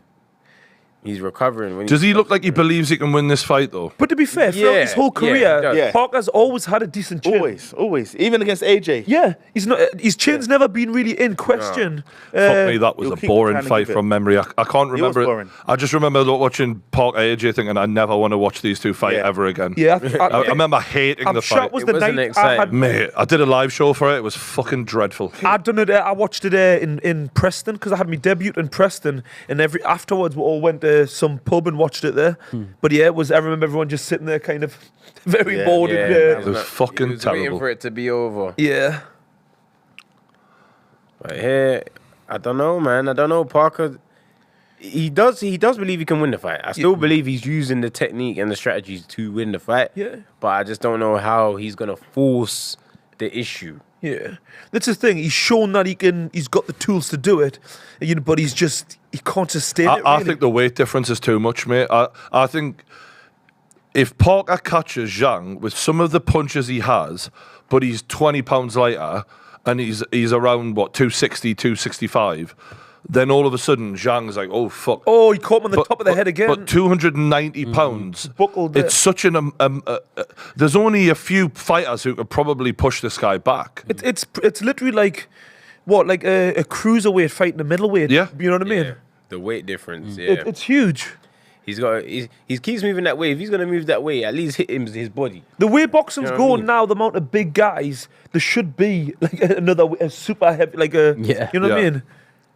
A super duper. Well, when Well, you they look- sort of have got like Bridgerweight is small heavyweights, isn't it? Really? Yeah. But yeah, But no But no one cares about it. cares So, about that so weight. there's no money in it. No So no point. one Because does as it. well, if you were going to do it, if you didn't care about where the money was, well, Usyk's a Bridgerweight then? You know So what I is mean? Deontay Wilder? Yeah. Deontay Wilder. Wilder can make This is the Bridgerweight. funny thing is, for all Tyson went life and death with Wilder, he was Hey. fucking that was a nice. 50 pounds heavier than him as well. Hey. What did Parker come in at? Do you see what he weighed? 244 244. against 290 or something. Yeah. Yeah. Parker's Yeah. having a good end to this round. Yeah, he's having a strong. good end to this round. He's building up. He's But this- building up. This is what annoys me with Parker. He's got There you that go. ability to Yes. throw spiteful shots, but he just doesn't do it enough. Yeah. He's Zhang's breathing. Yeah. Zhang's breathing, but Parker just Fury's in the front row. You can see he's like fucking. He's probably speaking to him the whole time. this is good. This was a good round for Parker. Yeah. This was a good round for Parker. I think it's crazy because he's getting knocked down, but he's still in the fight. He's getting up Yeah. and proving that I'm not done. I'm still trying to win. It's like flash knockdowns. Is McGregor in attendance? Or is No. he banned? Right, No. not after what he was doing to Ronaldo. Yeah. Hey, They said, fuck Like- that, we're not having him back. Ronaldo said, "I live here. I don't want him. I don't want him coming in." AJ looks razor sharp. Yeah.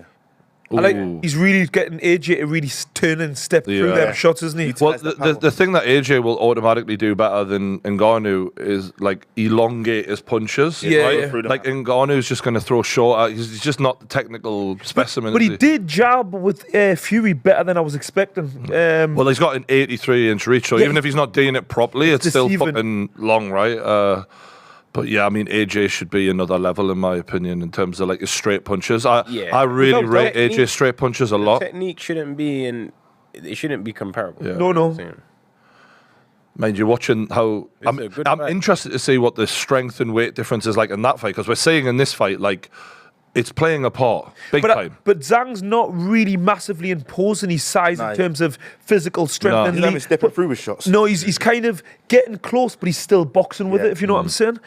Yeah, it's not like he's leaning on Not, it. Yeah. not Like physically, you know what I mean? Like in a way, he could be like even there he was in close, but he kind of tried to create a bit of a gap so he can get his shots off, like in the beginning, he was pulling him around. pull him around. Yeah, He was pulling him around, but now Now- he's doing it.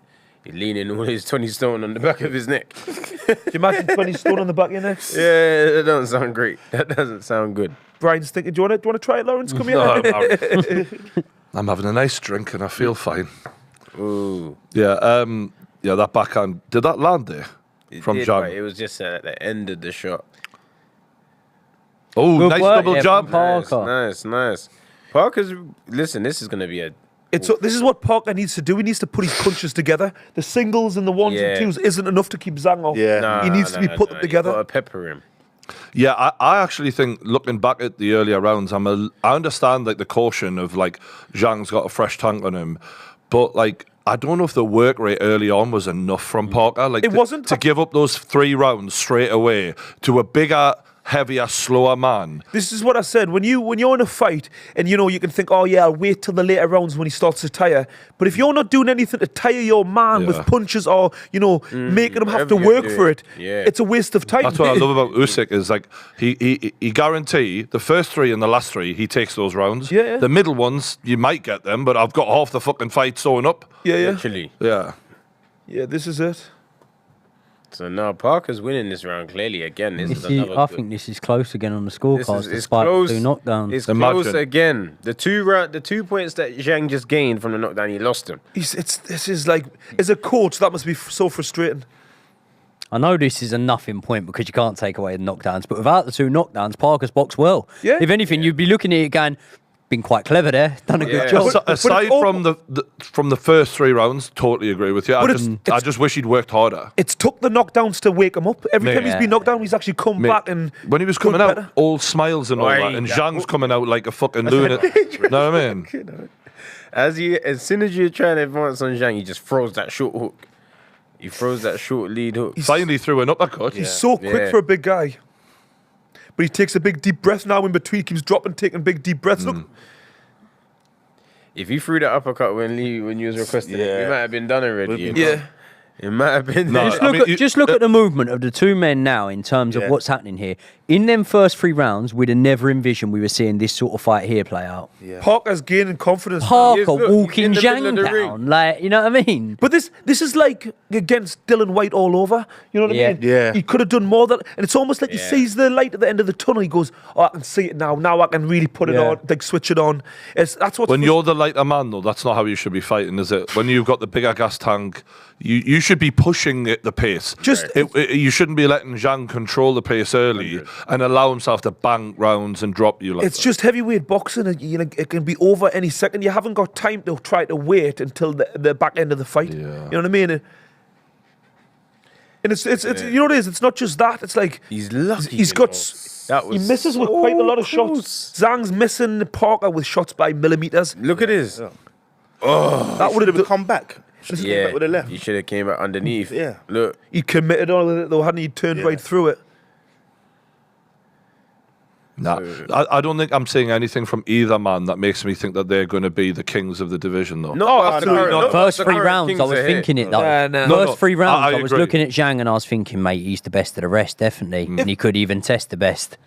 He'll still definitely test the best, but unfortunately, he can't sustain he won't be. an attack for the full 12 rounds of a fight. AJ called Zhang mid-level, innit? He did. Yeah.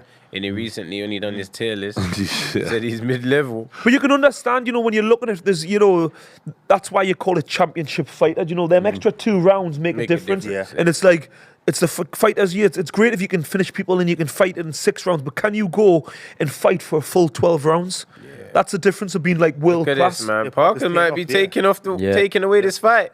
These last couple of rounds are very influential in the decision. We might be seeing another draw here. Without properly scoring it, could if be Parker right there. wins this round here, I would say he's just about up on the scorecards, maybe. Which Hey, is mad, 1-2 really. shooting out now as well.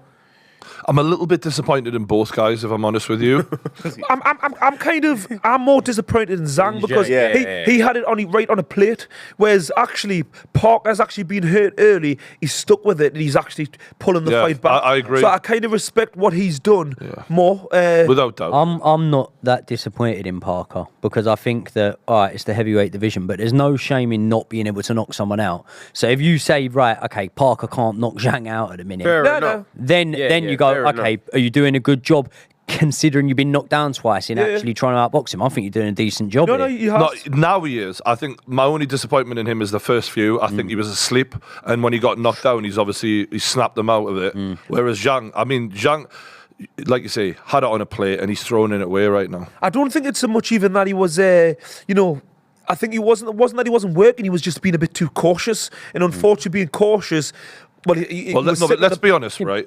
Basic rule for Parker to win this fight: move your feet. Yeah, he didn't yeah. move his feet for 3 rounds with him. So you can't say that that's good. But, like, it but wasn't- it also, wasn't let's good. not look at what Parker didn't do, It's and what let's look at what Zhang did. That's what I'm saying. I think he made that ring so small. He felt like he had nowhere to He go. made the ring You know what I mean? tiny So from it's the jump. That's what I'm saying. You've got to give the credit to Zhang. Parker did the best of what he had. You know what I mean? I felt like Parker was sitting there a little bit. Yeah. He it's a difficult one, isn't it? Yeah. But you don't know what it's like to have Zhang in front of you. You know what I mean? It might feel as if there's nowhere to go. Well, right now, there's definitely somewhere to go because Zhang does not look good right now. No, he's Mate, tired. This here is a good round He's for just Parker. absorbing the punches. Yeah, it's mad. Zhang's That's it. a 5-round fighter. You know what I Yeah. mean? For real. Today he showed that. Yeah. He's a 5-round He- fighter. Tired against Hergovich. He got Joe Joyce out there, but he didn't go past them. You know what though? It's a Yeah. disgrace though, isn't it, when you're getting paid this amount of money? I was right about to say, there's That a was- backhand. There's a backhand to the body that has been there the whole time for Zhang. day. It's And been for there the whole Parker time, as well. and he ain't been throwing Parker it. and Zhang. Yeah, Yeah, They both got it there. the thing is, one thing with Zhang, he's a lot more breathing, reactive basically. now to Parker. Yeah. Before he was walking him down, Proactive, he's yeah. looking a bit more hesitant now, like he's feeling the shots, the fatigue. Wow, Ronaldo. Ronaldo, my guy. Or 9 Ronaldo, not no. Cristiano. Real Ronaldo. big dog. Manny Pacquiao. Well, I mean, I wouldn't be surprised if we see him in the ring from what I've seen of recent. Oh, So- man. you know what I mean? Jose. Mourinho. Wayne Rooney versus R9 Ronaldo boxing match. Anything Go could on. happen right now. Kel, bro. I mean, Kell Brook is definitely desperate to get back in the ring. Yeah. The He money. actually, He's he- saying you the see- mo- do you see him there? He looks in decent shape. He Like looks you can, like he's you been can always training. see it in Kel. You can see it in his like glands, in his neck, been when he training. fattens I up. seen him back in training. the gym. He was in Ingles gym. He was training Yeah. I don't know if it was a few weeks, months back. I seen him. Yeah. He's definitely watching what's going on and thinking boxing's in the best place it's ever been right now in terms of financial opportunities. So, Oh, there's a few people feeling like they missed their boat. would you imagine? Yeah. Would you imagine retiring and all of a sudden the Saudi money arrives? I'll tell you, be more pissed off than anyone. I'd get them gloves the back two and fighters dust who them should be straight more pissed off than anyone, David Hay and Tony Bellew, Yeah. because like they would have mixed it. They would have loved this sort of Oh, shit, which is that probably would've why been great. Bellew's Would've been thinking, great. should I come back? Especially David Hay. David yeah. Hay loved the limelight. Yeah, he he loved, was made for this. He would have come out loving this. Yeah. I mean, look. Andy talk about Ruiz and David. Dylan White, they're the two that want to be pissed off because David A and Tony Bellew were look, retired. yeah. They're, No, that's true. they're here now. Yeah, and but you they're- can't be they're pissed. not- This guy burnt the fight. Yeah, but Yeah. Ruiz can't sit there and say he's pissed off because he's done absolutely nothing. You know what I mean? Mm-hmm. This guy actually burnt Zhang the fight. is gonna look like, they What? robbed me. Yeah. Oh. Zhang, after this, you don't...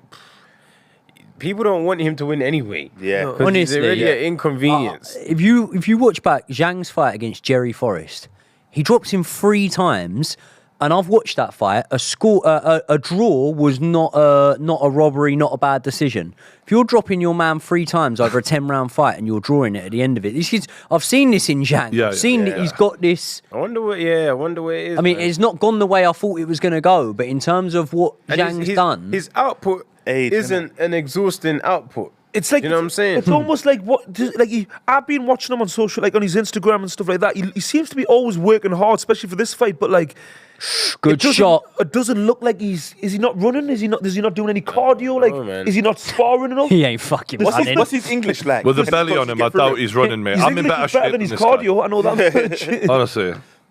Yeah, there's definitely something in his training that he's not doing. Yeah. It's either sparring or he's not doing some form of cardio, running, cycling, something. There's just no way he can be Yeah, running yeah. that much. Maybe he's just 40 years old. I don't know. Yeah, maybe it doesn't matter what Do he you know, does. do you know what I mean? Maybe his body is worn out. I Mate, he don't needs know. Leon to sort him out for Yeah, the he next does, fight. man. Yeah. Leon Mills Academy. Young Mills Mills.com. Academy. Hey. Like, he's not in tune with what's going on in the fight. Yeah. There's something not aligning with his Yeah. training with what we needs to do in a ring. Do you think he thinks he's got this? Yeah, he He's got- does. do- The way he's acting. Yeah, is he is. I'm he not. is. I'm not even Like, sure. I've if got he the thinks 2 he's- knockdowns in the bag. I've got Yeah. this, and also he might be thinking, well, yeah, he's landing on me, but he's not hurting me, Yeah. and I've hurt him a few That's times. stupid. Yeah, That's so yeah, dumb. He It's landed, but wrong. it don't hurt. It's wrong, Yeah. but I'm just trying to I get just- inside his mind because he's not showing the sort of Yeah, urgency. It's the landing, but 12th it don't round. hurt. Look, 12th now round. Parker's won this fight, Parker's man. sharp. Look at him. I Parker can't won believe how this little fight. he's thrown. If you're unfit, you find him at the 12th round, you go for it. Yeah, you go for I it. think, when you're 20 stone and you're fatigued, like in your mind, there's nothing. You know what I mean? You just can't. He can't pull it out the bag. He hasn't got it in him. And he's blatantly been like this for a long time in his career. He hasn't got that. He's failed because of this. No, Yeah, Parker, this is good just boy. him. You could say because he's age, but he's been like this every time I've ever seen him. Parker looks good as well. Yeah, This is the final yeah, round. man. He's Yeah. still got movement, vim in him, feints. He won this fight. He's man. always conditioned for the 12. You're He right. is, This he is is, yeah. he's always. He won this, man. Yeah. I'll give You know what though? Boxing's weird, isn't it? You think go. yourself, you get dropped twice and still win the fight. It's Well mental, done. like, It is. Parker on That's good points. boxing. That's Good Parker on boxing. points. Parker won that. I don't want Zhang's trainer must be big. Oh, I'd be literally saying, listen, you need to leave. Andy's smiling, so he knows He that knows was in the bag. It was a good Trying to job look at- done. Yeah, Zhang's body language. That's what you call throwing it away. Like, that is really upsetting as a coach. Like, you'd be pissed off. Well, that fight's over, and now we've got knockout chaos to come. Main event. I don't know if I'm ready for it, you know. I'm nervous. Nah, I'm ready for it. I'm ready for it. I'm quite.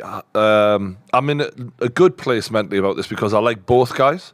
So, like, as much as I'm rooting for Ngannou because it's the underdog story of underdog stories, AJ is a real cool guy. He's a legend, like, great champion for UK boxing. So, like, whoever wins, I'll be gutted for the other guy anyway. Yeah. Do you know what I mean? So, like, I agree. It's one of the few fights where I'm going in being like, hey, they're both good guys. It's like back in the day when two good wrestlers would go against each other. Like, yeah. It's You don't literally, mind. it's You really don't like I want both guys to win. It's like that's how weird. I'm I want an age. AJ to win. No, listen, I'm 100% on AJ. I'm 100%. But I mean, if Ngannou was fighting any other human being on the earth, I would want him to win. you're back. You know what I mean? It's just, hard, you can't dislike what he's gone through to come Yeah, out. man, Like, He's a very likable character. Yeah. Very likable. and if he wins tonight, like just by, like even if it's just a fluky knockout, right? I'll cry, but I'll be happy for him. You know what I But mean? if he did win tonight, it would be the greatest, in my opinion. The greatest story ever. It would be the it greatest is. combat sports achievement ever because Yes. to beat a former world champion who's not long lost the belt and the level AJ is on when you're an MMA guy in your second ever boxing match, it would be mental. I Like. think crazy, you it's could go as crazy, far it's to say not even in sports. I just think it's just an amazing story. It's a movie, It's, isn't it? it's a movie story. Yeah. Take the sport out of the Yeah. equation. It's just an amazing story to come Yeah. from what he's come to be essentially he's on top of the world. Really, I isn't mean, the guy, what is he, 37, something like that, and gone, apparently he was like homeless like 10 years ago. 11 That's what I years. mean. It wasn't Yeah. even that long he? ago. That's what's even. Yeah. I thought when I first heard the story, because I haven't followed Ngannou all the way through. Mm. I've kind of knew about his career, but I didn't know the backstory Mm-hmm. of what he's been through. So I just presumed this was like 30 years ago No. as a young man growing up, like a child almost. grown I man. didn't realize this He was was last week. Yeah. He, You know what I mean? don't think he'd had any like fighting No. up until like 26 years old. That Yeah. blew my mind when I heard that. Yeah. I thought he must have been fighting from a young age, and he struggled early on in his life, but like. And even then, it was a bit of kickboxing, a bit of MMA. It wasn't boxing. You know what I mean? So that again is like it's a fucking. how head. can you not want him to do well? How can you not want him to win? You know what I mean? Oh, but mate. yeah, If there's, not at the cost of Anthony Joshua, unfortunately. for Yeah, me. I get it. And look, I'm sure Dana White's somewhere right now, just like praying to God AJ fucking wrecks him because it would ruin Dana White. This would the fact that he's even getting the fight. Well, would it Dana White. ruin him really? Because it's kind of what you expect to happen to lose anyway. If he loses, in his second fight to No, sorry. Dana White would be gutted if Ngannou won. Oh, sorry, because sorry, he's turned his back on the UFC and went, "Fuck you." Sorry, yeah. And if he Private. pulls that off, it would be And outrageous. if Ngannou coming into boxing hasn't already encouraged decision other taking fighters a to bit do it. Oh mate, But yeah, He but if- comes in and wins. Oh my God! Look at like all Aspinall. of who them. you- But who you recently unfortunately, interviewed. I don't think all of them could. I don't think we're not going to. There's only one, mate. There's only one in Ngannou. There's no even I don't think he's even no, if Ngannou gets chinned tonight, which obviously in theory he should, regardless, I believe Ngannou should stick with boxing. I think he's going to make so much more money doing this than Absolutely. MMA. And I'd still like the same against. Even if it's Dillian White or anyone. Parker? Apart, maybe. Oh, Parker, go ahead, look at that. Why, listen, Parker won, as we Yeah. expect. Go ahead. why are you shocked, Zhang? You done nothing in the last He's actually half of the shocked, fight. you know. He's shocked. What are you shocked at? Mate, don't know he what must be a fucking moron. And look, I know, like, with all due respect, you're all boxers, but they're not supposed to be the smartest people in the room, right? Like, they're not working for NASA. And I say this because they love me and they won't pick me up. Majority Right? Wow. I say this with respect.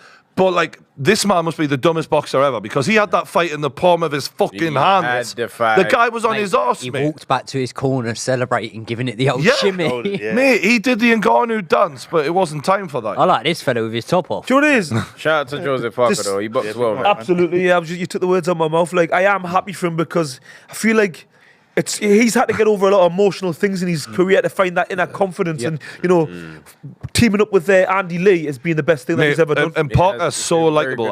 Mate, going back to those, he's too nice. Those social media videos that he dropped when he was like dancing with his missus. I'm like, mate, you're fucking classy. Yeah. Like, you're hilarious. Yeah. He nailed the Hugh Grant. I'm like, look at him cuddling his brother. Mate, Fury's happy. Do you know why? Because he's found a new guy to go and take out all the pesky bastards who might be coming for Fury. He's like, you gotta get through Parker before you see me. Yeah. He's like a bodyguard. Perfect excuse. Go and get worn down, get a few miles on the clock, then I'll come and see you. Genuinely, I bet you wish you could throw Parker in with Usyk before he fights him. It's mad to think all them years ago Parker beat Hughie Fury. That was a majority decision. I forgot about that. That was how Parker and Tyson met. Right, okay. Through Joseph Parker fighting Hughie Fury. That was. Do you know what? That's really weird that I remember this. But do you know how that fight was broadcast? Live on YouTube. It's one of the first ever, first and probably only ones out of like the pro boxing stuff that's gone out live on YouTube. Yeah, Hughie Fury against Parker. That's when you know times are harder. Yeah, I mean, Zhang's gonna have I don't want to see this guy with his head down. No, he doesn't deserve to have his head. He's an idiot. Like he genuinely thought that he won because of them 2 knockdowns. he needs to have his head down in shame for himself. Mate, you were celebrating in round 4. Because you can't. Honestly, in a 12-round fight, celebrating in round 4, drops him again in round 8, and then does nothing. He's just been given an absolute amazing opportunity after beating Joe Joyce, and yet he could continue to do this, but it wasn't even like he just. It was just a terrible. I got a question for you, lads, because obviously, right, you're all fighters, right?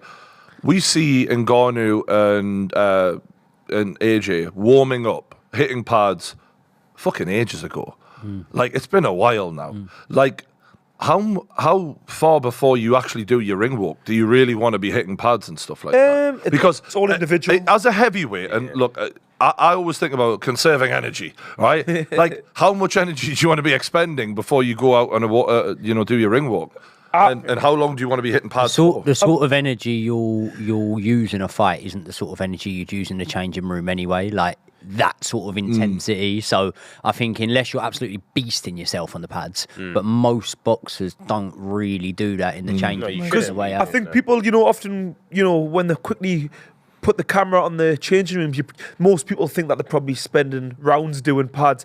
You're doing like 10 seconds. Shake your arms off. You're moving around, getting in the mind of whatever the game plan is. Shaking it off, sitting down, getting back up. It's just little bursts. That's just to keep you warm, get your mind in the right place, and that's what it is. Yeah, your mind. It's all it is. You're not exactly exerting yourself. Maybe the last. I mean, again, this is all totally individual because some guys need a little bit longer warm up to really get themselves ready. Some guys don't want to exert too much. They only need maybe 20 minutes to switch on and kind of get warm and then go.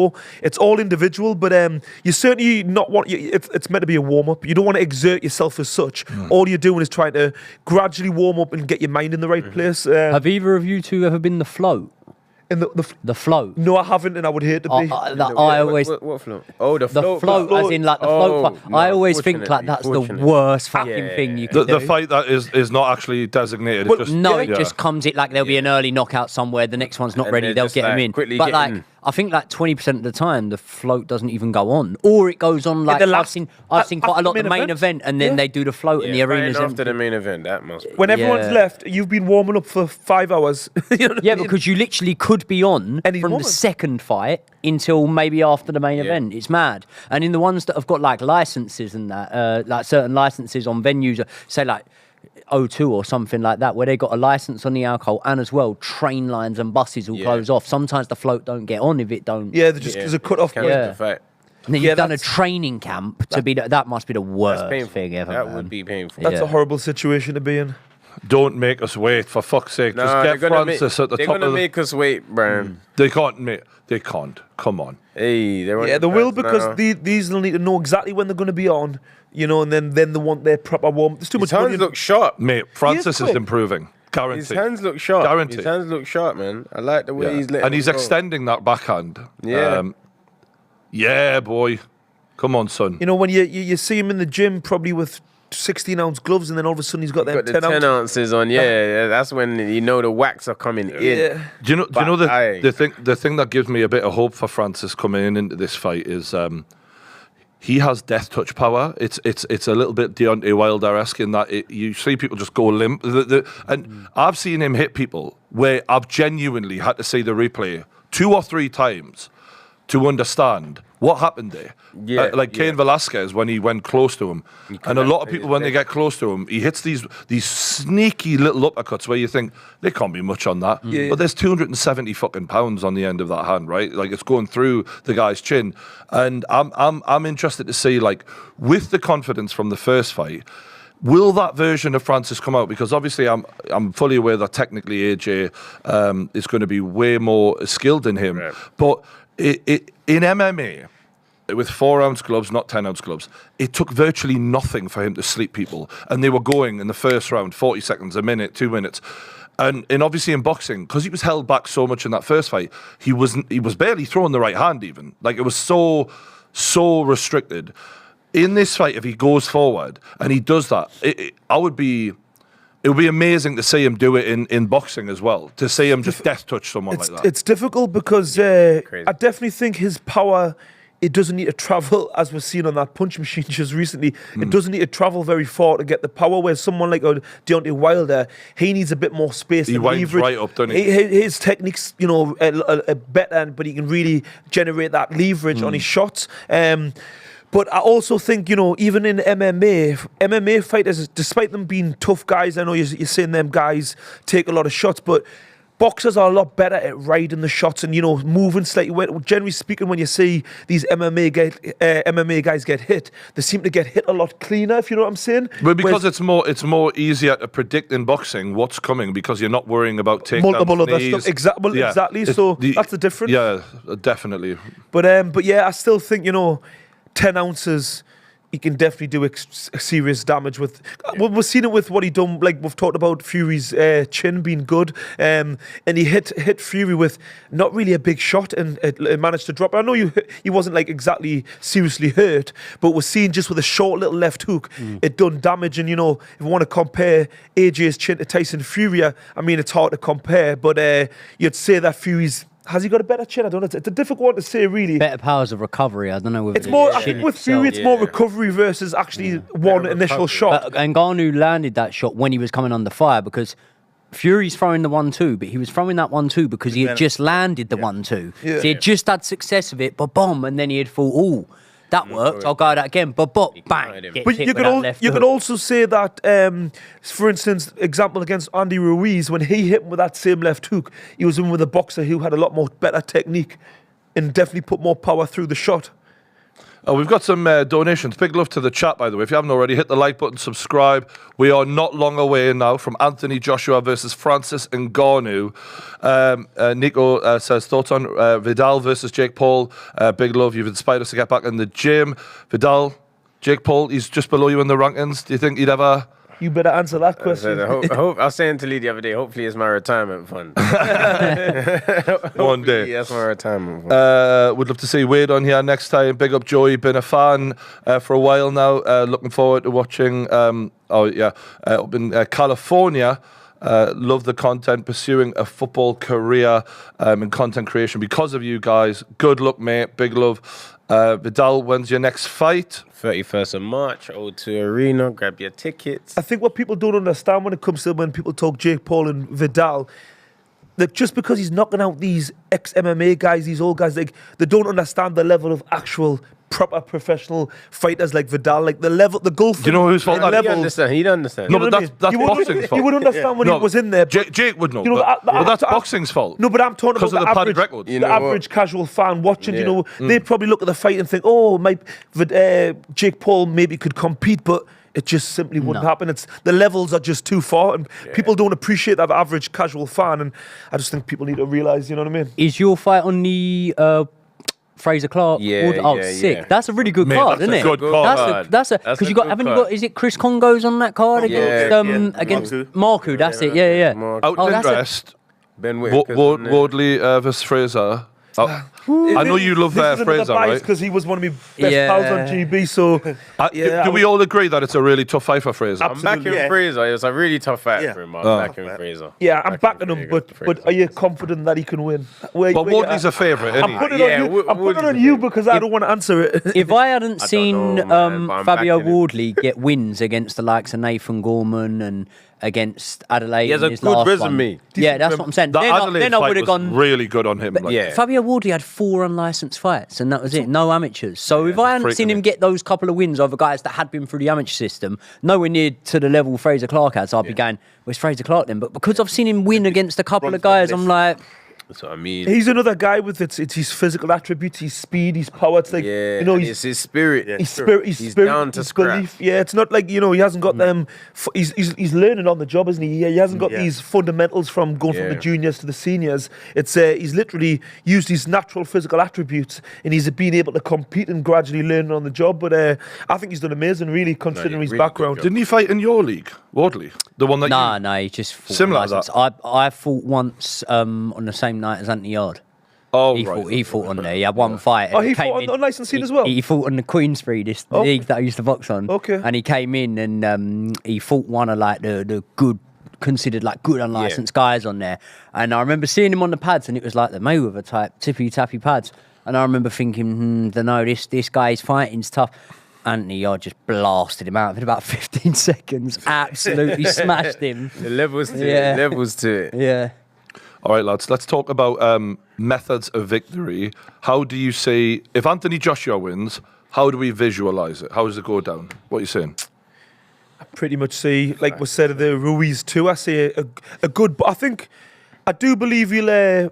I think because he's in there with a fighter not as skilled as like legs of Andrew Ruiz, I think he'll be able to hold his feet that little bit longer in moments. To punish Ngannou's defensive mistakes. Because I really think he'll have to, at times, set his feet a little bit and dig them in to get Ngannou's respect. But I see a very sensible, a sensible fight where he's boxing on the jab, moving, lots of movement, side to side. That's how I see it, really. I don't see him. Do you still think he can do that at that weight, though? Because he is carrying... AJ? Yeah. I think he's looking leaner. He's looking lean for me. I think he was quite lean. He was very lean for Ruiz, too. I can't remember exactly what the weight is, but I know when I'm looking at him here, he looks quite lean. I think he's in the perfect shape. But the thing is, the way he fought Ruiz, too, that was more of the Joby Clayton style. Yeah. It's a different Ben Davidson. He looks like he's doing catching and shooting. Can I just give you an update? Anthony Joshua, when he fought Ruiz, was 237 pounds. He was a stone lighter. Oh, seriously? That so much? Just as I suspected. Yeah. Same. But it's you're obviously right. I just look at him now and I think you're not as on your bike. No, he's not going to be. I don't think he's going to be on his bike like that. I honestly think he's going to be moving around him. Yeah. But not on the bike. No.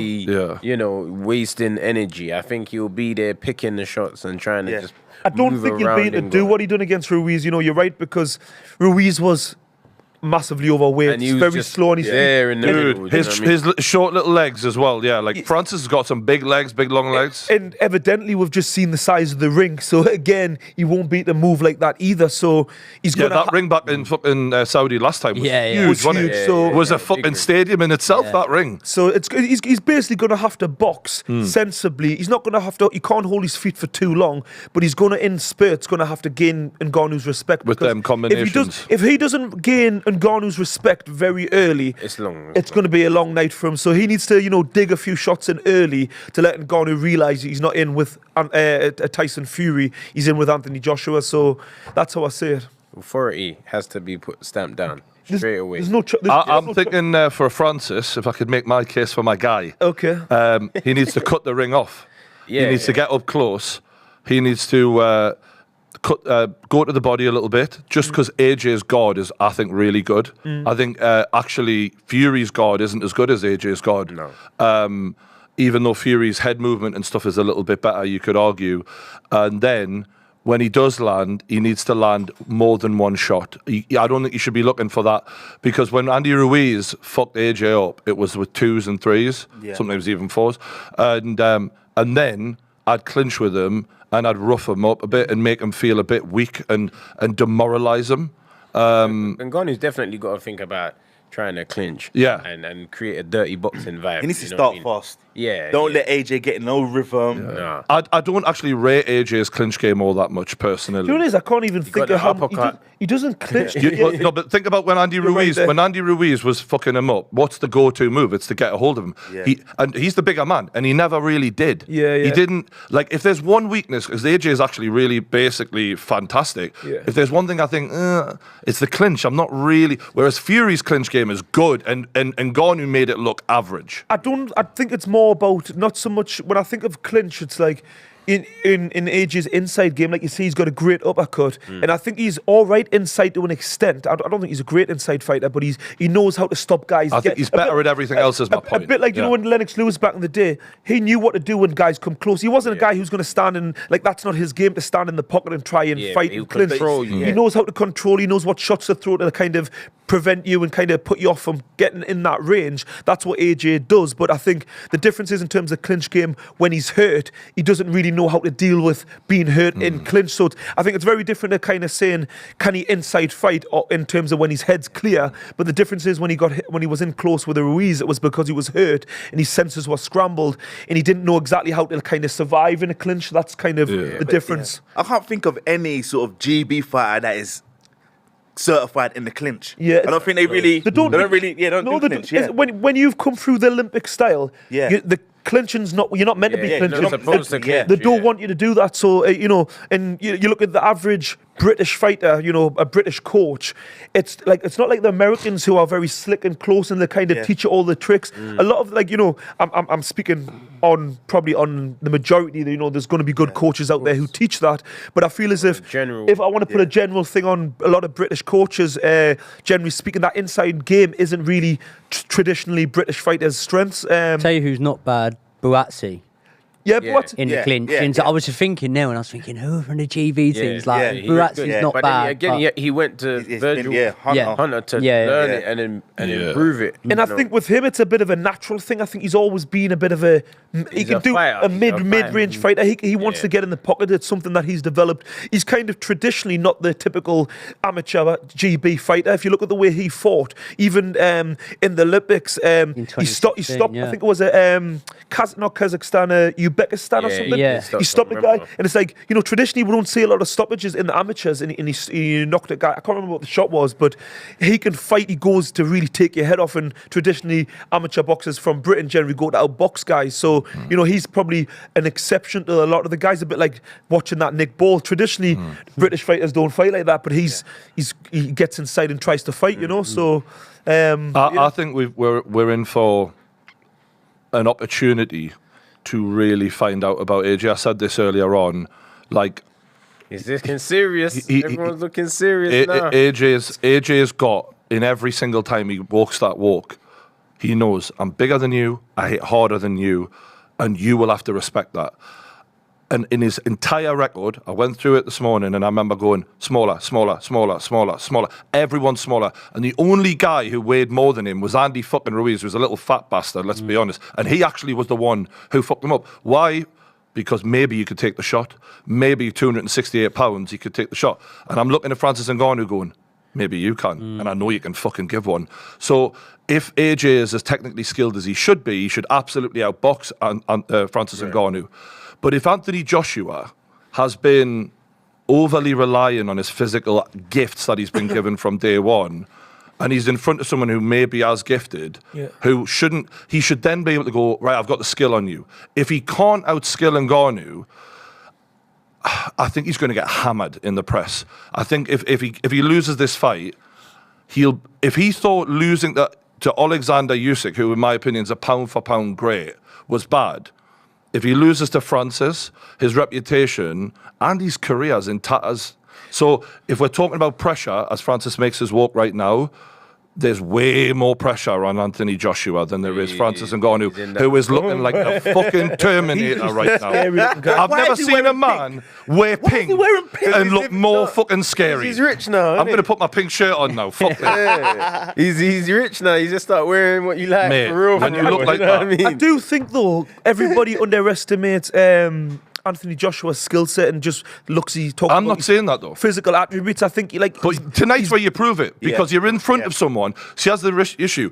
You're always the bigger, stronger guy. So we're always going to look at the skill set as second because you're a fucking chiseled Greek god. Yeah. Whereas now you're in front of a bigger chiseled Greek god. So now you have to use your skill set. And if you can't use your skill set against a day 2 boxer, well, then you want shot because you've had 20 years of, let's be honest, the British taxpayers fucking funded Anthony Joshua's career, right? The Olympic team, we fucking put the money in. So you should be able to fucking go and school this guy. Yeah. Absolutely you should. Because if AJ went in the cage, if you think Ngannou's not doing him in 1 minute, you're wrong. He'll fucking take him down and strangle him or break his arm, whatever he wants.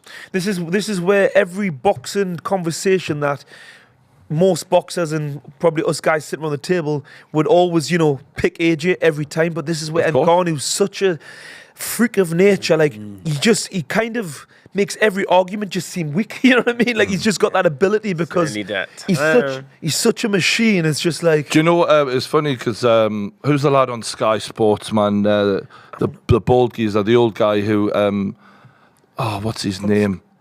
The old he's like Funds. No, he's not on I can't remember. He's a commentator for Sky. Anyway, he was like, I've only met 2 guys who I believe every word that they believe. And he goes, there's Mike Tyson and Francis Ngannou. Yeah. And I knew what he meant, Johnny Nelson. It was Johnny. Yeah, it was yeah, Johnny. Yeah. It was Johnny. And I knew what he meant because I felt it too. When I met Francis, I thought, I didn't feel like this when I met Tyson Fury. I didn't feel like this when I met Israel Adesanya. I didn't feel like this when I met Francis has an aura. Yeah. And that's a word that we throw around.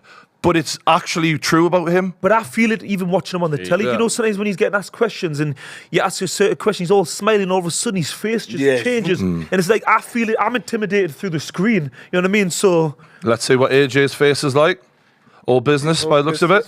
He's focused. Let's go, AJ. Let's go. Know who you are. Know who you are. Like we said hours ago. Know who you are. Because if he knows who he is, he should make easy work at box. This. Just box. That's see. what you gotta do. But love to everyone again that's tuning in. Yeah, hit the like button. The Real Wheels channel. Hit the like button, tuning in right now. Grab your t-shirts on the link in the description. Liam Wheels Academy, Living Sports, Real Wheels. That's us. Brian's gonna wear it soon. Bro, we've got 50,000 votes, by the way. Shout out to the chat. We love you. We got 50,000 votes to say who they think's gonna win. And obviously they're voting emotionally. But AJ KO, 21%. AJ points, 23%. So that's in total 44% for AJ to win. Oh. Francis Ngannou by KO, 48%. So Francis by KO, I think they're all. You know what? It's partly my fault because I think I've got everyone with them. It's you, man. Yes, you sold it. You sold it well. Mate, I deserve pay-per-view points for the fucking job I've done. I convinced Carl Froch that he might have a chance. You've done well. You do put up strong arguments for Francis. Do you know what it is, mate? I just love the guy. Honestly, he's it's his story, man. It's his story, mate. Everyone, that story, man, from the ground up. Yeah. From the ocean up. From anything up. AJ looks like he's doing a bit of a moment in the corner here, having a kneel down. Got his gum shield in, ready to roll. Mate, you know who you're looking at now, AJ? You're looking at a real dog, right? Yeah. Big Frano, takes head kicks, eats them like they're sandwiches. It's crazy to think that this fight is arguably his biggest test on every level, on a physical level, emotional level, just at this stage of his career. It's in terms of athletically, there's no doubt about it. He's never fought a bigger, stronger guy in his life, athletically. Skill-wise, you'd probably say Klitschko is his biggest test. Skill-wise, absolutely, Skill-wise. But it's just, Klitschko? Klitschko was 240 that night. Yeah. I just think in terms of like where he is in his career, because when he fought Klitschko, AJ was kind of on top of the world mentally. You know what I mean? He knew he was winning that, didn't he? He was in a good place mentally. He's had a lot of fractured. His mind's a bit fractured since then. But right now, this is, God, a guy you having his second fight is possibly his Do you not biggest- think we're going to find out, though, like, all of the questions now, like, about... Because I feel like, honestly, I've got so much respect for Francis as an indestructible human. If you put a beat down on Francis Ngannou, even if it isn't his fucking first sport, I still got to hold my hands up and go, fuck me. You knocked out a man I've never even seen hurt before, ever, who's had, 20 MMA fights? Yeah. And he's took on... Even when Stipe was at his best and he was gassed out and he had nothing left, Stipe never hurt him. So if you hurt him, I'm like, you're the real fucking If he beats Francis Ngannou in any way, I think then we can definitively say that AJ's turned a corner. He's back. In terms Yeah. of, from crazy you know, that when a we were guy- looking at... This is the solidification. Yeah. It's crazy that we're Yeah. even saying this. This A guy is it. coming from MMA would never normally say No. this. It's, Never, it's just, ever. but you know, But you know when Otto Wallen looks as feeble as he did in that last fight, it's not enough for me. I Oh, need, no, it wasn't I for me. need someone who's a real hard test. Franklin and Hellenius, both of them fights, I was still like, yeah. Yeah. you won, but you ain't showed me nothing.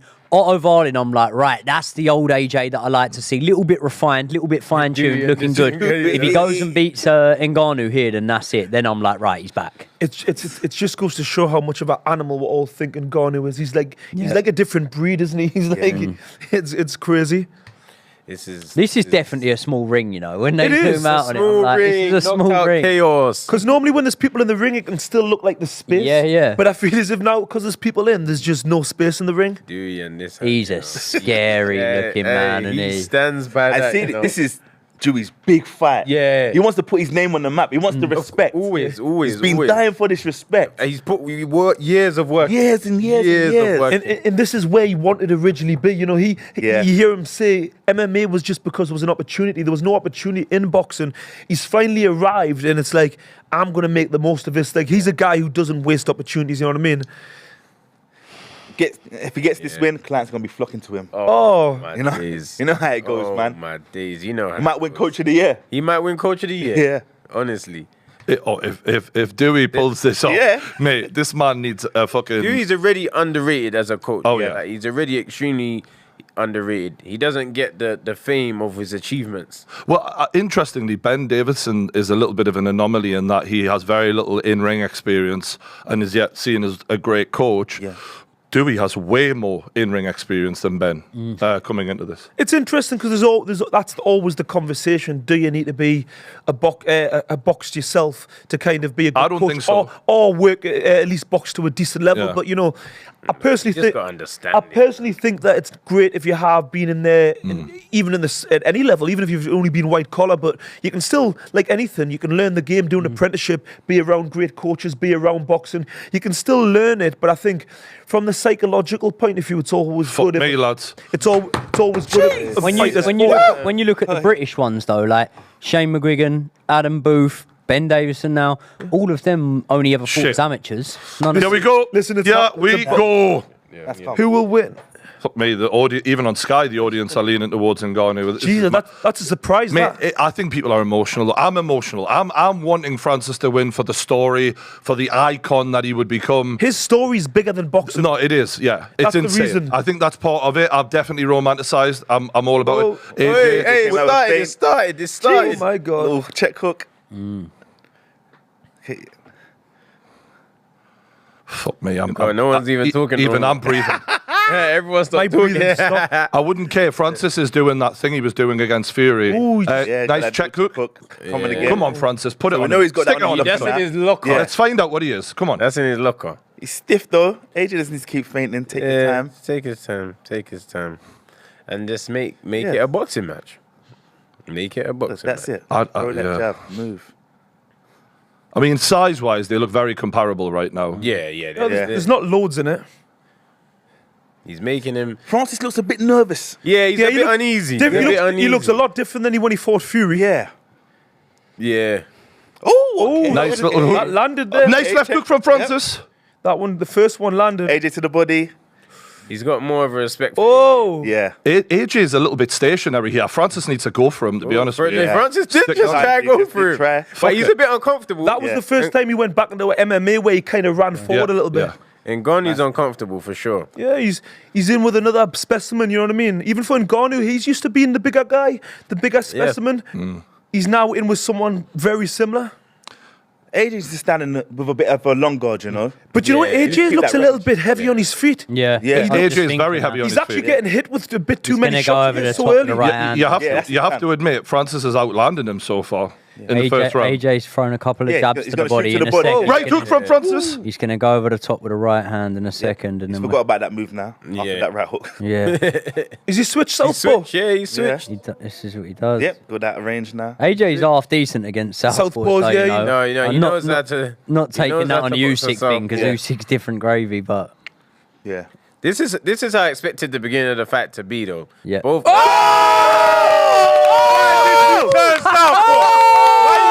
Southpaw. I told you yesterday. People are saying that he couldn't hurt Ngannou. Why you want to Listen, turn listen. southpaw? People go southpaw and they Come on, can't. Francis. Not They against, don't not defend. against, not They against can't world defend. class. No, Like, he come went on, AJ, southpaw be calm. Why you want to If turn? AJ He does switched him back- in the first He round, switched oh my back real God. quick. Mate, that would Yeah, then he humiliate just Tyson real- He Fury. switched back real quick. He's back Listen, to orthodox AJ, now.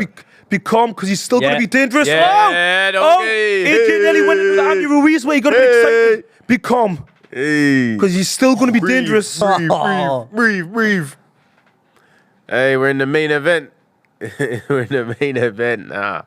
I'm trying to gauge how hurt Francis was by I that. think that was flash. I don't think he was massively hurt because he was still No, there. I think he was alright. I think he's Yeah, alright. Because there's like sometimes you get off balance, sometimes it's real No, that clean. was I couldn't really tell. That was a It was a flash flash. knockdown. I actually He think won't that be Francis was switching winning again. that round. Yeah. I think that other than the knockdown, Francis outlanded it. Yeah, he was having a good Yeah. round. I'm He had a very interested good to round. see now whether he turns southpaw again, because He against ain't Fury he turning was constantly again. turning. We said it right as Don't we be went saying there. it was- Look, I said look, AJ's look, quite look. good against southpaws. What did you think? What did you think? No, his eyes are wide open. Yeah, I think That- he's all right actually. There, I think it was a little bit like the Fury knockdown. Yeah. where Francis dropped Fury. No, I don't think he was hurt. No, I think no. he was actually a little bit off balance as well at the time. Nah, he wasn't on balance because he wasn't even moving. It was nothing to do with balance. He just got fainted and yeah. fought. His back leg went. His leg come Yeah. in. It was a flash knockdown. Like I his don't eyes were think wide we'll be open. seeing southpaw He didn't. again. He wasn't switched off, but he just needs to be calm because when he I heard did something drop in the him- back there, by the way. So them lot in the back need to stop giving it away. Listen, I heard something as Yeah, well. I knew something was coming. I'm like, these fuckers have said something. when he dropped him though, AJ did nearly get excited and let his hands go in and Ngannou through a combination. He smothered him. I can't think of a worse person to be a wounded animal than Francis, though. So, like, Hey. he does need to treat him, Yeah. like, carefully. Do you know what I mean? That's what I was Back on thinking his as soon as he boxing got now. up. Mate, nothing would have helped AJ's confidence more than that. Yeah. But I just need him to stay calm and not get too carried away. Imagine. Not Oh, chaos. He's been That- using a that- sharp jab, but Yes. Wild hand. Ngannou's very quick to respond. Like He's quick, you know, He his wants, timing. he's looking to throw as soon as you throw. And that's what dangerous. That's what he's got. He's got timing, excellent timing. So now we're in a position. Do you know what where- timing beats? Speed. Yeah. Yeah. So let's see. This is why he's dangerous. That right hand Still is way. looking for that hook, He needs though. to throw that right hand on AJ because it's wide open if he does. It's just the way AJ's going down the body, he's staying down there a bit too long. Tell you what, AJ's position of his own right hand's pretty good here, though, considering Ngannou keeps shooting that. He's He's throwing doing the that right quick thing, throwing a double jab to Francis' Yeah, right hand, he's keeping it doing good. occupied. moving to the I'm left. actually surprised that, even though the knockdown happened, I'm not looking at this thinking AJ's boxing his head off. Or I feel like Francis is outlanding AJ right now. AJ is definitely, you're right, with having Ben Davison, he's definitely holding his feet a little bit more. Good Oh! shot, AJ. There Good we shot go. from AJ That was there. that lovely slip counter that he does. Honestly, I think that didn't land as good as you think. Listen, Brian said Ngannou is with I it. love Ngannou. Stop it. I love that level of bias. I don't even think it landed. I just think you're seeing things, lads. He said no. Come on, Francis, you still do this. Hey. Listen, You come through worse than this. You bastard. Stop it. Brian's so funny. Honestly, man. This is it's entertaining though because This is- you're literally on the edge watching. Mate, I feel listen, it. I I'm can not. feel it. My breathing, I don't think I'm even breathing properly. Double jab, Francis. Come on, son. Do you know what? The more I watch him in the boxing ring, even if he loses this, he definitely He's there. he can be. He's mate, there. all of this that you lot said, no offense, this southern area title stuff about Francis, he's a problem for Yeah. boxers in No, this this- division. oh, yeah, of this course. was And he's showing he's showing the Joshua right now some problems. Yeah, This was already. before we've seen him actually. Oh, Yo! He got him again. That slip counter. Yeah, that's what I'm saying. Come on, Francis, son. Boy. Yeah. Come on, son. We saw what Ben Davis was doing in the warm-up. Yep. We saw what Ben Davis was doing in the warm-up with him. Using his jab. Well, everyone said it because Ngannou throws a lot of wide shots and His defense is not straight shots down the middle. It's just his defense. Oh, he's out! He's out! Done. Big Come AJ. on. AJ. Big Nigerian. Big Sorry, lad. Let's go. Listen, I told you. I know. He's bad. I told you. If he boxes him, Can then we, it's not a contest. Can we just accept though? Go on, How Brian. bad this looks for Tyson Fury is my only saving grace. By the way, Listen. can we just accept? Hey. This man gave Tyson Fury kittens, Yeah. and AJ's just made light work of him. AJ made light work of Wallen, and I could just say categorically now, Tyson Fury should not step in the ring with AJ if he wants to live another day. I've been saying it for AJ will kill ages. him. Stylistically, AJ's always been a tougher fight for Yes. Fury, and oh my god, I'm. Hey, Do you know what? You get carried away in the movie, lads. I did it. I gave, love I it. listen. gave, I gave Yeah. Ngannou more rounds. I thought he'd last more rounds. Do you know what I did? Do you know what I did think though? He was thought actually outlanding AJ in some Yeah, of these he exchanges. was. But you know the when difference AJ was- stepped back and come forward, That's it's when just it a was- right. Do you know the difference is? It's the level of technique, the way AJ Yeah. actually fully rotates his hips through the shot. Like, there's no level of. It doesn't even compare. Mate, shout out to AJ. Everybody Yeah, was. he's absolutely smashed. Do you know, my only, Listen, I my love only, his respect as my well. only gutting thing. Is he still down? He's still yeah. out. you know? Down. My only sad thing for Francis is that I just wish he'd gone for it a bit more than he did. You know No, what I he mean? couldn't. No, but he he couldn't couldn't. against No, he the. couldn't. Listen, He couldn't. look. This, Mate, look Tyson Fury, mate, you're a look champ. at his face, he's Mate, like- mate, heavyweight champ of the world, and you got kittens off of a guy on his first fight. And just to be clear, AJ did what he was supposed to do tonight. Absolutely. This is it. I'll tell you now, we now know why Tyson Fury was running scared from all these guys, trying to avoid making the fights until His Excellency got involved. Because the man is actually going to get a fucking on hiding point. soon. Listen, He's back there's a on point. hiding with if Usyk will give him it or AJ will give him it. There's no way after those two guys get through with him, he's got that belt. Listen, this settles it. Like, this is back on point. Listen, I think Bell. myself included all fell into the trap of thinking Ngannou's unstoppable because he is a specimen. He is powerful. It's not just that; it's because he fucking fucked Tyson Fury up. Yeah, but that added to the whole Absolutely. situation. It made even myself think, oh, he's better than he even is. But realistically, he should never have been even competing with these guys. Mate. He's jumped and respect to him. In the grand because scheme of he's- things, yeah. he's the grand scheme of it, hindsight's a Yeah. thing. But he done so well so quickly. We're all like, oh shit. I actually- still love Francis. I still love him. Listen, I'm not getting off. Listen, I still yeah. love him. Listen, I loved him beforehand and I love him after. Like, I expected this to happen. I expected AJ to do this. Well, I just think he fought against Fury and he done a lot better than we thought. No, and that's what I said. Remember what we said earlier about the confidence and him being more aggressive, bringing out the Mate, gaps. mate. That's what happened. Mate. Oh, look, he's giving all the old good He was sides. so He's doing that aggressive. Fury. Was that the Fury? Look. Gun fingers That's going to be the Fury. Mate, I know that this isn't about Fury, but it really is because Let me the whole see this, point look. of this fight. Jump. Boom. That's what I'm saying. This is boxing. Yeah, This The- boxing. and look, boxing fans are going to credit That, like man. they're going to fucking love this. But for me, No, listen, I don't love. This is the thing. When I was watching this, I didn't want either guy to lose. That's the sad thing. But yeah, that was that's what should have happened from Fury. That's what we've just seen. But you know what it is, though? The simple fact is, Fury's never been a puncher. Before he would become a puncher when he fought Wilder the second time, we've seen him, with the Kronk style. But It's not even just that. It's not even just that though, bro. Like, this is the thing. It's Otto Wallen. And now it's Francis Ngannou. Everyone he's fought? Two fighters who gave Tyson Fury big problems. And let's be honest, Otto Wallen cut Tyson Fury. He then Ngannou dropped him, and Anthony Joshua. Listen, he shut his lights has out. just dropped them and shut the lights out right after. If I'm Tyson Fury, deep down, and I know 2 + 2 doesn't always equal 4. There's enough data to know now. Fury is fucked. Like, listen, that's the first time I've seen Anthony Joshua have a guy in front of him where he can literally throw like he's throwing a tennis ball. Yeah, like just he, chuck it. he was so hurt on the spot. He got up. His mind wasn't there. Eddie It was- boy. it was- Eddie said, yes, get it I out. got to say, Yeah, because Eddie was shit. Got Paris Fury, mate. Tyson Fury. There's not a less sincere clap I'll ever see in my life. Yeah, that was the fakest clap ever. Like, yeah. Oh I yeah. still respect the Oh Steelers yeah. if I'm giving No up. way, But yeah, even clapping. You just made Oh, me he's look up in like the his shit street. house I am. Do you know what? The saving grace for this, the one thing that makes me really happy, Francis Ngannou's gone from making 600 grand to 20 million tonight. Listen, Thank fuck. Yes. if Good I on was him. in Ngannou, I would sail away into the sunset if I was honest. No, he'll fight again. I think he'll go back Man, to PFL now. Yeah. I think that this might make him go back to PFL potentially. Stick in his lane, Yeah. I really. think so. Yeah. This is the way it should have happened. You can't spend years in a different sport and expect to come over at elite level. Fight Realistically, Zhang, man. Fight Zhang. It depends if Brother Turkey still like. Yeah, it depends you know what what I'm Brother Turkey says. We Not got put him offering against for you. someone, yeah. If But we say- this is the thing. Saudi own the PFL as well, so it's Yeah. either way. Yeah. In AJ embraces with Ngannou, which is nice to see, to be fair.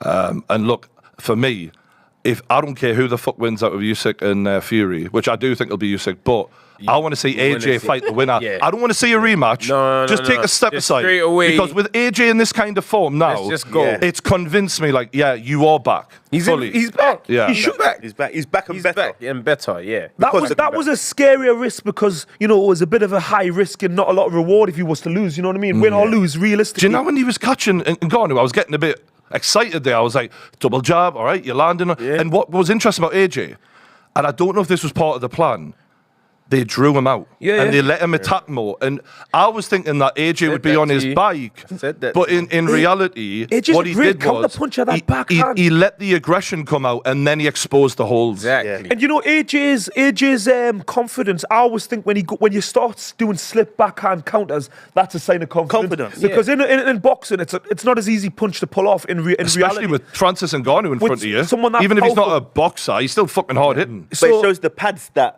Ben's been dealing with him and Lee Drilling, Wilder. drilling, Drilling, confidence. drilling, Yeah, drilling. yeah. Rinse and repeat. Absolute confidence. Oh, bless Francis. Poor guy. Listen, I thought it would take a few more I'm doing rounds. it, what I am happy about is I was starting to get a little bit sick of people saying that Ngannou can't be hurt, and I was thinking like, we're talking about Anthony Joshua. Yeah. Like I've seen him up close and personal. Do you know why though? Hundreds Do of you know rounds. why Like, though? this Because man can hurt Fury anyone couldn't on the hurt planet. him, man. So like it was a logical thing, wasn't it? To think like a 270-pound Fury was literally like, Baba. But I was nearly Baba, convinced myself. boom, I was like, fucking hell. Like, of course that there was.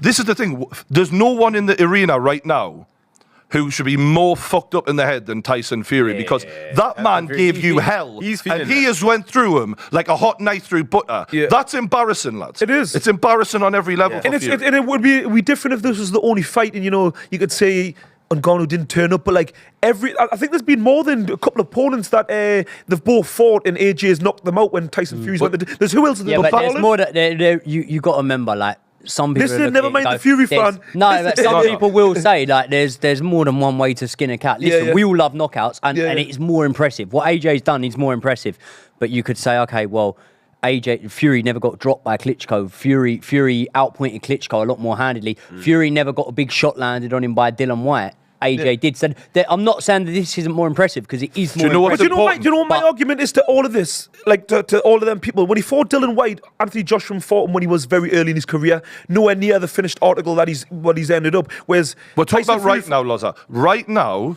in recent times, Yeah. we're not talking about Dillian White back then. No, but just- we're not talking about Dillian White. We're talking about Fury recently and AJ recently. Yeah.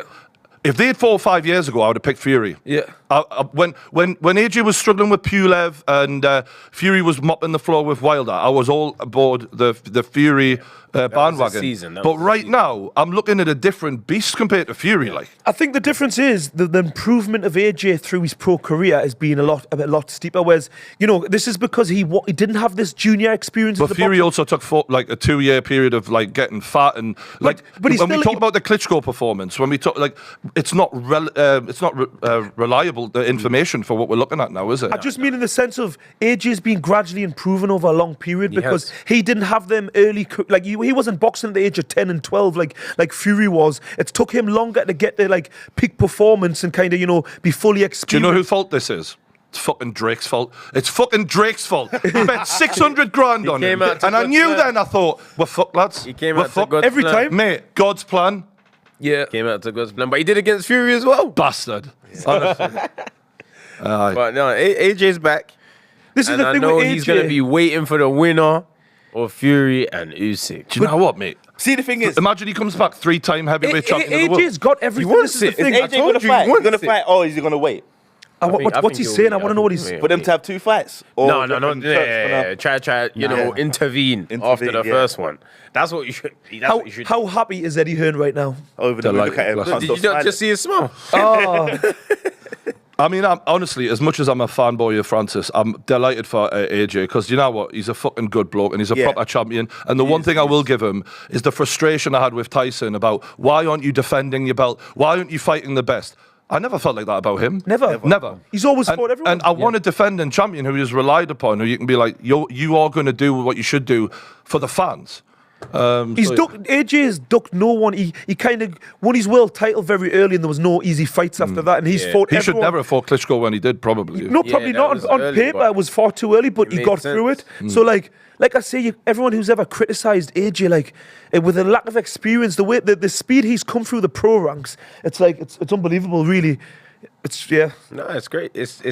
We're seeing a different version of him now. We saw someone who was purely athletic, got taught some fundamentals, and he took him a long way to someone who, got too big and thought he could crush through everyone, ended up getting, stopped himself, then maybe being too light to then try and be a boxer and a mover. He's right where he should be. He's found his perfect style. You know what I'm saying? And that's exactly what we said earlier on. It was like, what is AJ? Who are you? And now this we is know. him. You're a 250-pound, hard-hitting monster who has the balance now between the defensive style that you've been working on, but the aggression as well. That you had to get you there in the first place. And he's right where he needs to be. It's a problem. 2 rounds, within 2 rounds. Yeah. That's impressive. He'll do Usyk if they fight again.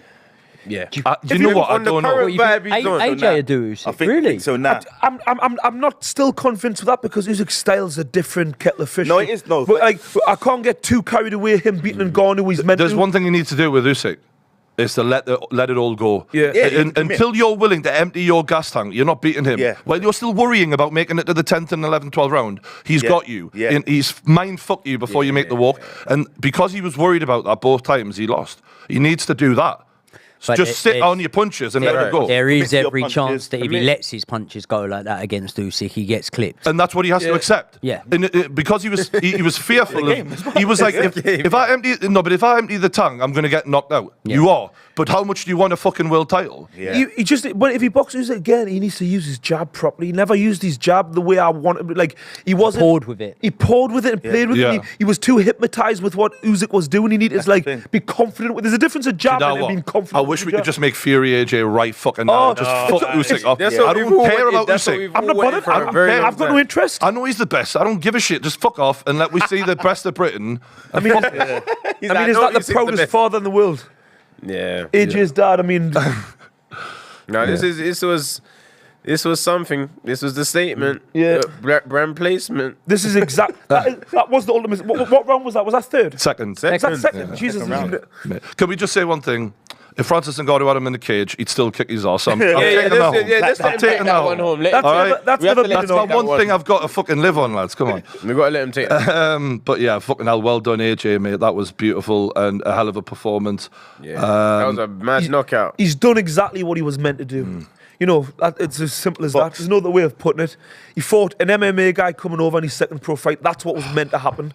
It was never, ever really meant to be competitive. I've got to say, though, when I seen AJ winning even, fuck me, that was impressive. I thought he'd dance around him. I thought he'd school him. Yeah. I thought he'd jab his head off. I didn't think he would just go, not at all. You know what, Francis? I'm going to let you throw a load of punches, slip them, and when you fucking overexpose, kill you. That was. I thought that was going to happen a bit later. I thought it'd be like round 7, 8. I did not think it would be like stone dead in round 2. We said before there that AJ's counter-punching ability is very, very good, and it's underrated to an extent. He's fundamentally great. Both of them were those slick. I said it, but I didn't necessarily expect it to happen like that. Mate, you know what I mean? I just think none of us actually believed he was fully mentally there to go out that early and kind of employ them tactics. We all thought he would need to feel it out a little bit more. Uneasy. He did. He looked quite. He looked more settled against Fury. He looked quite uneasy. He just didn't look. He didn't fear him. He was like you said in the exchanges. He was outlanding AJ in some of the exchanges, but it was very reactive. Yeah. It was very whoa, it was. I do think he was confident though. Like I do think he was in there with confidence. I think he landed 1 or 2 shots early on, left hook especially straight away when I thought he thought right, okay, I can land on you. Yeah. But when it came to the reflexes, AJ just pulling back and letting them shots and that's go. the 10,000 hours, right? And unfortunately, as much as I love Can't cheat Francis, that. and he's an athlete and a beast, you either do that, you don't, and it's a fairy tale in my head that just didn't come true. But look, fucking great fight, like, fair play to them. Yeah. We'll wrap that up there anyway. Big love to everyone who watched, whether it was on my channel or Rill and Will's. Shout out all everyone. Shout out to the lads. We got so much expertise in this. I appreciate you all, lads. You fucking smashed it. And we'll see you on the next one. Cheers.